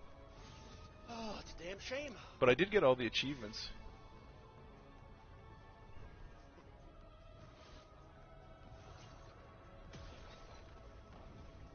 Piece of gear. Oh, yeah, here, let me take a look. Yeah, dude.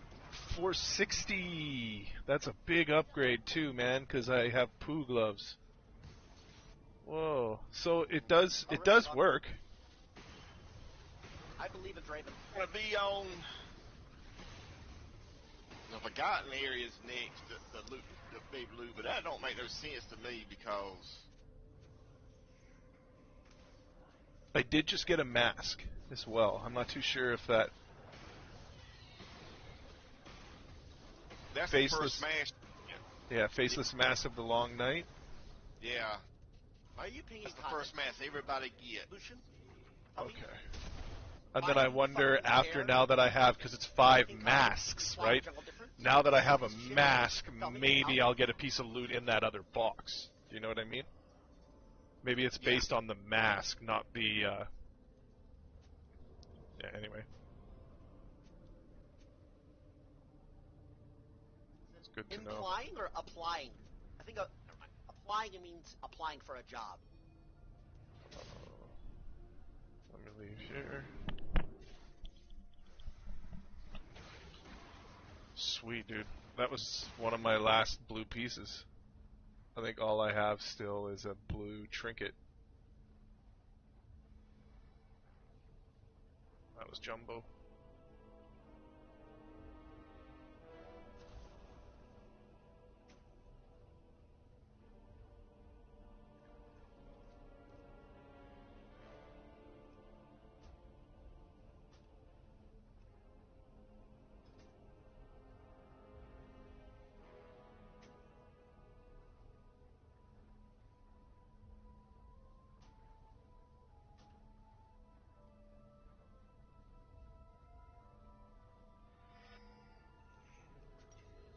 Weird lag. I've not noticed that. I level 453 now. 0.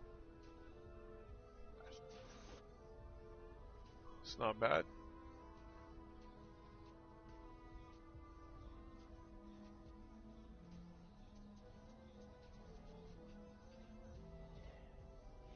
Hello, hello. What's up?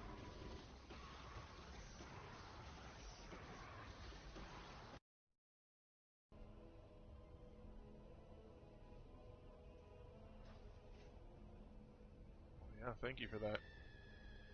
No problem. Hook me up with a nice fucking fat upgrade.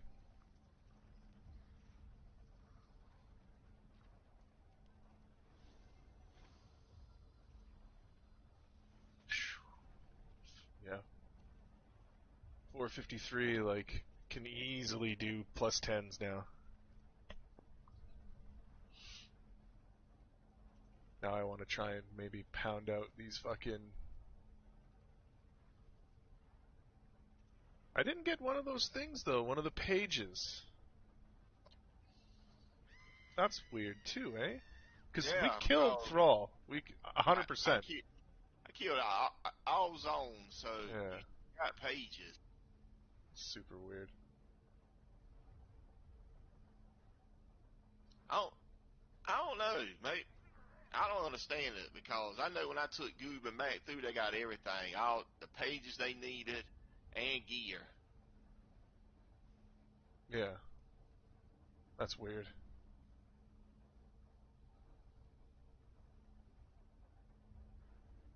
Yeah, I did a 3-mass with Mac one time, and he got gear and everything.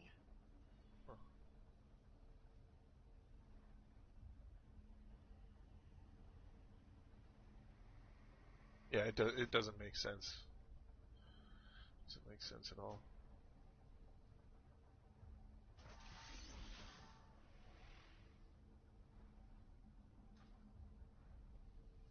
Do you require experimentation? Farewell protocol activated.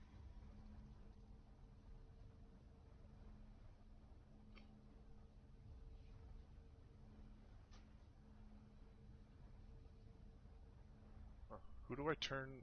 Do I have to go into that horrific vision of Ogrimmar to turn in the quest? Requires a vessel. Fuck. Yeah.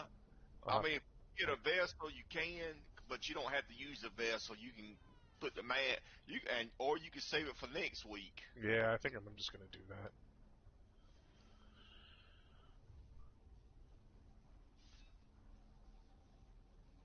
At least now I know what it is. Awesome. Awesome. You want to pound out some mythics? Some mythic zeros, or what? I'm probably just going to hold off maybe to the weekend because I'll probably head to bed soon. I got to work tonight. Ooh, you got a night shift tonight. Shit. Yeah. Alright, yeah, do it. I'm going to probably level my shaman then, try and get him to 120. Jump into a bunch of those plus zeros.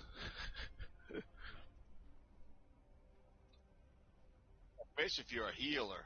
Yeah. You got the quest. I'm not 120 yet, but definitely definitely going to work on it.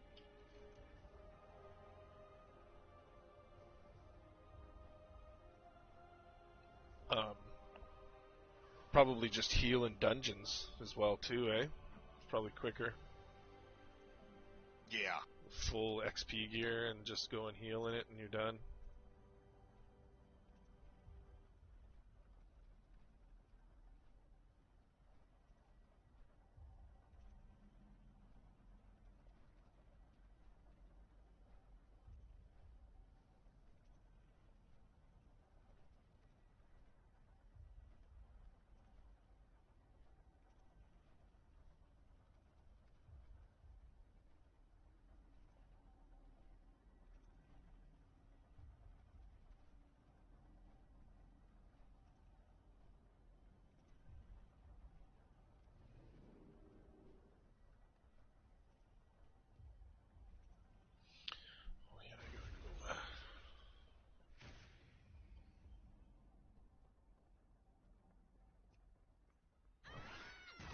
Gotta go to Panda Land.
Okay,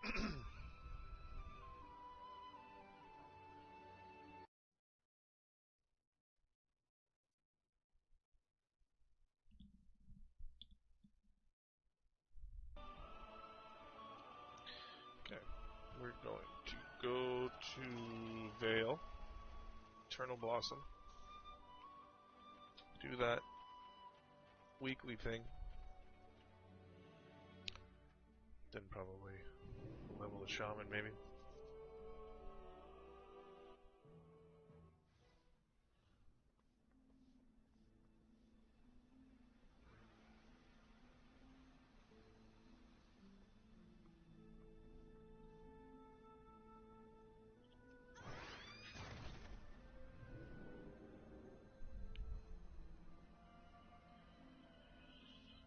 Maybe we'll take a detour and see if that dude's fucking there.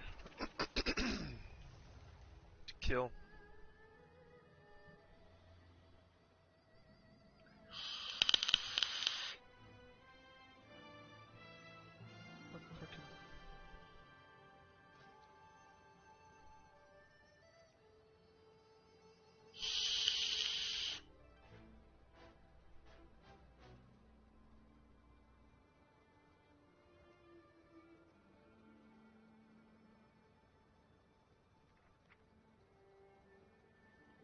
Throne of Thunder.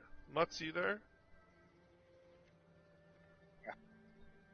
How in the fuck do you get to Throne of Thunder on Alliance? Go to, what's that place?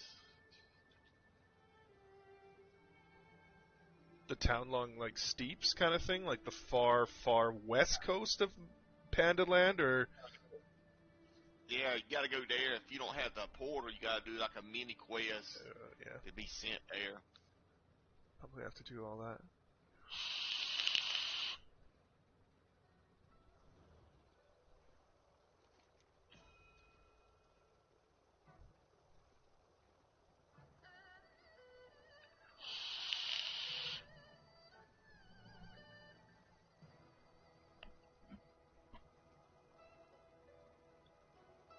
Someone named Panda Mount is waiting to kill the boss to get a Panda Mount.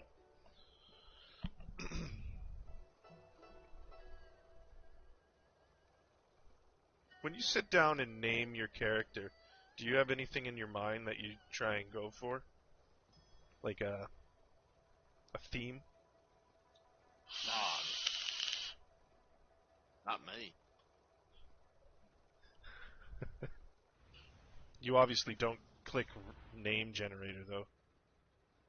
Nah.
There's a lot of people here, though, so I'm waiting.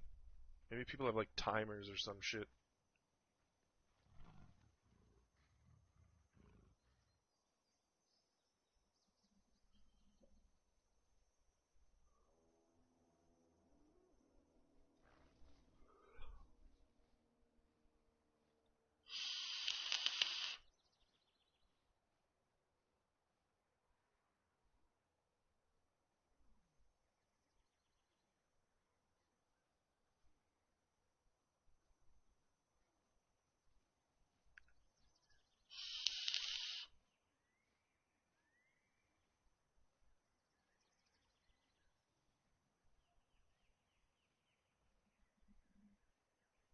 Let me guess, you have all the mounts from like Throne of Thunder in that little area there too, eh? Oh, yeah.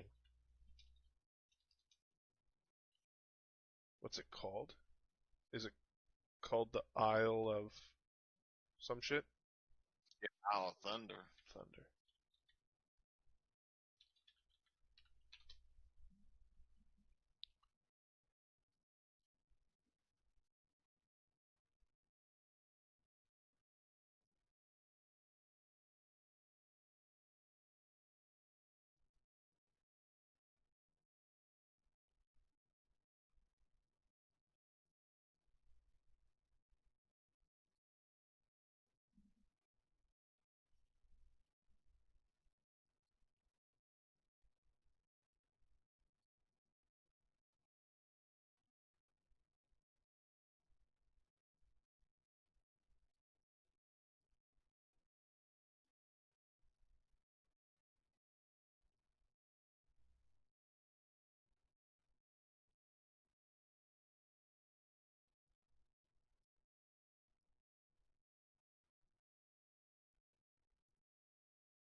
Huh, I didn't know that. The trolls on the Isle of Thunder have a chance to drop BOEs that are green, that are actually like for transmogs of like the old original Zul'Gurub and Zulaman that were removed for the new. Oh, that's cool. Battle pets.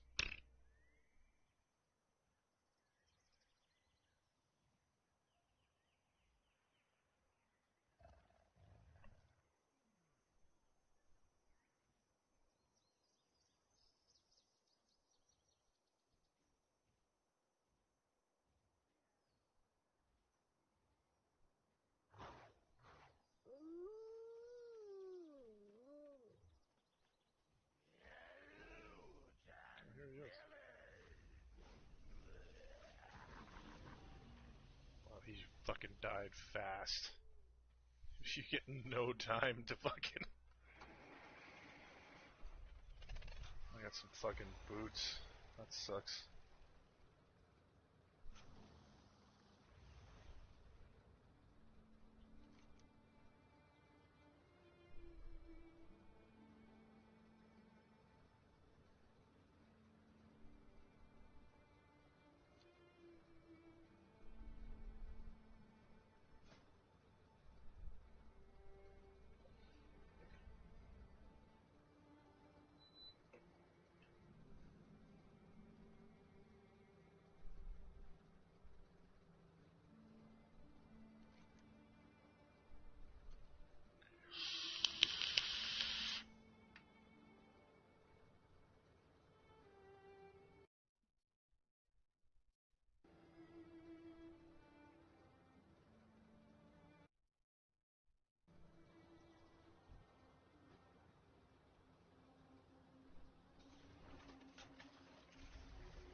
pump, man. I'm gonna head to bed. All right, my friend. You have yourself a good night and a good night at work, man. Thank you, man. You too. Always.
Frack out of here.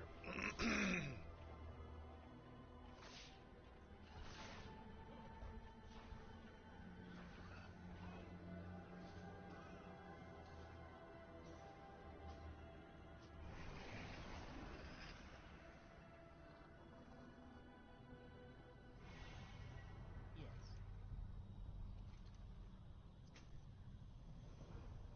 Hold your head high. Nice. Lots of visions. New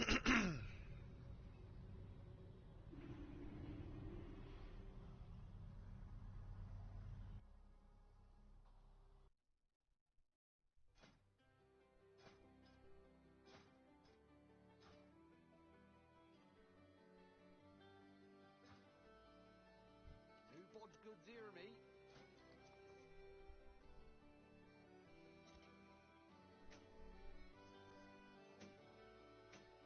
I think I might be able to complete that one. See what it gives me.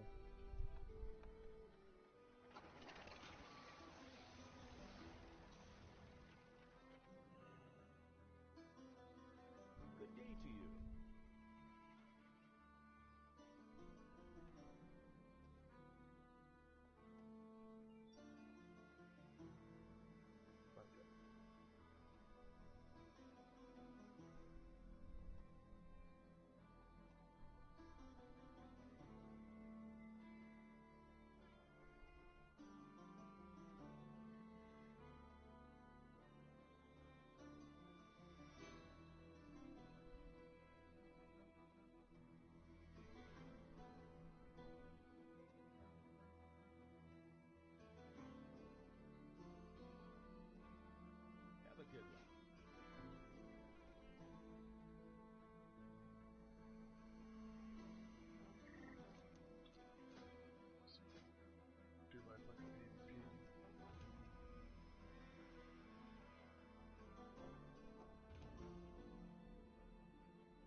retarded shit everywhere.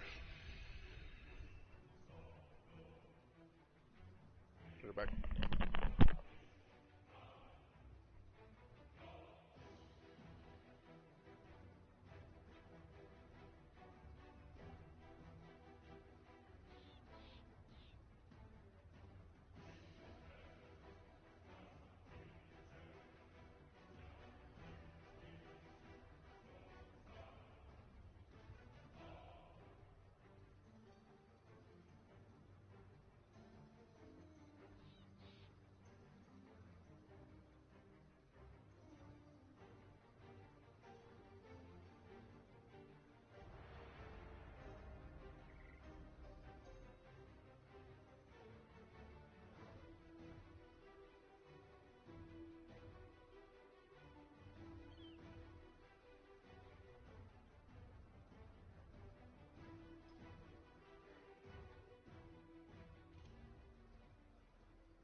That's retarded.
Wow, you had a really great transmog, though.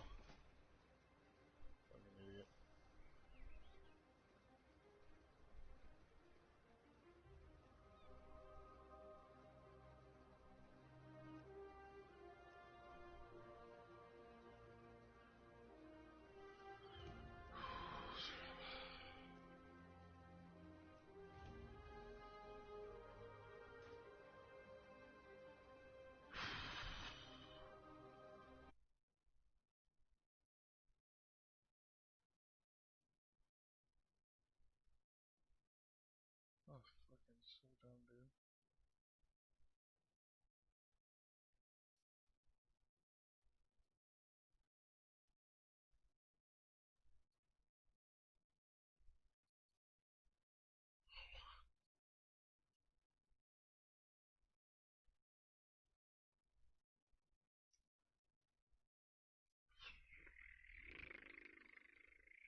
I was more interested in his Mog.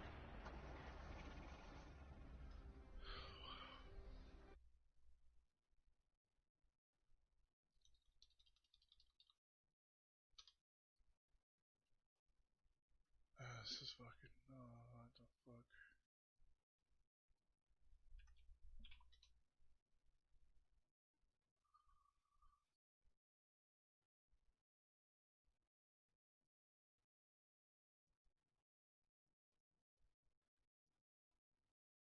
I think he's real good.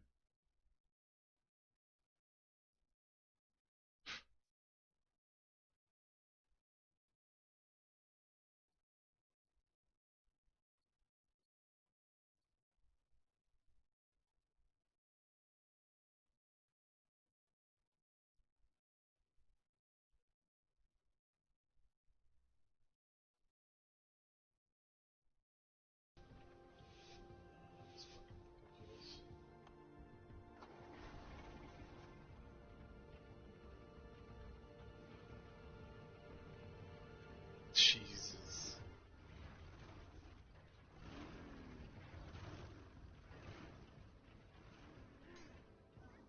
That's fucking ridiculous. This guy's got fucking corruption out the ass.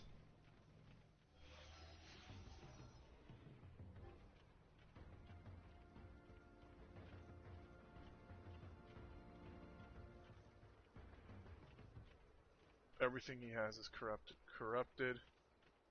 Corrupted, corrupted, corrupted, corrupted, corrupted. And he's probably saving on corrupting that. What a goof.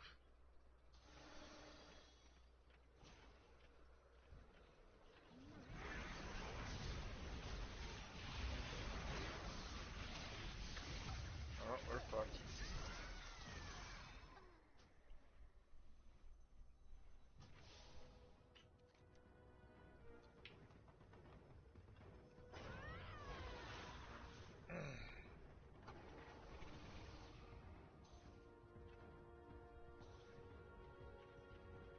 Haze versatility, haze versatility, haze versatility, haze versatility.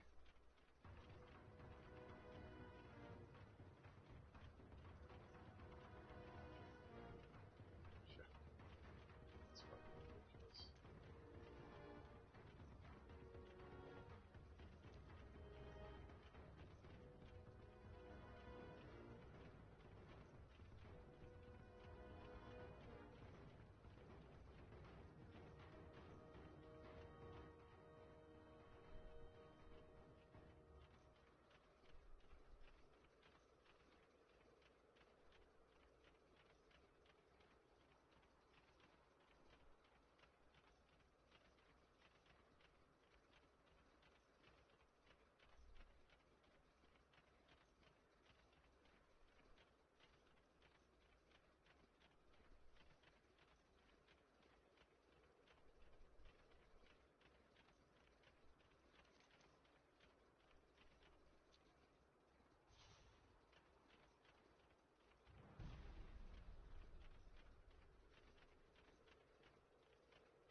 guy's so fucking corrupted, it's not even funny. And then, yeah, of course. Look at this. Oh, he's got a lot of corruption resistance. How does he have so much corruption resistance? Oh, from his cloak. Wow. What the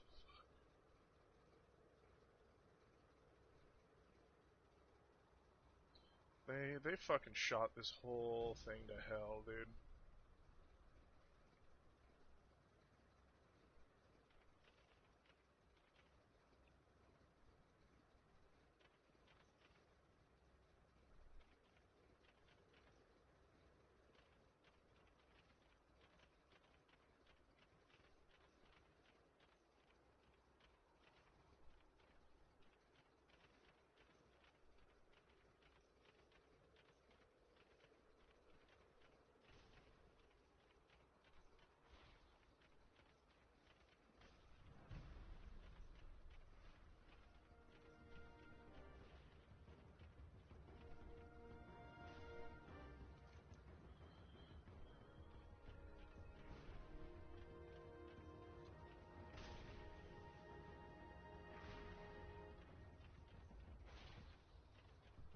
Yep.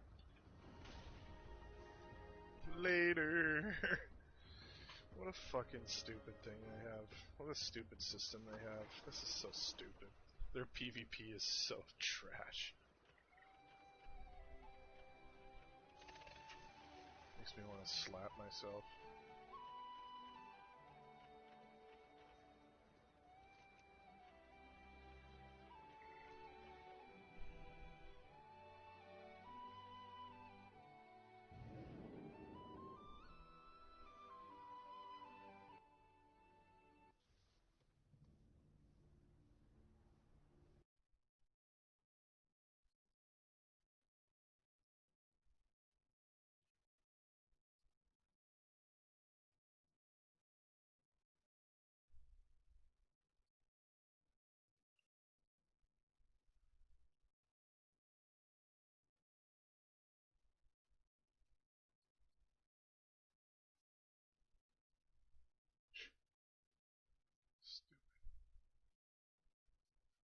Dude's just fucking Community jacked. thinks about many of our designs.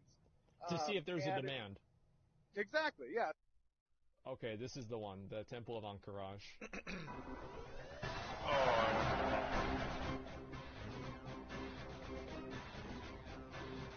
This is good.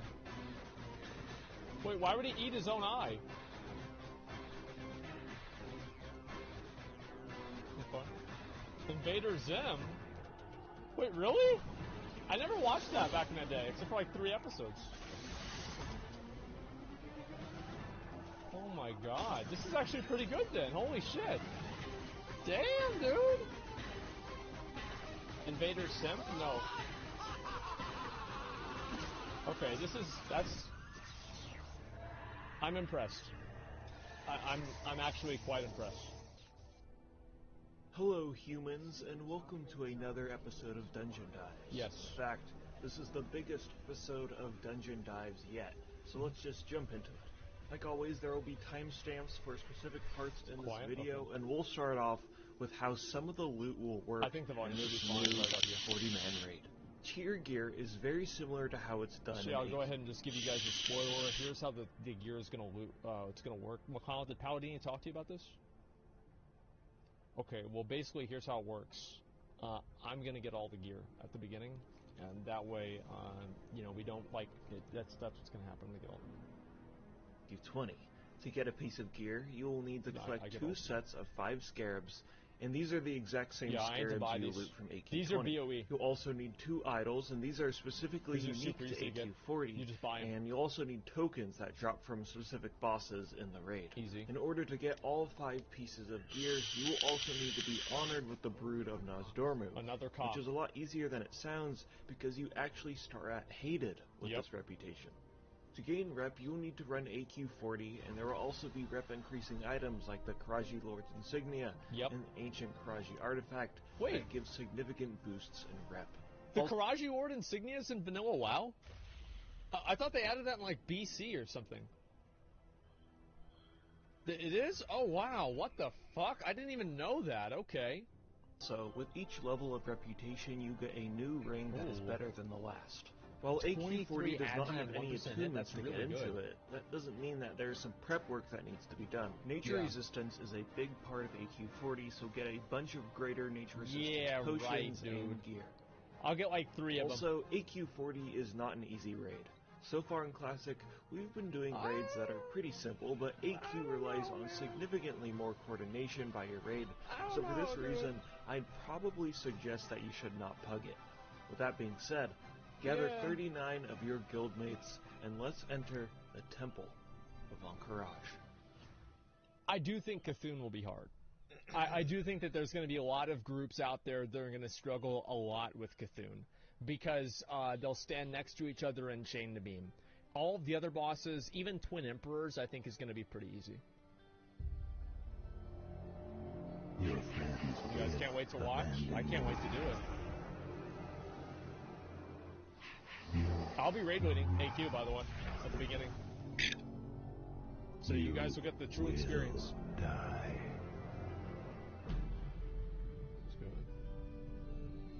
Welcome to AQ40. Upon entering, you'll find your first challenge. Obsidian Eradicators are like the little moems from AQ20. They'll drain your raid's mana, and when they get the full mana, they'll explode and do a lot of damage. So Priest Hunters and Warlocks drain their mana, but if your DPS is good enough, you could probably just tunnel them instead. That's what we did in AQ20. These Anubisath Sentinels are up next. Each of these adds get one random ability from this pool. Just cast Detect Magic on each of them to see which ability they have. But here's the catch. When one of them dies, all the others heal to full, and they gain the ability of the one that died. Yep. So it's your raid's job to decide which one to kill first. And look, I'll be honest, dude, if you fail to kill these adds, you probably won't get far in the raid. Yeah, so thankfully the portal is right behind you. It's right there. You could just leave now, okay? You'll need to fight 2 of these packs, and then you those can are face pretty the easy to first deal with. boss, Prophet Scarum. Spineless wretches, you will drown in rivers of blood. Scarum will need to be tanked in the center of the room, and he has a 1-second cast time on his Arcane just Explosion spell that can and should be interrupted. Yeah, it's super easy. If the person with aggro on the boss is not in melee range, he will spam cast Earth Shock, which will actually does like a lot of damage. Does like 2k so make damage. Sure the tank has threat at all times. Yep. He also casts a spell called True Fulfillment, and this is a mind control that makes the affected player very big and very dangerous, so be sure to polymorph them. The most forgot all about ability that, Scarum actually. has is at 75, 50, and 25% health. He will split into 3 copies of himself. Okay. 2 of these copies are fake, and 1 is real. You can the see fake which copies one that have has a less very health. small health pool, but can cast the same spells. So these copies spam casting Earthshock on your raid would not really be a good idea. So the melee in your raid need to split into 3 separate groups. This is easy. 1 here, and 1 here. That's right. Ideally, you'd have 2 tanks for each group in case one of the tanks gets mind controlled or 2 Scarum copies spawn on the same platform. Yes, that can happen. Focus down the copies as fast as possible, make sure your tanks stay at their spots and maintain threat, and you should be good, and Scarum This boss drops is a this joke. loot. Like that, this boss is a joke. I'm gonna get this cloak right here. I'm gonna get this neck. I'm gonna get the chest piece, and I actually need this mace for my healing set. So all of these items on the screen, I'll all be getting. Yeah, this boss is a fucking joke. I will be amazed if we wipe on this boss. But the Earth Shocks do a ridiculous amount of damage. I'll say that for sure. And also, I think that you can also cast the explosions, so they have to die super fast. Barrage shoulders, let's see, what are these? Oh, nature, okay, that's good. Yeah, all the rest of this stuff sucks. Shortly after the Prophet's death, the doors of the temple slide open and you can venture inside. That's pretty cool. The inside of AQ40 is a labyrinth of caverns and alcoves that take a long time to navigate. Thankfully, trash mobs within the raid have a chance to drop Karaji Battletech mounts I need the first red one. to quickly navigate through the temple. I forgot to say that. I need the first red one. Let's talk about some of the difficult trash you'll face at this point. These brainwashers should be your top priority as they will mind control members of your raid. Venkus Guardians will knock up your tanks, so face them against the wall. Venkus Warrior Packs will summon a ton of small adds on death that will need to be AoE'd down. And keep right, and you can face the first optional bosses of the raid. These bugs can be killed in any order you'd like, and all three of them have unique abilities based off of which one you kill. Lord Kier is going to be the most dangerous of the three. He has a cleave, so face him away from your raid. He also has a toxic volley that will place a poison dot on your whole raid. This does a ridiculous amount of fucking damage. It needs to be dispelled. Yeah, this one's a real cock. He spawns a poison cloud that you should not stand in. Princess Yanju has an AoE fear for people in melee range that wipes aggro even if you resist it with a Fear Ward or a Berserker's Rage. Really? Ideally, you'd want a tank that is out of range of this AoE fear, just waiting for it to go off so they can swoop in and grab the boss. Damn, yo, I didn't even know that. The princess will also heal, but it can be interrupted. What the fuck? And upon death, she will summon a bunch of small you gotta kill the cops. Vem is the easiest, as he just has a charge and a knockback ability, and you can cheese him by tanking him in one of the alcoves in the room so he doesn't show that way nobody gets knocked back. In fact, you can use this strategy for Princess Yanju too, but you just need to make sure that your tank isn't LOSing the healers in the process.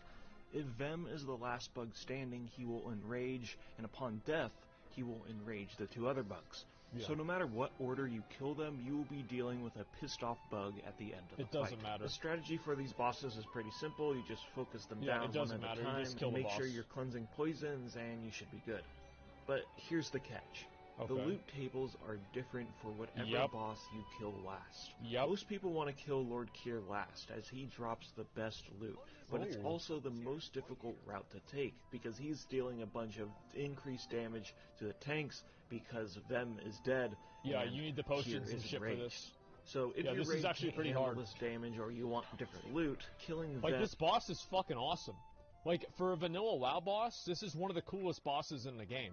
You have 3 different bosses. They all interact with each other. You have to tank them all in different places. They have multiple mechanics, each one. There's a meaningful choice that determines the outcome of the gear and the rewards that you get from killing the boss.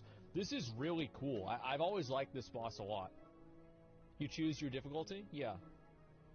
Last would probably This is probably one of the coolest bosses in there. If you kill Lord Kier last, he drops this loot. We're not killing him last. If you kill Princess last, she drops this loot. Who gives a fuck about that garbage? If you kill them last, he drops this loot. And this is the loot that they all share. Those gloves are kind of good. Work your way through the tunnel all the rest Guardians, of this stuff and you'll sucks. find the next boss, Battle Guard Satura. Be careful though, because she has an incredibly large aggro radius. This fight can quickly turn into utter chaos if not managed correctly. Fight's a joke. Sartura and her ads will randomly fixate on targets throughout the fight for 5 seconds, and then return back to the person with the highest aggro. Right. This, coupled with their whirlwind abilities, can spell disaster for the ranged in This is your a joke-ass boss. Because of this, you'll want your party spread out in a taunt rotation for warriors so they can keep Satura in the same spot during these fixate moments. Come on over here! Come on over here! No, you're flipping off! Come on, coward! No, come on! You're not an intellectual! You're a fake and a fraud! When her and her ads are not spinning around, they are susceptible to stuns, so your raid should try and keep them stunned as much as possible, and this will also help your melee DPS not take as much damage from the whirlwinds. Her 3 ads will need to be tanked by 3 tanks and faced against the wall away from the raid to counter their knockback ability that they have. Killing the ads first will be your first priority. Yeah, you just kill them. Lastly, Sartura will apply a Sunder effect on the tanks and enrage at 20% health. This fight's main focus is just to keep the boss and her ads under control during their aggro wipes. Work together as a team. It's so easy. Control them, and you should be good. This fight is so easy. Dude, this go back. Look at this right here. To control them, and you should be good. And she drops this loot. Look at that trinket. Gives a chance on melee and apply an armor penetration. Acquiring the target's physical armor by 200% to your own attacks. The armor penetration can be applied up to 6 times. It is fucking insane, dude. This trinket is really, really good. Trinket sucks in PvE. Who cares? In PvE, doesn't matter. I'm talking about PvP. Like in PvP, this is fucking awesome. This trinket is amazing. I love this trinket. Just 200, not 200%. Even more. That's even more. And then also the gloves are pretty good here. I'm not going to go for these gloves, probably. Actually, I mean, like... No, because I get the gloves from Cthulhu. That's right. Okay, I do need the leggings though for my flask set though. Look at this. And then what are these here? Silithid Quad, this kind of sucks. Let's see, is there any more good gear here? No, not really. All the rest of this stuff sucks too. It's just a bunch of caster bullshit. Nobody cares about that. To get to the next boss, you'll face the Scarab Gauntlet. Oh, this Think is of so this annoying. kind of like the suppression room from BWL, Even except in it's a mile at 70, long, people had and trouble it sucks. doing this. Even It was more. so bad. At the end of the gauntlet is the next boss, Frankus Yeah. the Devourer. But the problem is that he has an incredibly large aggro radius. In vanilla World of Warcraft, this spot here was the safe spot where you wouldn't aggro the boss. Because if you walked past that little fucking point down at the bottom, you would aggro the boss. Like, I'll be honest, guys, I am the most excited, I am more excited to do AQ40 than Nax in vanilla WoW. Now, I know that might sound weird to say, but, like, I kind of already did Nax at level 80. But I've never had the chance and the opportunity to do AQ40 in, like, its original state. And I've always really wanted to do that. And, yeah, it's like I did level 80 Nax, and I know all the mechanics. I know everything about Nax. So there's, like, nothing that's going to be, like, a surprise. There's no learning for me to have. It's just, I know everything about the fight, and it's just, you know, it is what it is. Understand what? Yeah. You have no idea. You didn't play, wait, what? The Twins sucked? Yeah. You didn't even play in vanilla? 2008 is TBC? I played in vanilla. I got 60 in vanilla. I rated in vanilla. I don't know why, like, where that meme came from, but I certainly did. Oh, AD Nax is much easier? Yeah, I did. I know that. But it's still the same raid, fundamentally. Like, I've still done it. It's like, basically, I did LFR for the raid. I've never done LFR AQ40. For the Scarabs. I'm assuming that in You said you Classic started it in will be 2008? the exact same way. I didn't. I started so in now you can 2006 drink up, in July. buff up, and get ready to pull the boss. Yeah. First off, Frankus has Mortal Wound, which is a cleave that also applies reducing healing stacks, so face him away from the raid and tank swap when this is stacks super get easy. too high. And he During teleports this somebody fight, away. hatchlings will spawn from these big buttholes, so you'll need an off-tank to round them up so they can quickly AoE down. When these hatchlings spawn, a random player will also get entangled in webs and teleported to the entrance of one of these bug tunnels. Healers need to be aware of this because these players take heavy damage. Yep. Lastly, the most important ad you'll need to kill are these worms called the spawn of Frankus. They've enraged, dude. These things cock. These are. 1 to 3 of these worms will tell you. spawn, and after 15 to 25 seconds, They enrage. they will enrage and start one-shotting members of the raid. They're They can be ridiculously stunned and should be powerful. quickly dispatched. They are as fast super as fucking possible. powerful. With another easy boss down.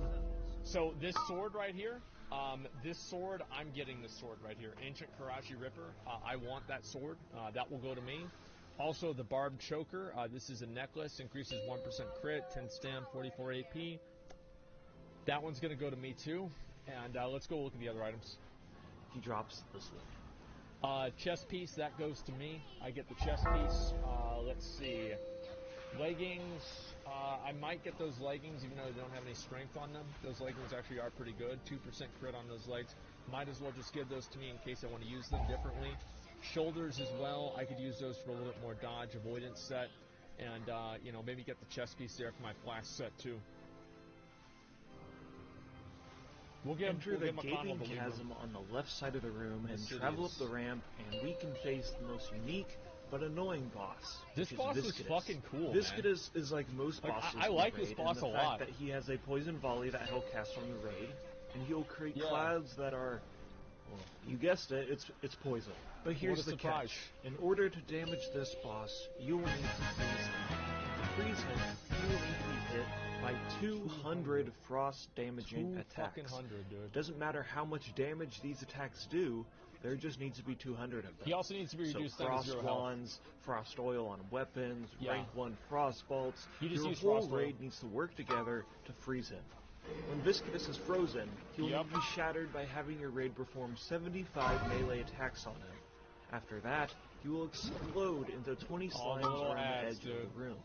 Each of these slimes You have to kill represent each one. 5% of his health and slowly move towards the center of the room. This is so before cool, it man. I makes can't wait Viscidus to do once this again. raid, man. This part This is is gonna where be your awesome. raid will need to do as much damage as possible to Yep. these slimes. If a slime is damaged but not killed, that will not transfer into damage on the boss. Yeah. If you are a part of a pro gamer guild that all has engineering, having everybody use sapper charges when the slimes get really close to each other will be ideal.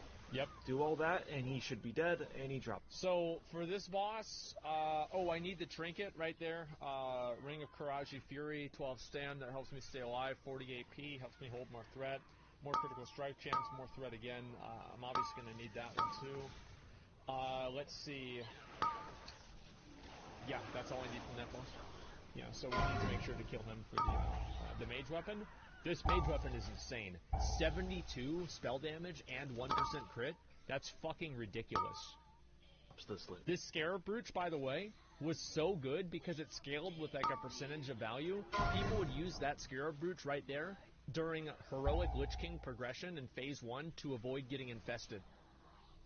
Like, like, the gear, like, everything about this raid I'm really excited to see. Like, it's fucking awesome, man. Optional boss for skipping this guy? Yeah, right. This boss is awesome. Backtrack back, go to the large entrance in front of you, and keep pushing forward. On your travels to the next boss, you'll face some more difficult trash. These trash wasp attacks come with these flashes, which are basically little Sarturas that will fixate random members of your raid. These wasps have a poison called Catalyst Poison that will need to be dispelled quickly. That is because a member of your raid that has Catalyst Poison will be one-shot by the stingers, which will randomly charge people in your raid. And if that member of your raid has Catalyst Poison on them, that's a lot of damage! And speaking of awfully deadly and annoying enemies, now it's time to face Princess Huhuran. Huhuran is a fight that is hard and fast. The catch is that nature resistance is very, very important for this fight. This is a joke fight. Especially for melee. Huhuran has an ability called Poison Bolt. Yep. This is an AoE spell that afflicts the 15 closest people. She will also cast Wyvern Sting on the 10 nearest targets, which will put them to sleep. But if it's dispelled, it will deal 3,000 damage. So only dispel it on tanks. And oh yeah, tanks will also have to deal with her Acid Spit ability, a stacking dot that will require you to have 2 tanks. During this fight, your melee will play as the meat shield for these abilities. Yeah, they get hit. To be stacked with nature-resistant potions and gear to survive this onslaught of damage, so your range DPS can focus on killing Huhuran. But that doesn't mean that range doesn't have problems, It's too. not. Noxious Poison is a dot that will be placed on a random player and silences them for 8 seconds. This poison spreads to other players around you, so your raid is spread out. Lastly, she will periodically go into a frenzy, which needs to be removed by a hunter with Trank Shot. At 30%, things will get wild when she permanently enrages and starts dealing massive damage. DPS will also need to deal massive damage, but also keep track of their aggro and kill her as fast as possible. Huhuran. So on the first week of doing this, I'm actually going full prot for the first week of AQ, so I can tank it and not die. And like going into the raid, I'll probably have like 10,000 health unbuffed, or actually not unbuffed, buffed up. And this boss is going to be a joke because you just use the trinket from fucking Maradon, the Noxious Core, and you're able to dispel a lot of the debuffs and shit. Like, this boss also has 1 million health. It has as much health as Ragnaros. So you're having, like, a fully buffed up, like, raid full of warriors that are taking tons of damage. They're just deep-dicking this boss, killing it so fast. It's a joke. Is one of the more difficult bosses in this raid. That was easy. It is, but you want to make sure that you have the right gear. And you go into it the right way. See that cloak right there? I probably need that cloak. The bracers there, the Hive Defiler wrist guards, those are good for my DPS set. I want to have those. Also, the Karaji Bindings of Command, I need those as well, because those are going to be for my tier set, which I'm going to be getting very quickly. And let's see, yeah, that's all I need. He drops this loot. Down the hallway to the next boss, you'll face these Anubisat Defenders. These are the same mobs you fight before the last boss in AQ20.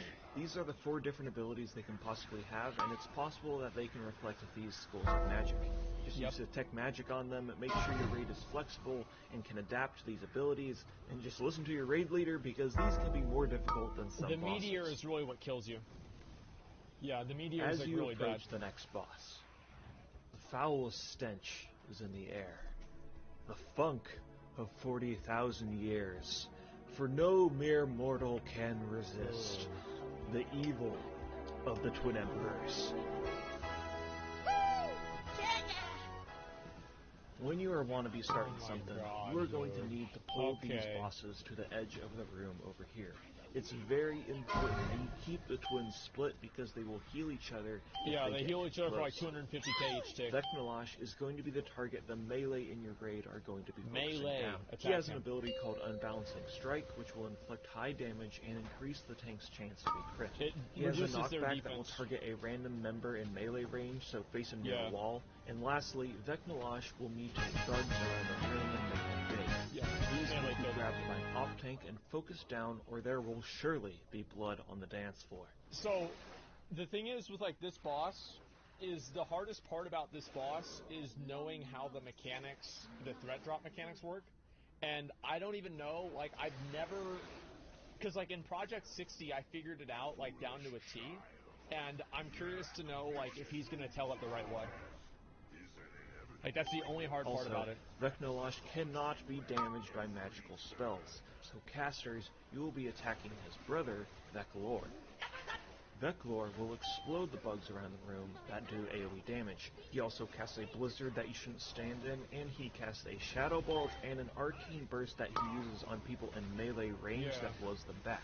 So that makes him pretty difficult to tank. He only does the arcane burst if somebody's in melee. If he's not in melee, if nobody's in melee, he never does arcane burst. He only does it whenever it's triggered by somebody getting too close to him.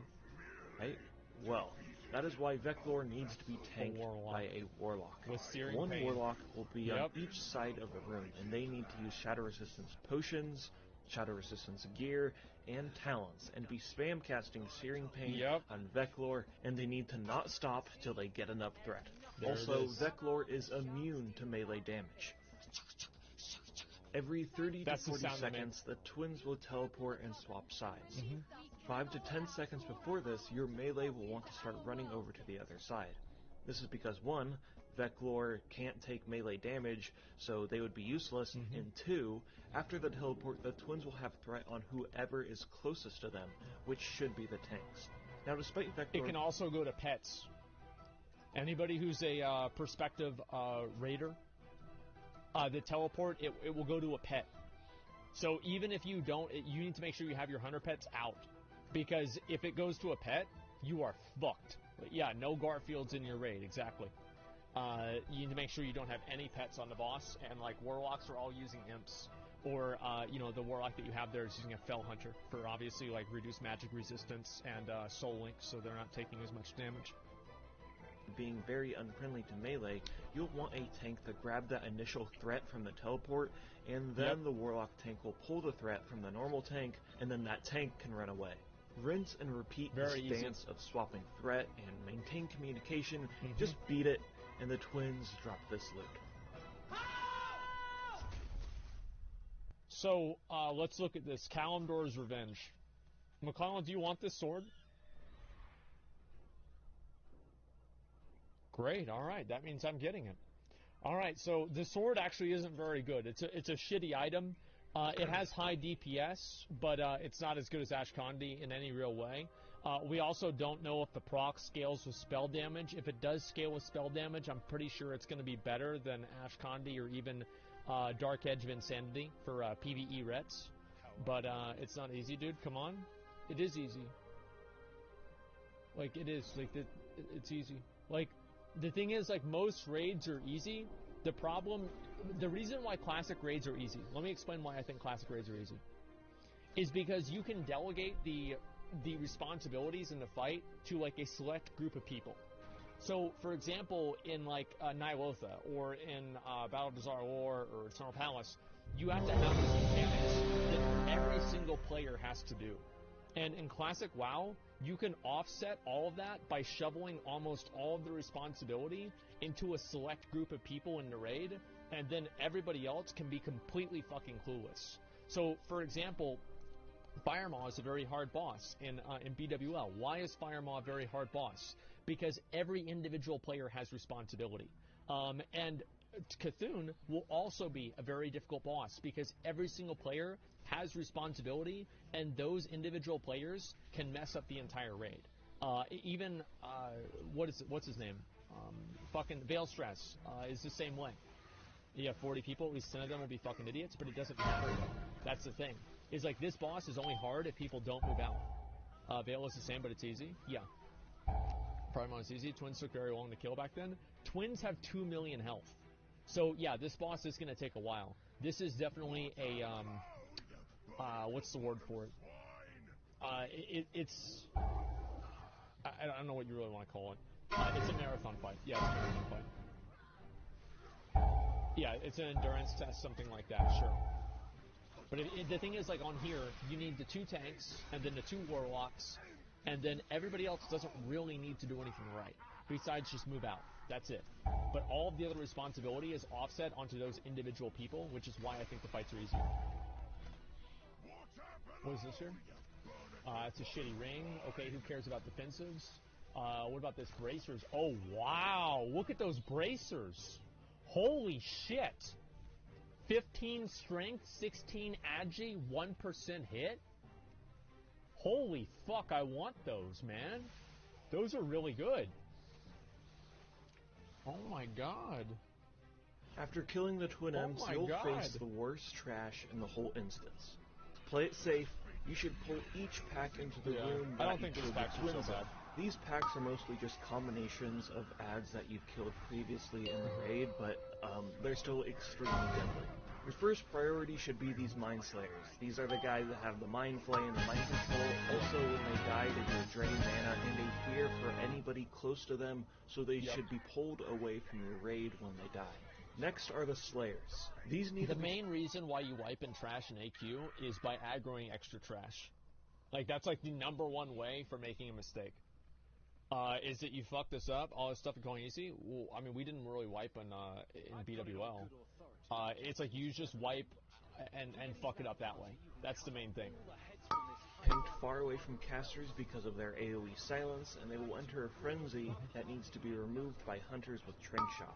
Yeah. Lastly, they will also knock back the tank, which wipes aggro. Your last priority are these Karaj champions. They also have a knockback and an AoE fear, and enrage, so they should be dispelled. The other packs you'll face here are the Nullifiers and the Wardens. These Nullifiers are the same ones you've killed at the start of the raid. These are really annoying they to need deal their with, mana drained, and your raid needs to focus them down one at a Would time. you tap the the Warders need to be tanked far away from everybody else because they have these abilities.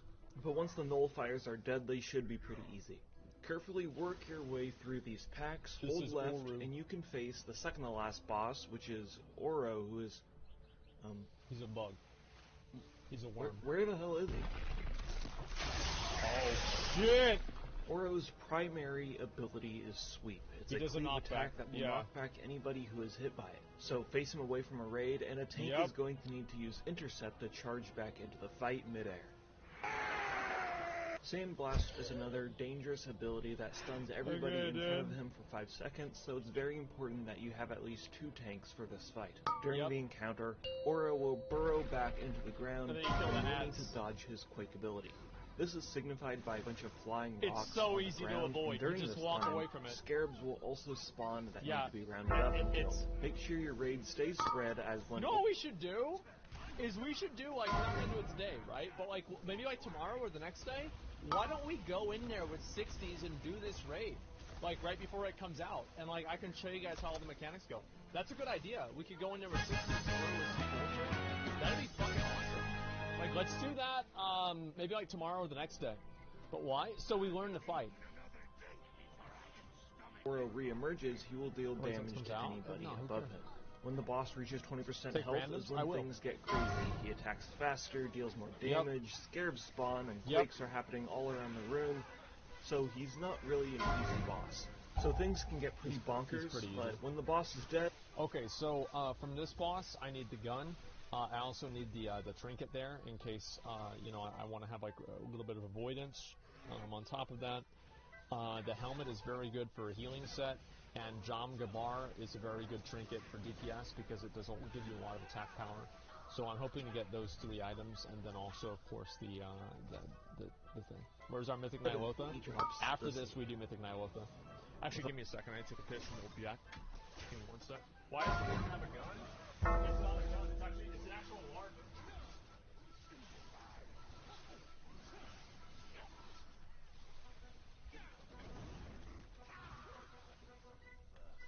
all the other bosses dead in the Temple of Encourage, you can face the last boss. Your heart will explode.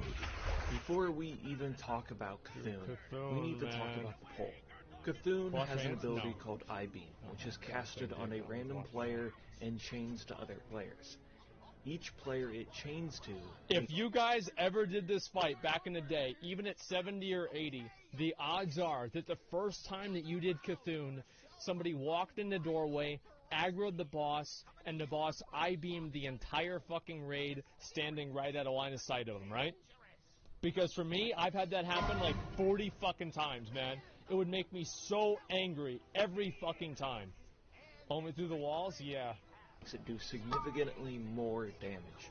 This, combined with the narrow doorway the whole raid is forced to walk through to start the fight, can be problematic for your raid.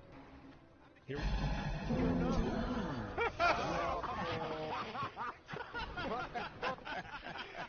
There it is, dude. Your friends. So to pull the boss, you'll want all of your raid mounted up on Karaji mounts facing the wall, ready to pull. To start the fight, you'll need a tank, a hunter, or just someone with a lot of rage resistance. Charge forward and soak the first beam. After the beam is casted, then your whole raid can get into their spots. Positioning and personal responsibility is imperative for this fight. To make it easy for everybody, assign each group in your raid to a specific part of the room. We already have this. Like, my guild's already created a chart for, like, where everybody is supposed to stand.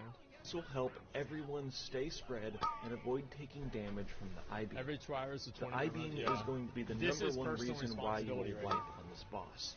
Cthulhu also has an ability called Dark Glare, where he will turn red and fire an instant-killing laser beam. It's super easy to avoid. Slowly rotate around the room. It's very important that members of your raid maintain proper positioning, and by the end of Dark Glare, they should be on the opposite side of the room to avoid being stacked up. During Phase 1, claw tentacles will also spawn. Kill them.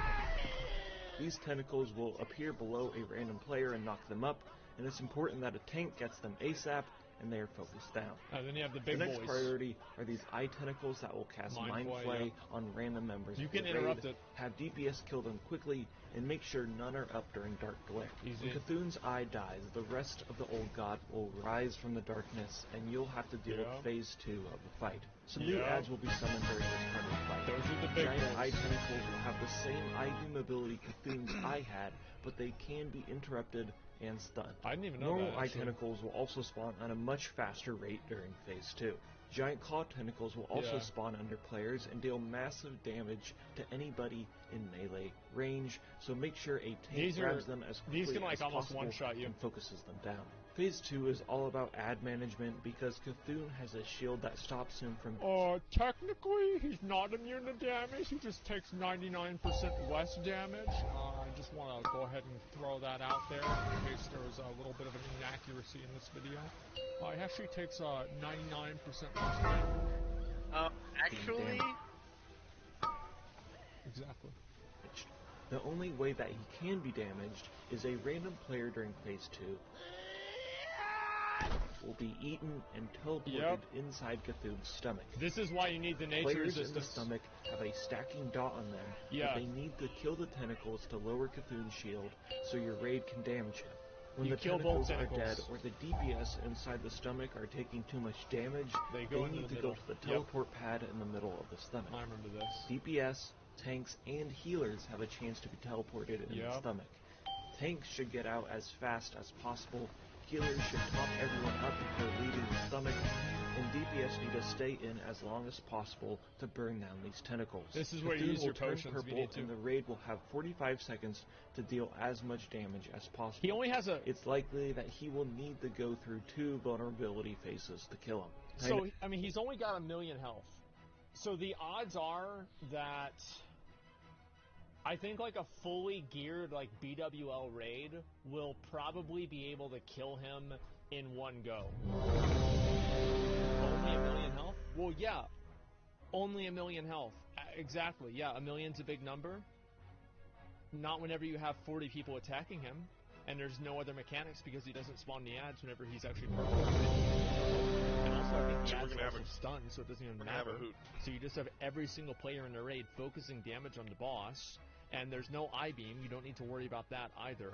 It is a fucking joke. Do you kill Rag in 30 seconds? No. You can. People kill Rag in like 20 seconds. You have 45 for this boss. You have better gear. You have everything getting lined up for that exact point. People pooling resources. You're going to destroy this boss. Like, a 51-second Rag average? Yeah, I mean, like, maybe you have to go through 2 of them. But I think that, like, you have every single warrior popping Wreck. You have everybody popping their CDs. Like, fucking, like, a Mighty Rage Potion. Like, everything. This boss is going to die. No, it's crazy. It's a classic WoW boss that actually has mechanics that you need to pay attention to. But when you manage to defeat the old god, hard either way, though. He drops this loot. Okay, so let's talk about a little bit about the loot. The trinket, I need the trinket just for RP's sake. It's pretty important for me to have that since, you know, I'm like one of the top, I'm like the guild master, so it makes sense for me to get the trinket. I don't care about the rest of the stuff. Gauntlets of Annihilation, I want to talk about those. I need that, and that's going to go directly to me. It's really good, great item. Death's Sting. I know this might be a little bit confusing for some people, but the dagger is also going to go. It's also going to go to me because of how much damage it does. It's a very good dagger, and 66 DPS, very, very high. So that one also goes to me. And then talking about Dark Edge of Insanity, we're going to throw McConnell a bone. McConnell gets the first one of those. And ring, don't really give a shit about the ring. Who cares about it? And you also get the cloak. I want the item that drops from the boss, like the Eye of Cthulhu.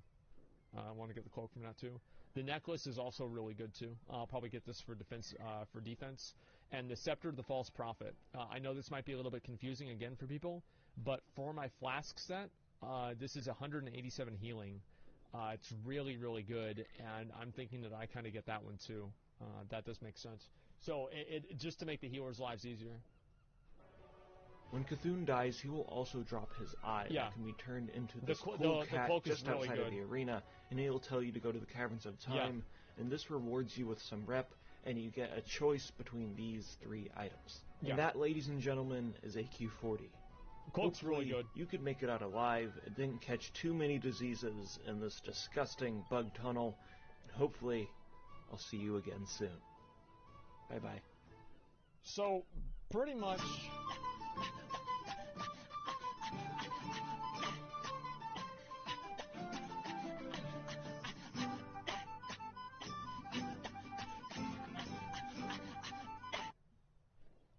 I'm really glad he added that in. That really just kind of like really just brought it home, you know. It's very good. So obviously, like, the video is fucking amazing. Okay, I'll link the video. You guys can watch it, give it a like, etc.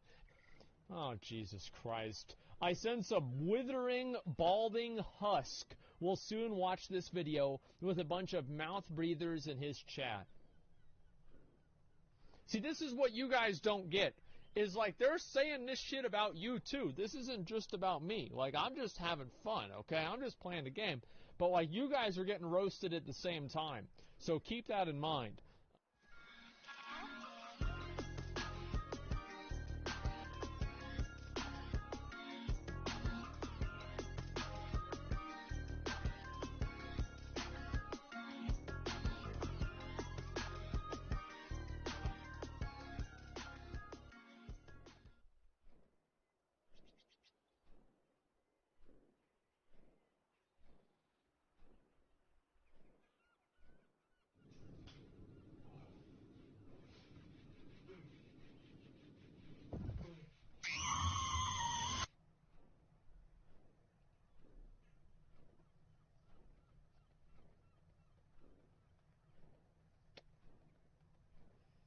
Wasn't that bad, okay?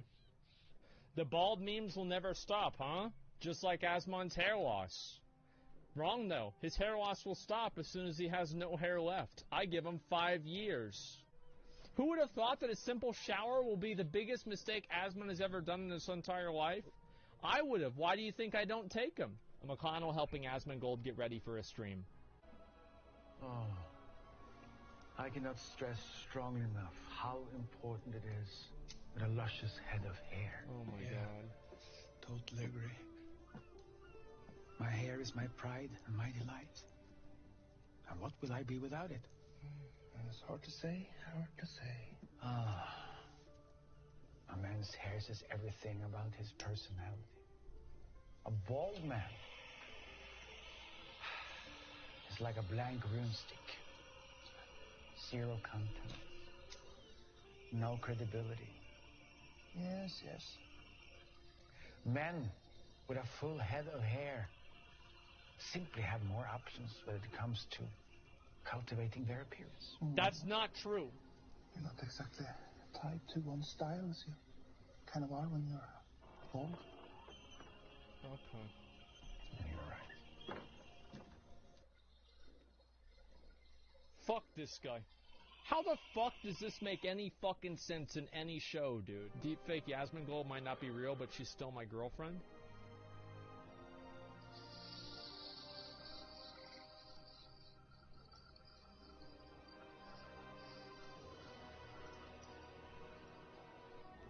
This is degenerate.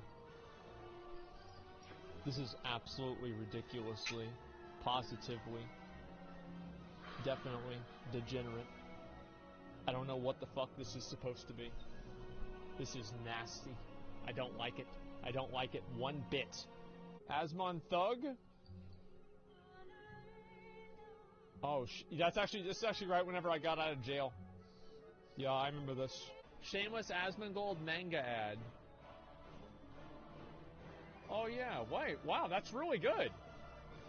Holy shit, this is really, really well done. Oh my god. It's just like my my physique and my hairline and everything. This is completely accurate in all ways. I got bored today, so oh wow, this is good. That's really good. So wait, why do I have horns? Yeah, wait, why do I have horns? What did I do wrong to give me? Why do I have horns? Like, yeah, I'm a furry? Okay. Just saw this in an Overwatch video. Are you molding after that last play? I bet you are. I would be. No? Well, if you're in your 20s, get ready. 2 out of 3 men experience male pattern balding by the time they're at least 35. So anytime before that, the war zone. The best way to combat hair loss is preventing it. Oh my god! So that's where Keeps comes in. Keeps combats hair loss by offering FDA-approved products at a low time they're at least 35. So anytime... This is such a bad picture. Like, it's such a bad picture, dude. Like, Source Asmongold? Yeah, hey. There it is, dude. I'm in a video. There it is, dude. Getaku, Cut of Death. It's actually pretty good. Like, I'll be honest. Like, this is pretty well done. I like it. It's accurate. I'm not saying it's accurate, okay? It's certainly not accurate, but it's pretty good. I'll say that for sure. Too thick? Wait, too thick? What do you mean? Like, my legs are literally sticks. Like, I can't even get more thin than that. Oh my god. Hey, look, I've got the two teeth, too much hair. Yeah, legs are on point, though. No, they're not on point, okay? Ashes of Creation sketched Asmongold's reaction to the interview with Steven. Oh, they sent me this. They showed me. Look at that. So this is one of the artists for Ashes of Creation made that. That's actually pretty good. Yeah, that is really, really good. Asmon sings Baki. What the fuck is this?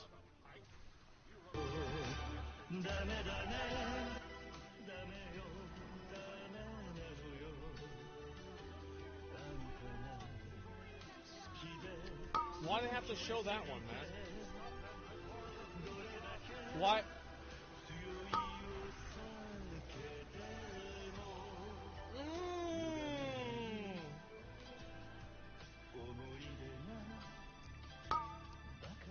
Come on, man. Come on, man. Why do you have to do that to me? I'm gonna get it 100%, dude. Like, I can just fucking feel it. I can just fucking feel it. There it is. I'm already feeling it. This is... Wow. This is fucking pathetic.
fucked.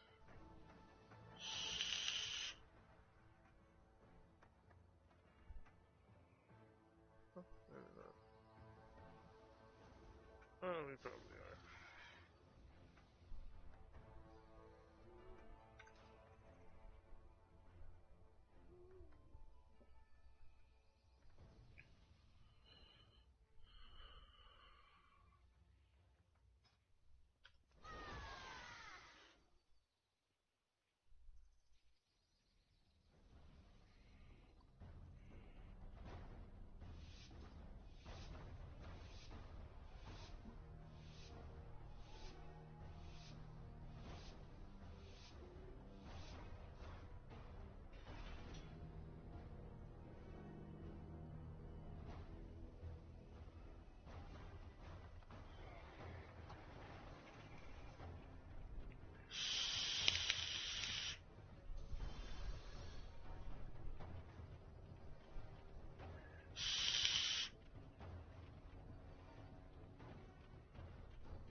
for the Alliance. You have my attention. Remember that the feast in the shadows might be yourself. If you wish to buy, trade. I offer the mountain's finest. May the depths bring ye wealth. Hey there.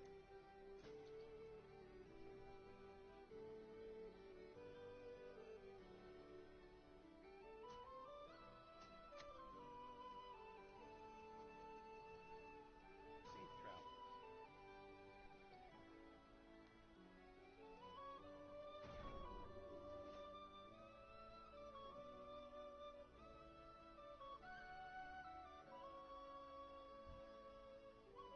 No!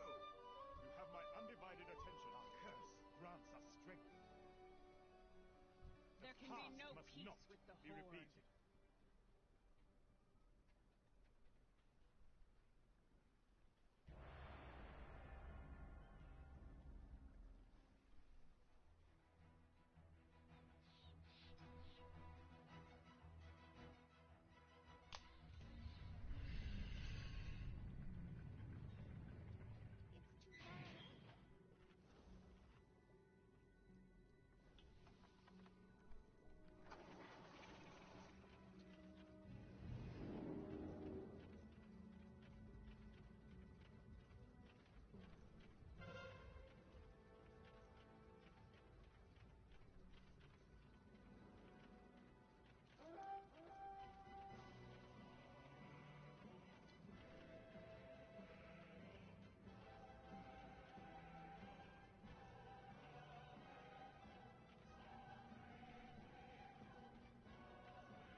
Whoa, what kind of fucking mount is that? That is the fucking coolest mount I've ever seen.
Oh, that was fun.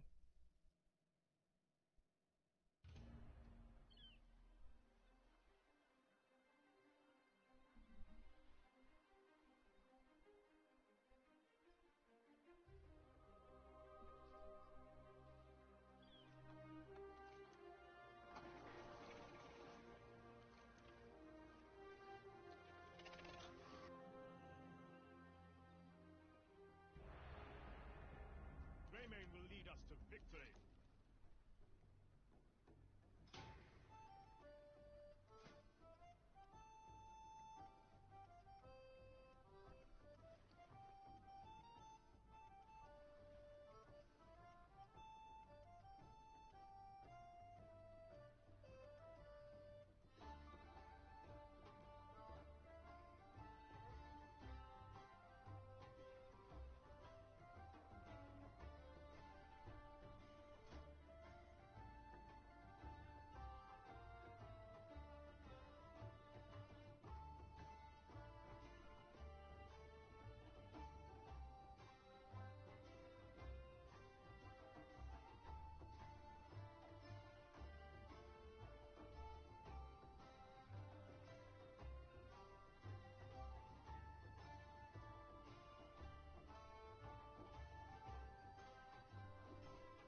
How fares the battle? Our Glory to fortifications Gilneas. must stand. Farewell.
Ooh, man.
All right.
I thought I saw you glance in my direction.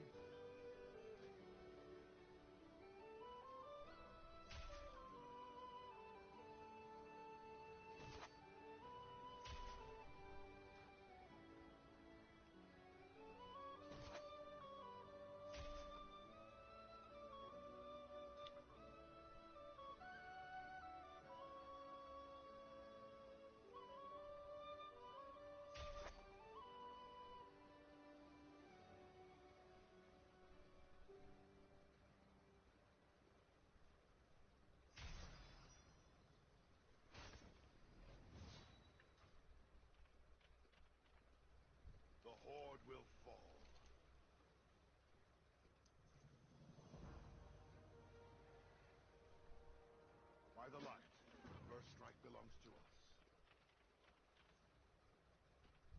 Need help? Be careful.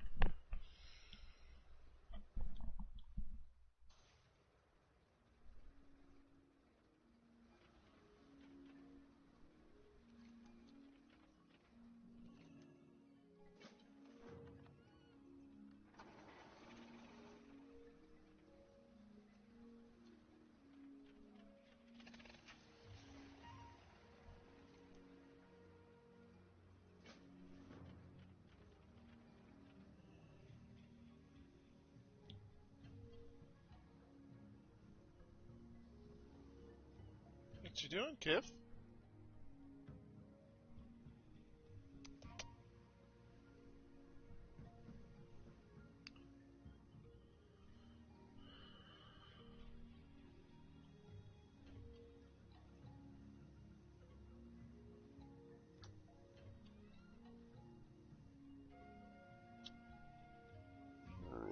Holy macaroni.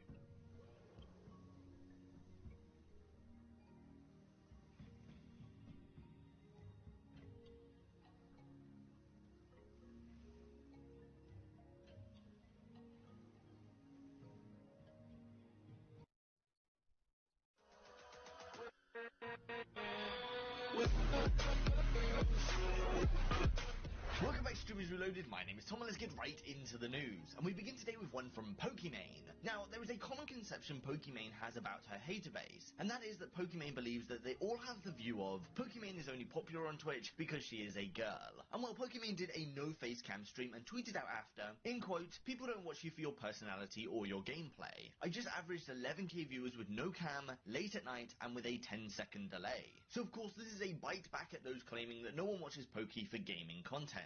So if we look at the stats for last Saturday, which is where she's referring to, Poki did indeed average 11k viewers. But that's what we follow on to Monday, and we have one from Pay Money Wubby, who saw this tweet and decided he wasn't a fan of the idea it was portraying, and ends up calling Pokimane the R word. Here is the clip. Did you see that? Whoa. Did you guys see that Pokimane tweet? She was like, no cam. She was like, no cam, no audio, just Valorant, 10k viewers. And I'm only famous because I'm a girl? She said something like that. Like, okay, retard.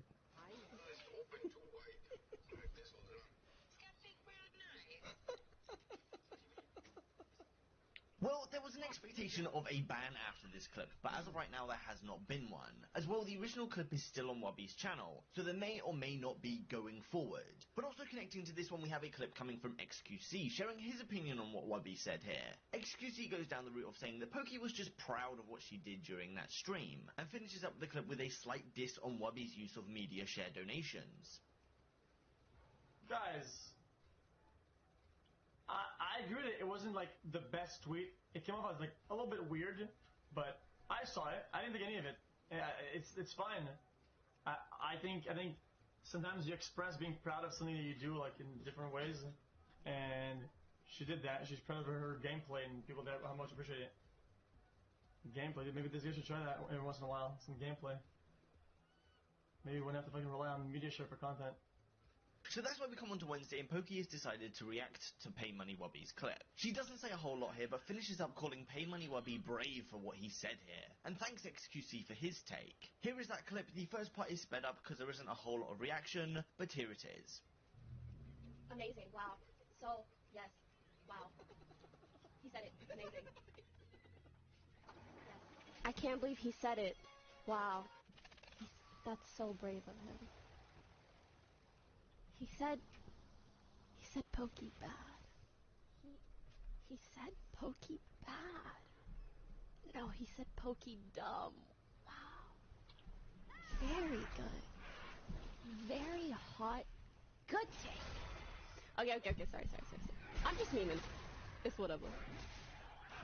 But I appreciate XQC saying something about it. That's nice. Following on, we got one from the chess community on Twitch. In the past couple months, the chess community has blown up and is now slowly dying out. Alongside with the growth of the chess community, there are 3 very good chess players that have absolutely blown up because of it as well. These being Hikaru, Botez and her sister who share a channel, and I'm Hans Niemann. All 3 have grown drastically alongside the popularity growth with chess on Twitch. And well, this one comes from specifically Hikaru, who has a bit of beef with Botez Live because Botez has been miscategorizing herself on Twitch. It's commonly known that if you go in the browsing section on Twitch, the just chatting section is first most of the time, while the chess section doesn't have a big enough viewership anymore to show up anywhere near the top. If you're not on a 1440p monitor, or like most on a mobile, you'll most likely not see it. So in the following clip, Hikaru takes blame at the Botez sisters for damaging the chess community and future events and sponsors. Here's the clip.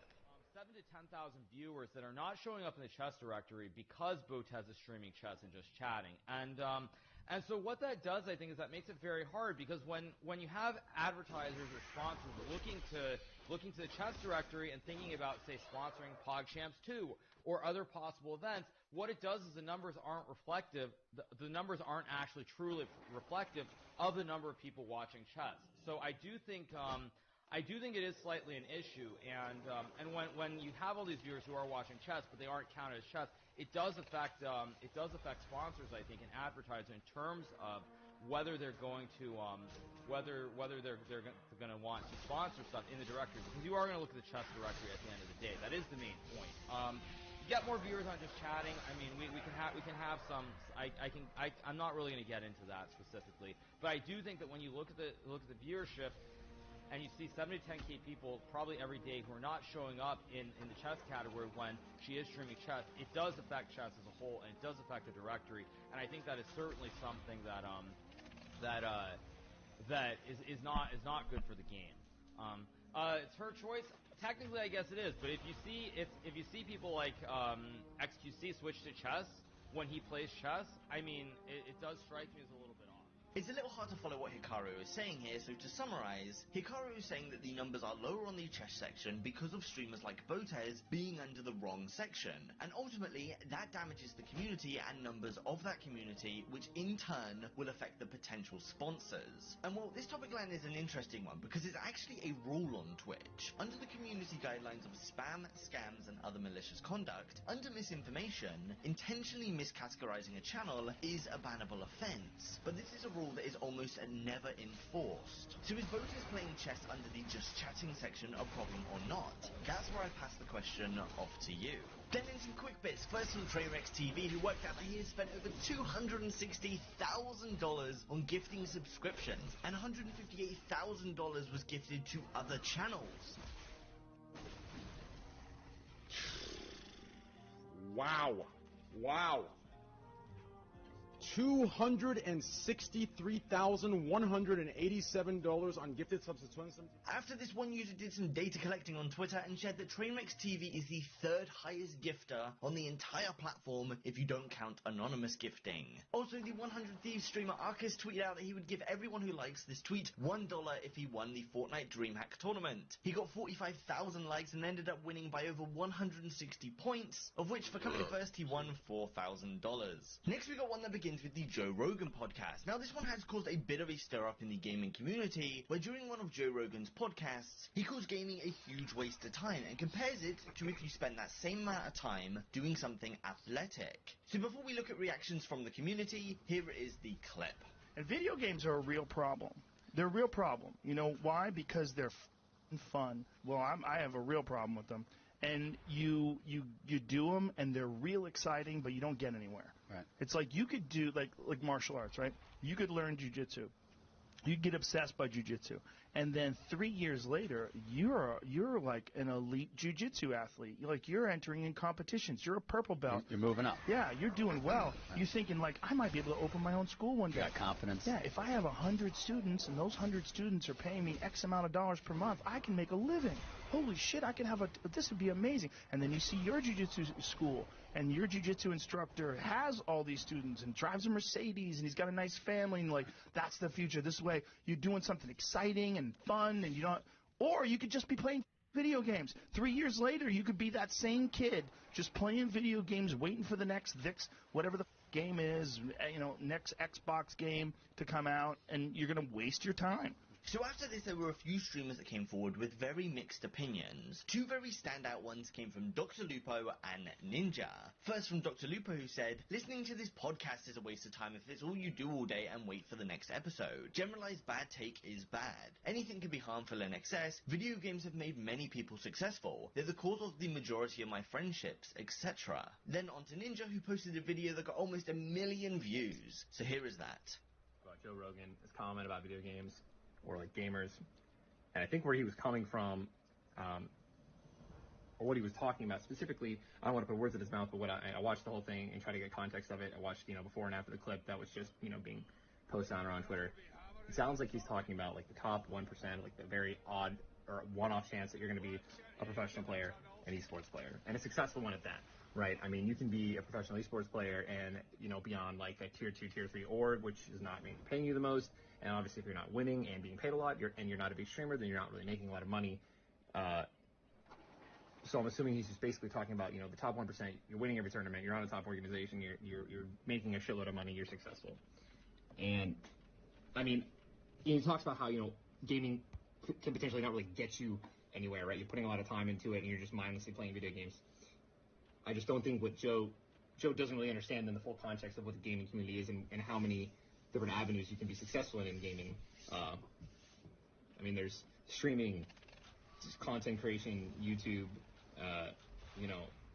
being a professional player, being a freaking coach. I mean, like, you don't like you can be incredibly understanding of a game, but not have the physical capacity to be able to, get pentakills every single round and every single game.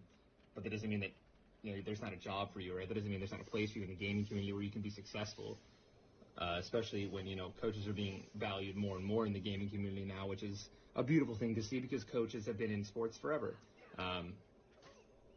So, I mean, I'd love to go on and talk about it more, but I think that if you guys are in the gaming scene, we all know there are so many different ways you can be successful. There's so many different ways that you can make a living out of it. So, keep gaming.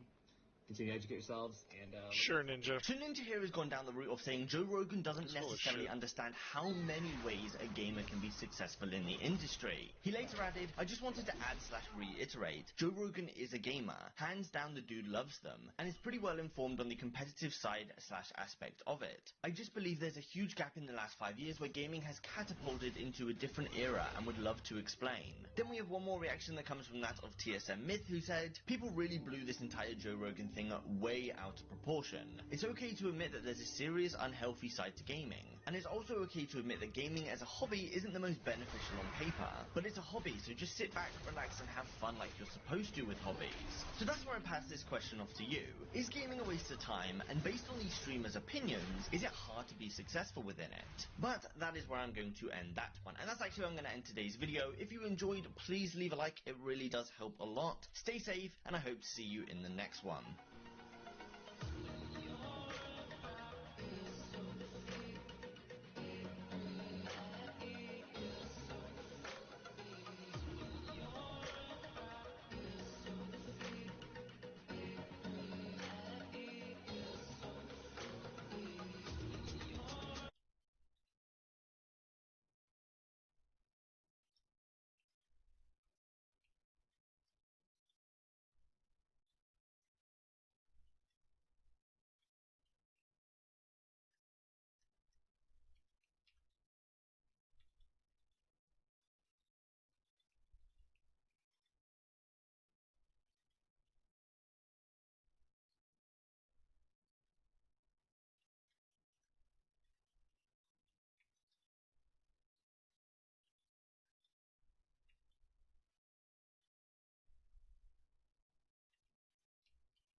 Okay, here we go. Is this it? Joe Rogan's full comments on kids playing video games.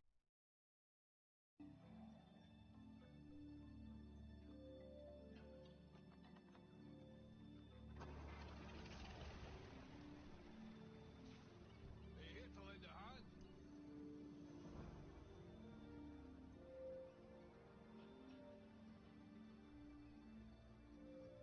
The Dark Iron Clan will forge a new future.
This is sweet.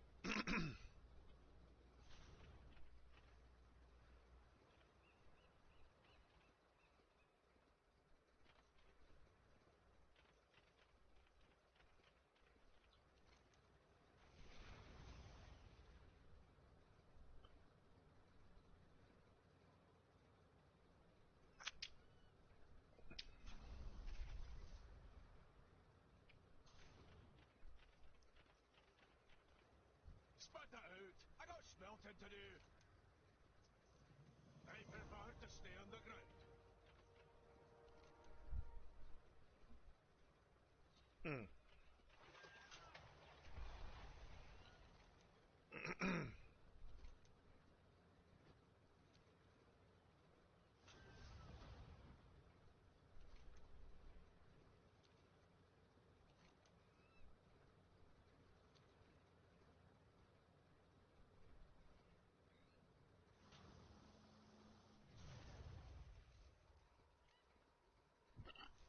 Fuck, I forgot to.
So we're doing this because it is all 7th Legion rep.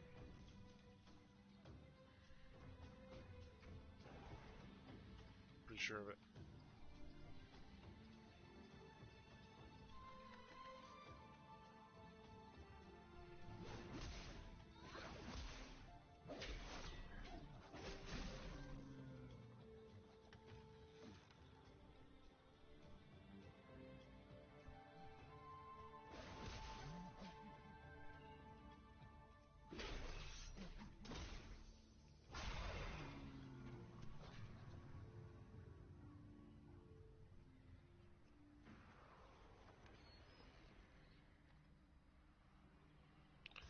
Dr. Zayas, Dr. Zayas.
something?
Break to me. Be good.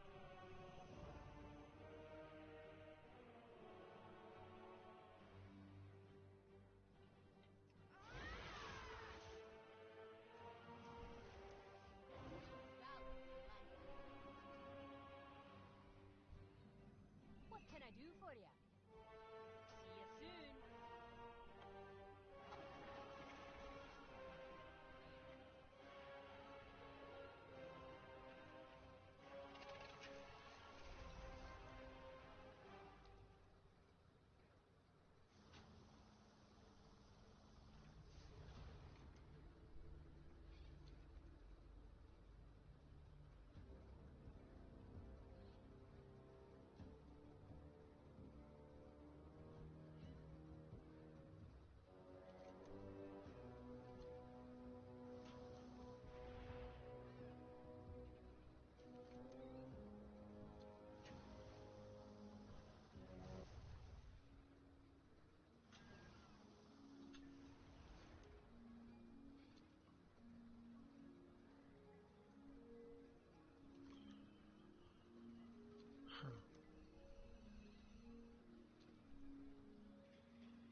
Okay.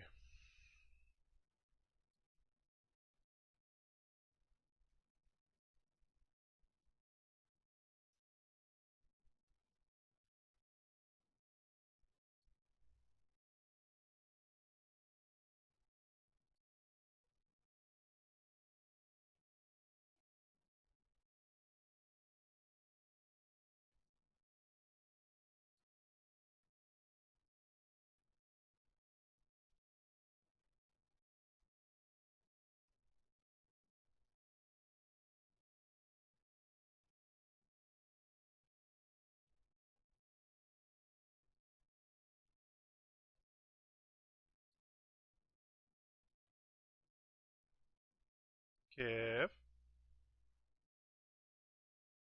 Yeah?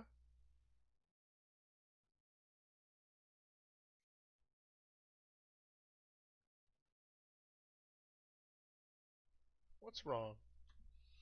Come here, my little man.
What's Papa doing? What's Papa doing?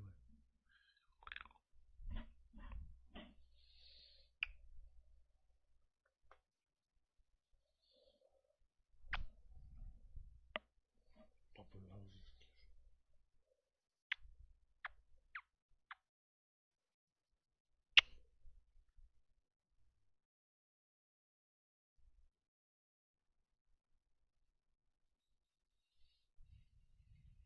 Kind of seems like I have done them all.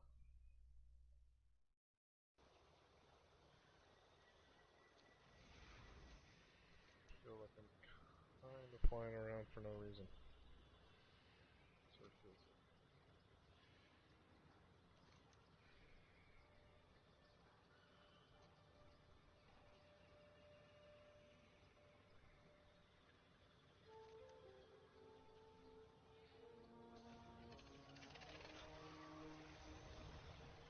Kif, no meowing.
Yeah, I think I'm here.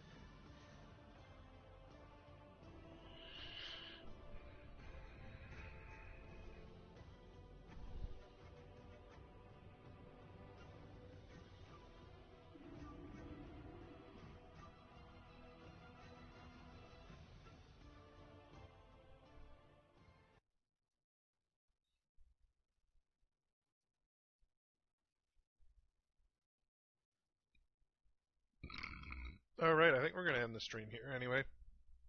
And we will catch you guys all later.